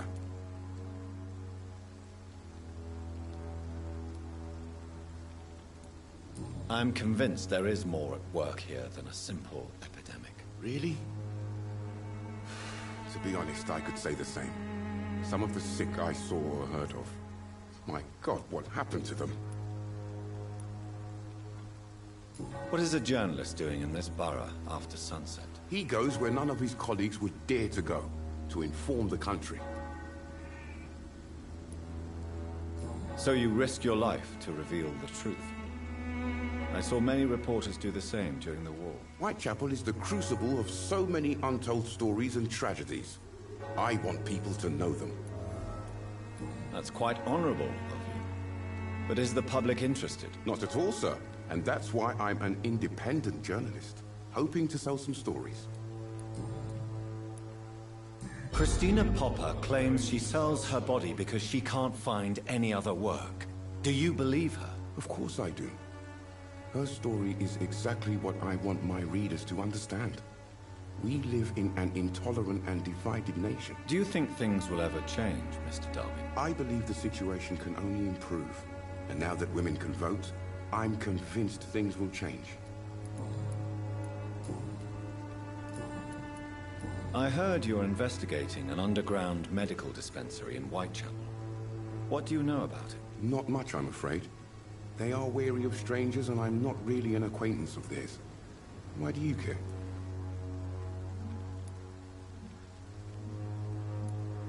I'm a doctor, Mr. Darby.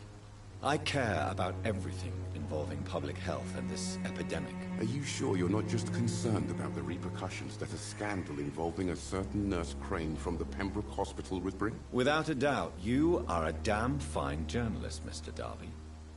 What do you know of her accomplice, a man named Darius? I don't know much about the man. He's very cautious, never goes out, doesn't seem to have any friends or family. He has no relatives at all? No, except for that strange man, a poet named Richard Nithercott, who sometimes comes by. Darius would never let him in. Where can I find this Mr. Nithercott? He spends most of his time lurking around Whitechapel, talking to himself or declaring verses. These days, you can usually find him behind the church. He never goes out? No. A few days ago, he unexpectedly did. I followed him, but it was just a ruse to keep me away from his house. Really? How do you know? He went to the nearest mailbox, but just before posting his letter, he ripped it up and threw it away.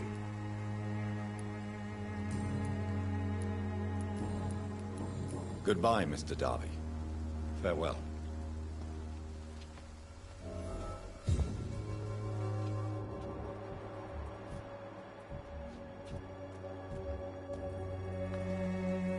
Good evening, Doctor. Can I help you? Do you need assistance? That would be nice of you, Doctor. Who knows what I may have caught during my investigation. I will see you later. Goodbye, Mr. Darby. Farewell.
By your false faith. Good evening, Doctor.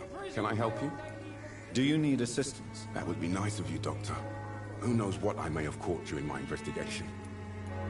If you persist in investigating the most pox-ridden boroughs of London, you must accept the risks. Thank you, sir. Goodbye, Mr. Darby. Farewell.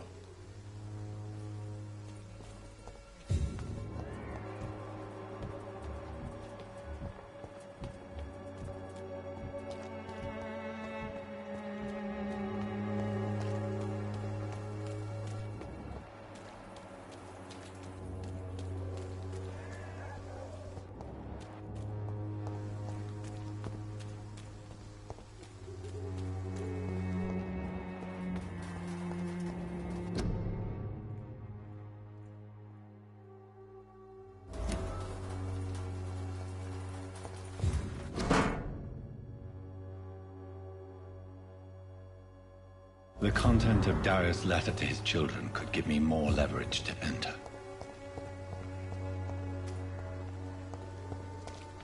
I cannot enter.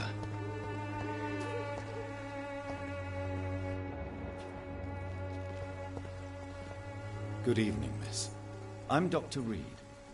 I'd like to ask you a few questions. I know what you're thinking. A tall stranger who meets a girl in the street at night. It reeks of the penny dreadfuls. But I mean you no harm, truly.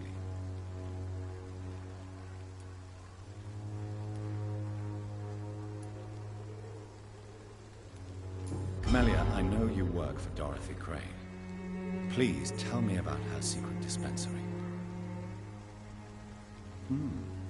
A stubborn and mute comrade. Nurse Crane and Darius Petrescu have been clever.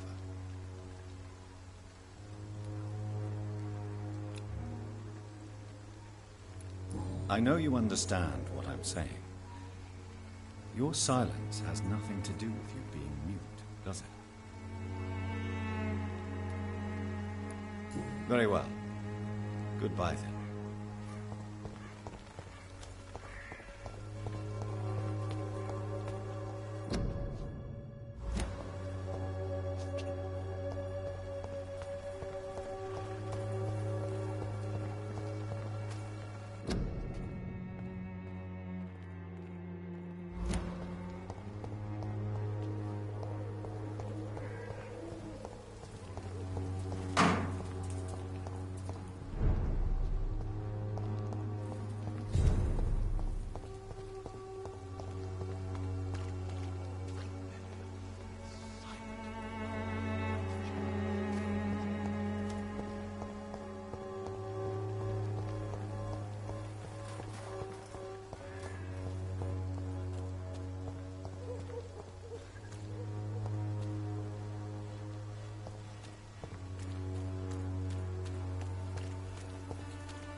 No protection against malevolence and trickery. You are blinded by your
Good evening, sir. I'm Dr. Reed. I would like to ask you a few questions. Please be my guest. Although I may not be the best informant regarding this part of town, my words speak about that which the eyes cannot see. Really? Are you an artist of some kind? I'm a poet, sir. Richard Nethercott, at your service. Do you need medical attention, sir? It may be wise to let you prescribe me something. I don't feel like I should. I understand your appetite for words and macabre beauty, sir. But you should be more careful. The nutrition of my mind is more important than my physical health. But I appreciate your concern, sir.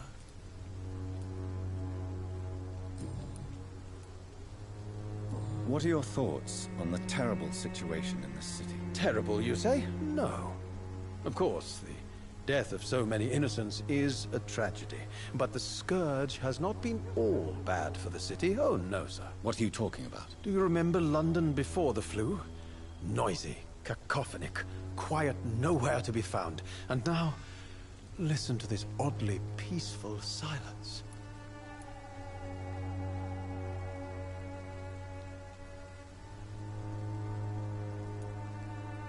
My mother loved poetry. Perhaps your words would have touched her sensitive nature. I only see a dreadful disease. Most people fail to understand my perspective. I don't blame them. But how could I call myself a poet if I veiled my feelings? May I ask what you're doing at this hour of night, sir? Do you live here? Not at all. I'm just enjoying the pleasure of a quiet walk. Though night talks are always preferable, if you ask me. Especially with strangers.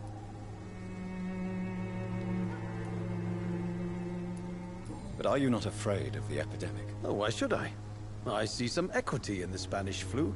No flesh should be saved, say the scriptures. Good or evil, rich or poor, all are equal in the eyes of the flu. If you say so. But as a physician in a time of epidemic, I must caution you to avoid unnecessary exposure, sir. Thank you, Doctor. But we both know the seeker of truth has to go boldly where the weak dare not. Are you aware that your life could be in danger in this part of town? But this is where I must be to feel the real beat of the city. I had to come, see it for myself, alone.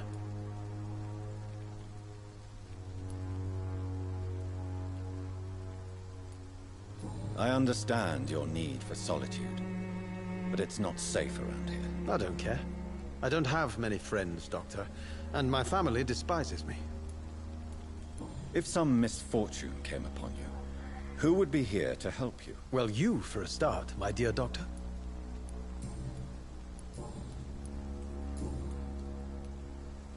Tell me, Mr. Nethercott, why seek inspiration in Whitechapel? The place is not beautiful per se, but how to explain it? Stirring and challenging. Do you not think it a little morbid? On the contrary, sir. Whitechapel is full of life, full of beauty. Just like my dear muse, the wonderful Camellia. What can you tell me about Camellia? Not much. And that's the beauty of it. She can't speak, you know. She's a locked mystery who exhales kindness and sweetness.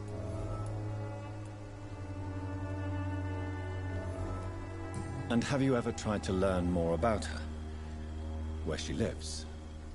How she survives? Whom she may know? Maybe I prefer she remains an enigma.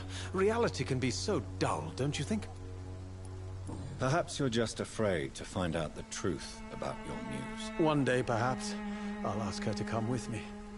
But will she still be my wild flower of Whitechapel if she moves uptown? In what way, exactly? The struggle by gaslight, the barren smiles and the added hunger under the rain. If you say so. Such vibrant antagonism and vivid paradox. The stripped humanity raged across each street. Vivid, of course, yes. And what about the poignant distress? Oh yes, the poignant distress. You see what I mean, don't you? That's what I want to write about, and that's what Whitechapel is made of. Did you know the mute florist is a member of a secret society? No, I didn't. But I thank you for this information, sir. for it only enriches the mystery surrounding the precious camellia. Are you not curious? Is there not more you wish to know? That girl has not an ounce of malice in her. Whatever she may be hiding, it's certain to be for the benefit of most, if not all. I fear you are a hopeless romantic, Mr. Nethercott. Guilty as charged, Dr. Reed. May I ask you a few questions about the district? Extraordinary part of town, is it not? I'll be glad to help you, if I can. I'm looking for Dorothy Crane, a nurse who lives in this vicinity. Dorothy Crane. Oh, I love the name. The Crane of Whitechapel. Sounds very mysterious. But, sorry, no, never heard of her. What can you tell me about an old man called Darius? Darius Petrescu? Yes, I know him. At first, I thought he was only a small publisher. I invited him to publish my work, but his reaction was pretty clear. Not interested in your talent? Darius is an old political activist who takes delight in printing tracts and lampoons. Those communist activities only require mediocre writing skills. I'll leave you alone, sir. Darius is a bit less of a mystery now. It should not be that difficult to incite him to let me in.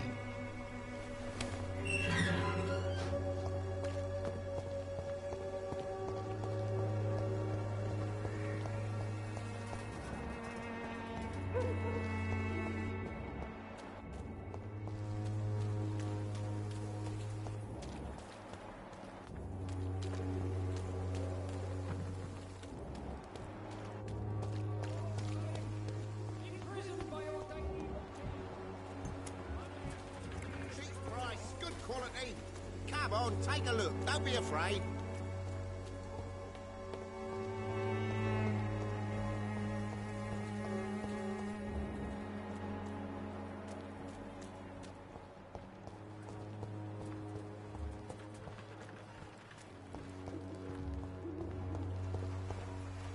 Good evening, my dear colleague. I'd like to see what kind of medicine you're selling.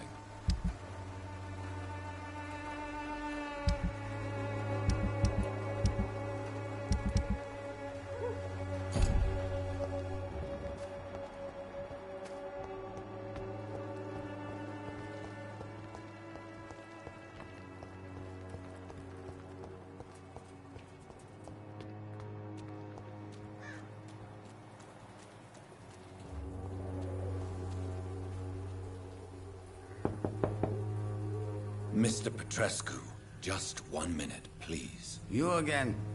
Go away. Sir, wait. Stop this nonsense. I know Nurse Crane is here. Shall we speak man to man, you and I? All right. Speak up. Don't you see we're on the same side? We fight to help the poor, sick, and abandoned. I'm nothing like you, Mr. Doctor. Yes, you are. You too believe in providing medical care without charge. You know what we have to sacrifice to make the world a better place. I have to admit your words have conviction. All right, I'll let you see Dorothea. Don't make me regret this, though.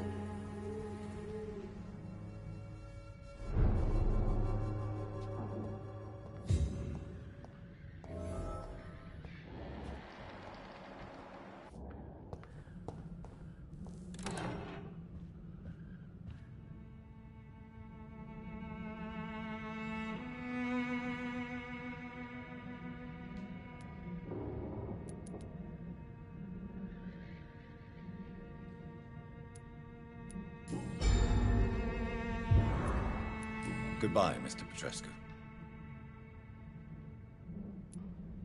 Goodbye, Mr. Petrescu.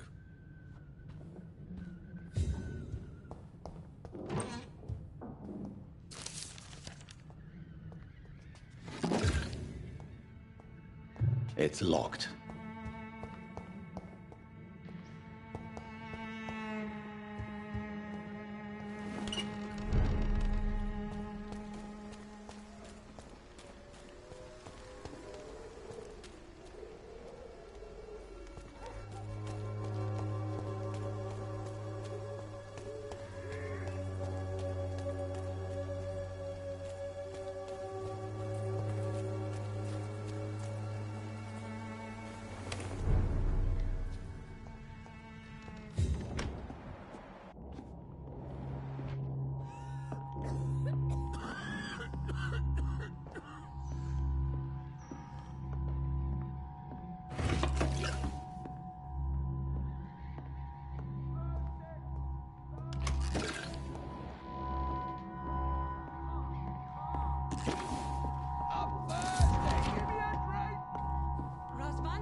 I need help! What do we have here, nurse? Patient Raz van Vasily. High fever running on 3 days. Complaints of dizziness, muscle aches, and head pain. Diagnosed with influenza. Treatment? Aspirin and salicin for the fever and discomfort. Liquids for dehydration, but he's having trouble keeping even water down.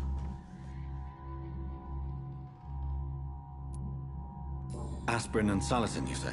Why not some warm milk and a kiss on the cheek? Where are the quinine salts? Tried buying, borrowing, even stealing. There's none to be found, Doctor. He's not convulsing, he's choking. He's not getting any air. Scalp! Hand me that scalp! What can I do, Doctor?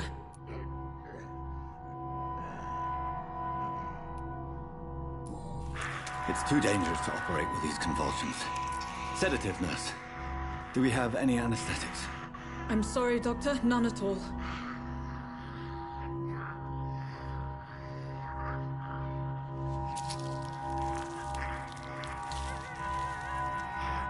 I need to perform a tracheostomy. Short pipe. That rubber tube will do. We're going to cut a passage for air through the neck. Yes, Doctor. He's breathing again, but he's coughing up blood. Internal hemorrhaging. I need to make another incision into the chest cavity to drain the fluids from the lung. Prepare another tube. A thoracostomy. Doctor, we've nothing to fight the infection. We need an aseptic environment. Right then, Nurse Crane. What do you suggest we do? I've no idea. I'm not the doctor. Time is of the essence. We need to perform a thoracic drain. Yes, Doctor.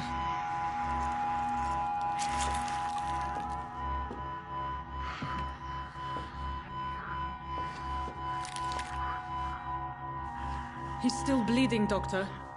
I'm losing his pulse. The drain must have punctured the intercostal artery. There's too much blood. Are you all right, Doctor? I can't see.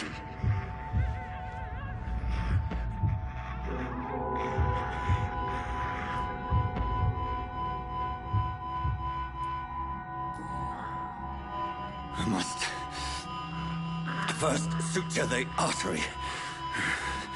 Find the wound. The source of the blood. Needle and thread, Doctor. Good. The stitches are holding. How's he doing? We're losing him. We've lost his pulse. He's dying, Doctor.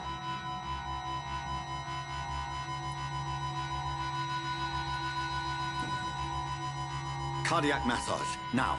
Cardiac... What? Are you making this up as you go along?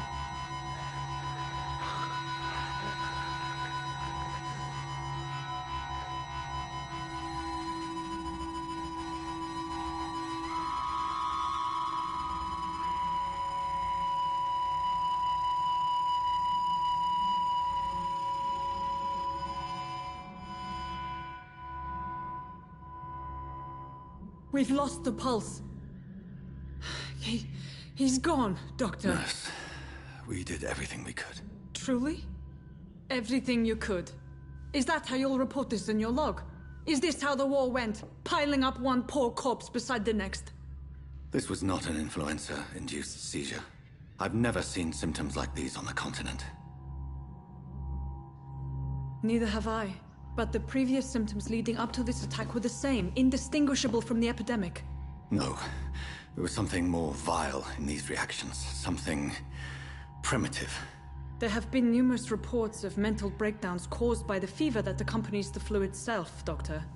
Yes, but... I'd best take some samples of the blood for analysis.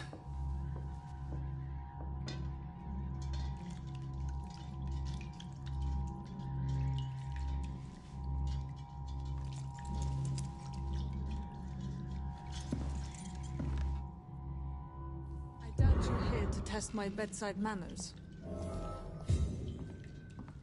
I suspect it was more than intuition alone that led you to us. So, how might I be of service, Dr. Reed?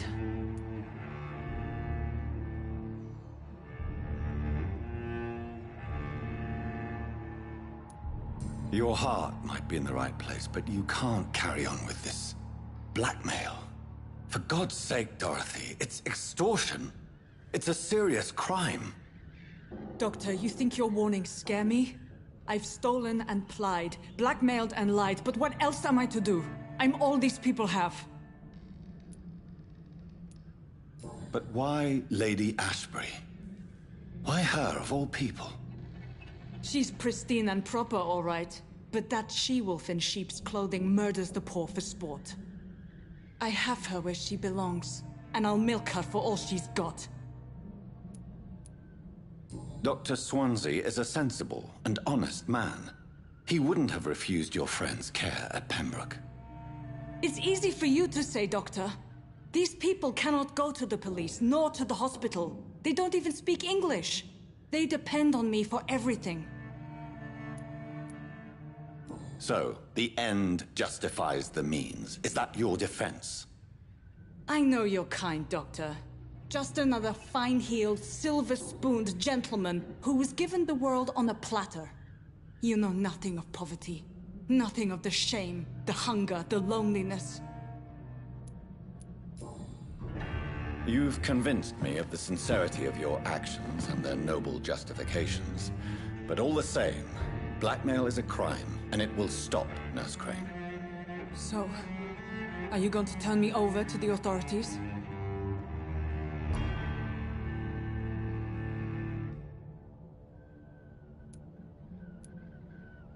Listen very carefully, Dorothy.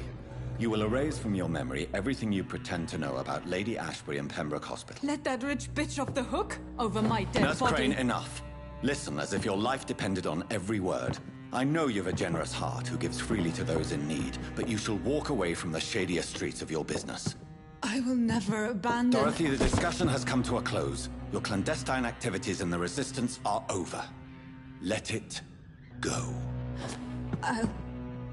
I'll let it go. Yes.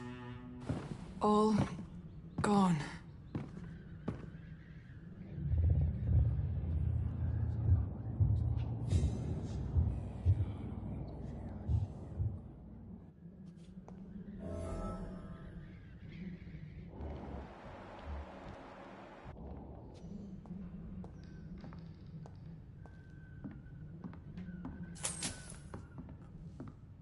It's locked, all right.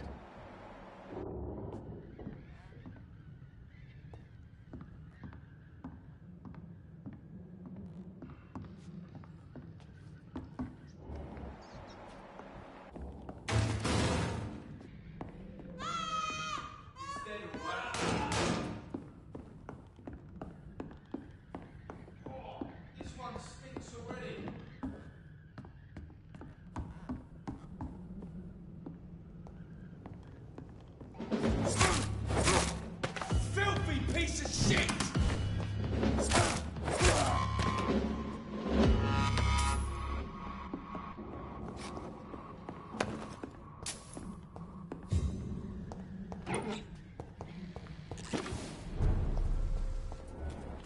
Burn it, boys!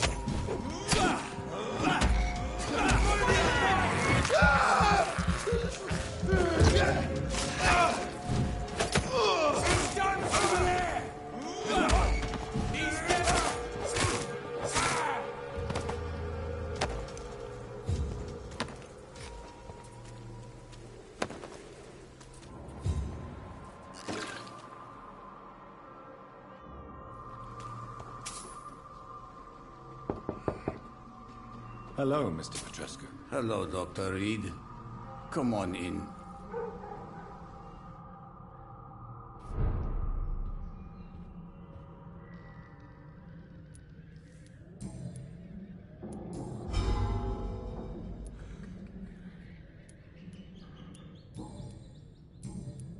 Goodbye, Mr. Petrescu.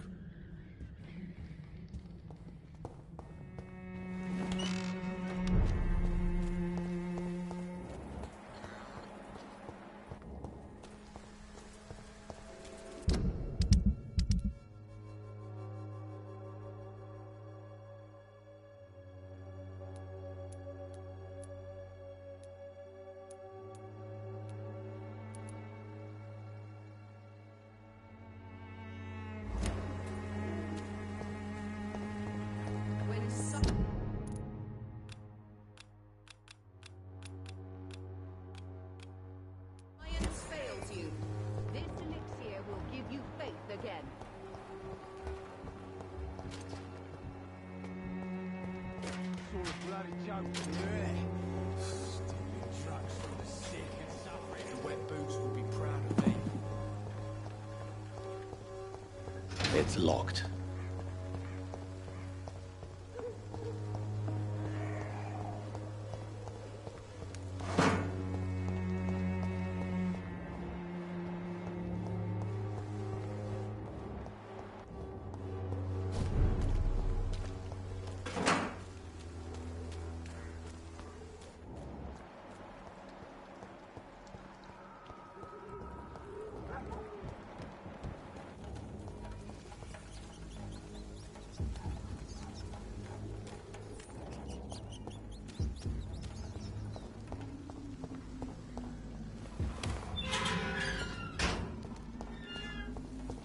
Human blood.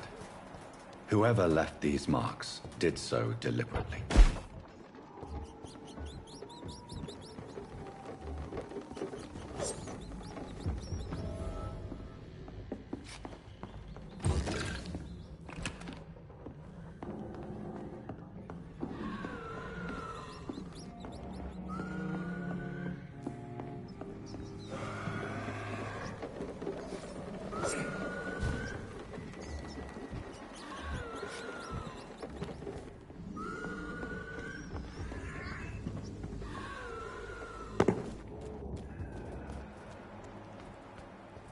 Kill it, boy! It's a bloody crime!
never said so many.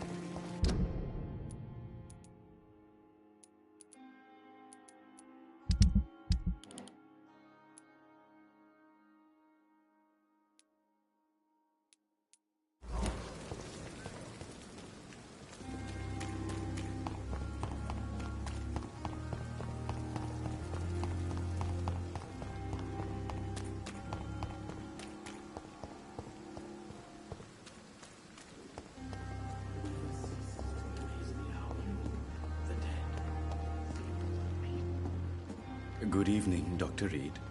Such a pleasure to see you again. Please show me what you have to sell. Of course. It's just trinkets and curios.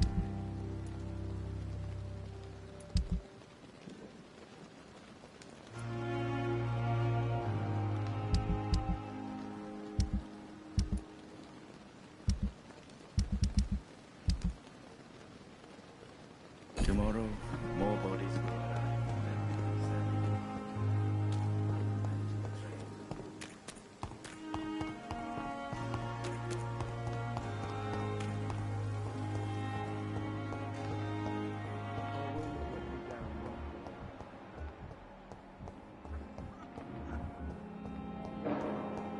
So much energy, so little result.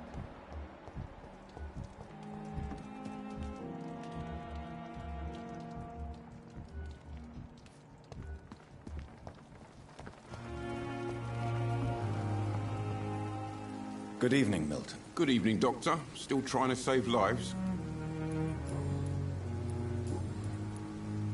I'd like to see your goods. Wise choice, Dr. Reed. A reliable gun is what everybody needs these days.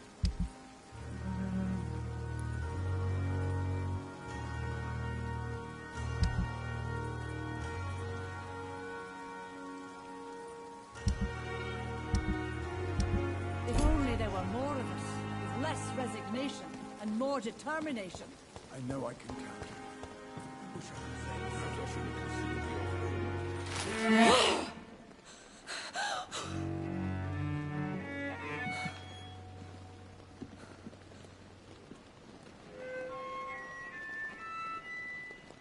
I would ask you to avert your eyes, sir. Or did you not know it was rude to stare? I knew it. Speak up, Dr. Reed. I like a man who speaks his mind.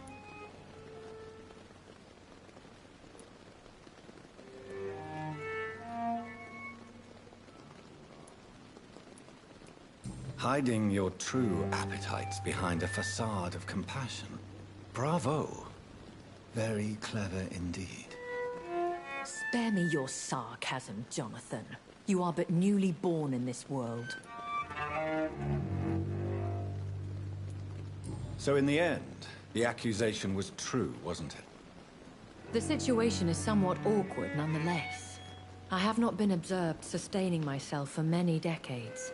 I have to say I'm a trifle embarrassed. Anyway, I have concluded my inquiries concerning your blackmailer. I see. Please excuse my agitated state. Under normal circumstances, I wouldn't let anyone see me in this condition. The case is closed, your ladyship. The person who took advantage of you has, shall we say, seen the error of her ways. So who was it? My lady, the blackmailer was dealt with using the utmost discretion. The culprit's identity is of no relevance. Thank you, Jonathan. That is exactly what I needed from you. You have proven your loyalty, so, as a friend, please accept this small token of my appreciation. Thank you, my lady. If you have an inclination to learn more about vampires or your current situation, I will be glad to aid you in your quest for knowledge.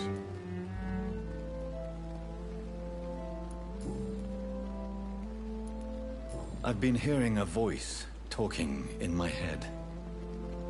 Is this some kind of insanity? It feels like the voice of the vampire that created me. Hush. Tell no one this. It would be unwise to talk of such things amongst British immortals. Speak no more of your maker. Excuse my forwardness, but... are you my maker? Me?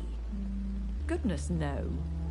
Only a foolish immortal would create a progeny without taking precaution, and I'm no fool. How could this cause offense? Only the powerful immortals can mentally call to their progeny. No vampire or hunter will sleep easy, knowing that an unidentified elder is stalking the streets of London. I don't understand. Why was I created and then left for dead? That is a question only the one who made you can answer. It's not normal practice. I doubt even if you find him, he will answer you, considering how cruelly he treated you. So me being a vampire could have been a mistake. I very much doubt it, Jonathan. Contrary to the legends, it is not as simple to make another vampire by just biting someone. I'd like to avoid creating another vampire by mistake anyway. Tell me, how is it done? The process is dangerous.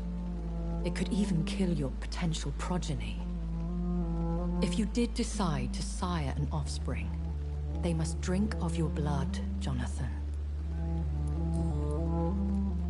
A vampire?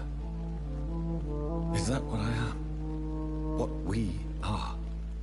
Such a crude word, defined by penny dreadfuls and drunken hacks. No. You are now an Ekon, and that you shall remain.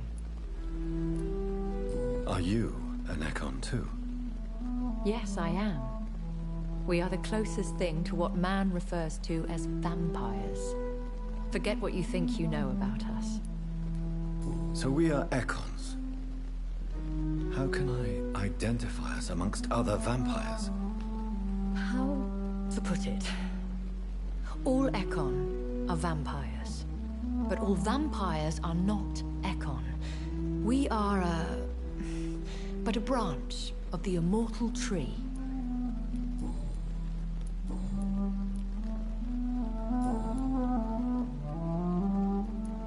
Why did you save me in the canning factory? I could hardly stand by and watch such a promising young blood as yourself be torn to shreds by some gutter scowl. William Bishop wasn't the vampire that created me then? No, Jonathan. Whatever their strength and demeanor, Scowls are the progeny of careless vampires. It cannot be the other way round. What type of vampire is a Skull?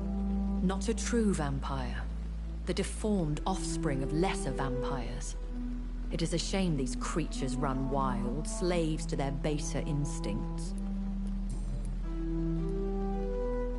Why does Dr. Swansea allow you to feed on the patients of the hospital?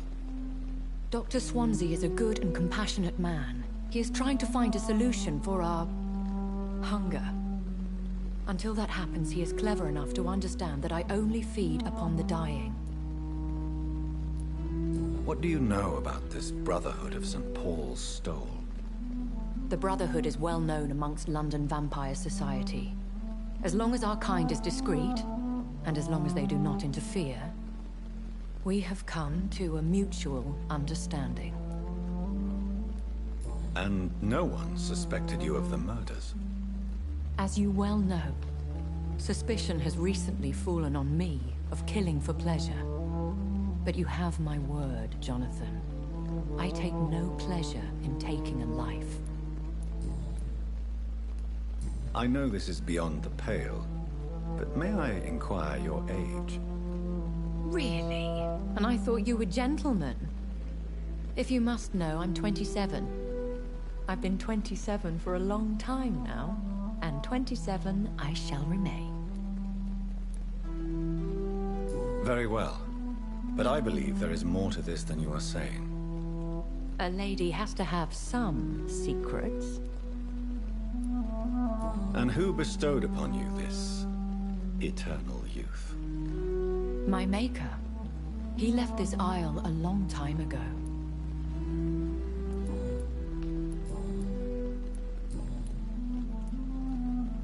When I awoke, changed, I was chased and attacked by vampire hunters.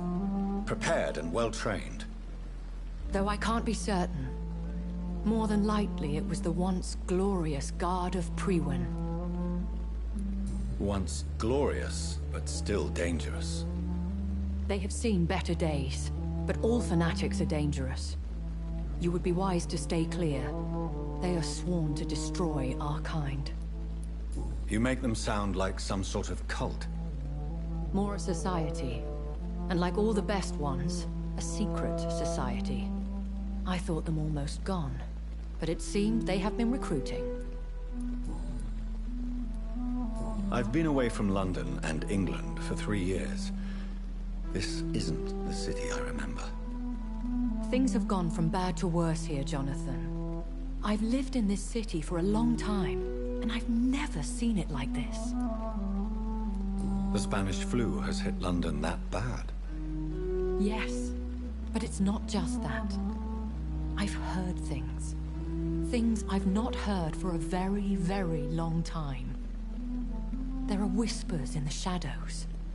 Something far worse than the Spanish flu is here in the city. What is it you fear? Fear has long since flown this form. But there is something malevolent circling us. I feel fear is merely waiting in the wings. Are there many vampires here in London? Immortals are of a rare breed, and we often tend to hide. But you may occasionally meet some of us at night. Do you know any of them? Have you an idea of the identity of the vampire who attacked me? You mean your maker? No, Jonathan, I have no clue. But I fear he or she is as careless as cruel. To let you discover your new condition by yourself. What do you mean? Every now and then, you may discover an immortal in the deep of the night. But we are a rare and reclusive breed. Our progeny is almost never accidental. Will they all be as affable as you, my lady? I do not see why not. But remember, even the shark smiles before he bites. That sounds like a lesson from experience. Vampire politics are as intricate and sometimes tedious as a game of chess in a gentleman's club. I've learned from experience it is best to decline to play. I bid you farewell. For now, my lady. I must quickly analyze the blood I took from Nurse Crane's patient.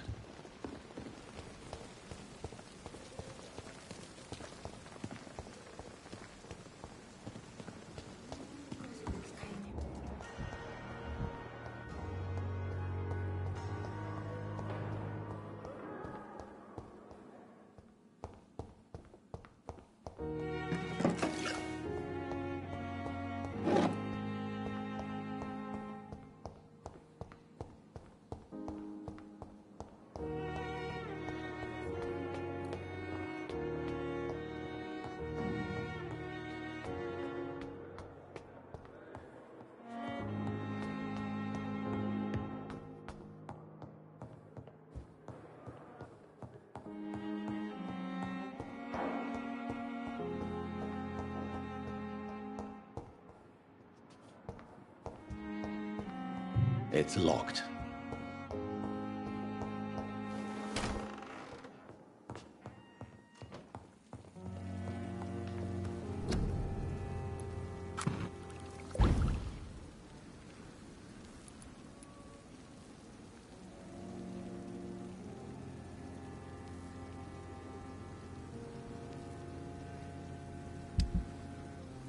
Razvan Vasily was infected by Spanish flu, but also has the highly unstable blood of the Scowls.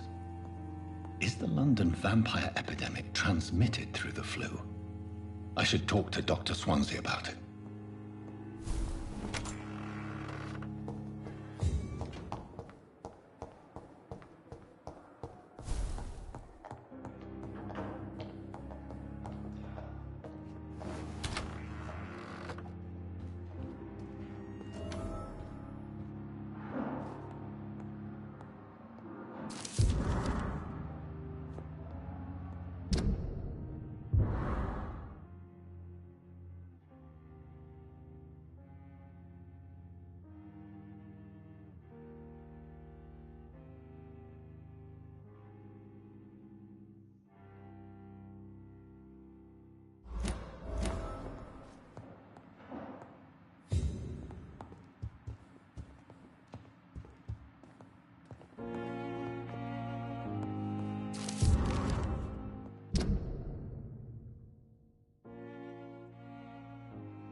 Evening, Edgar.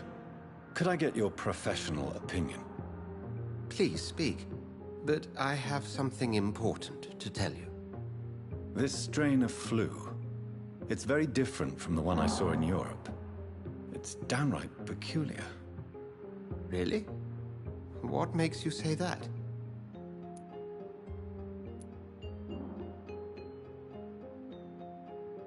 I've just looked at the blood of one of our recently deceased. I see. Do you have anything more to go on? This disease spreads and looks like the Spanish flu, but its effects differ greatly. The London strain is different from the continental one. This is very interesting. Did you find something else?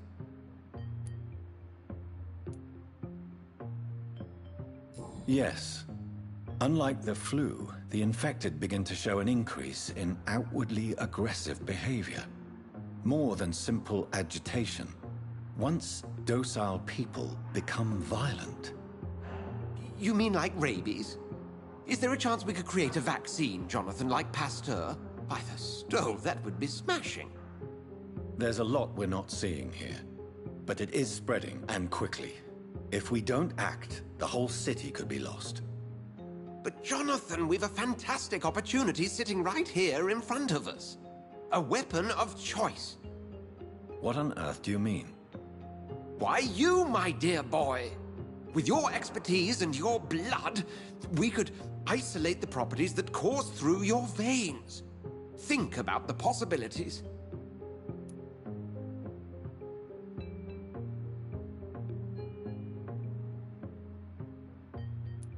But the risk of infection using vampire blood could compound the situation.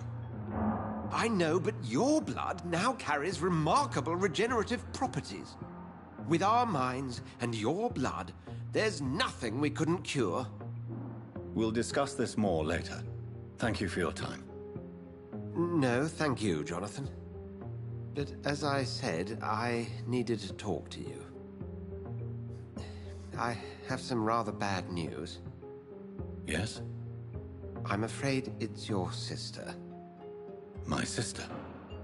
She's to be buried this evening at Whitechapel Cemetery. Your mother published the obituary this morning. I see. I'm sorry, Jonathan. Please accept my condolences.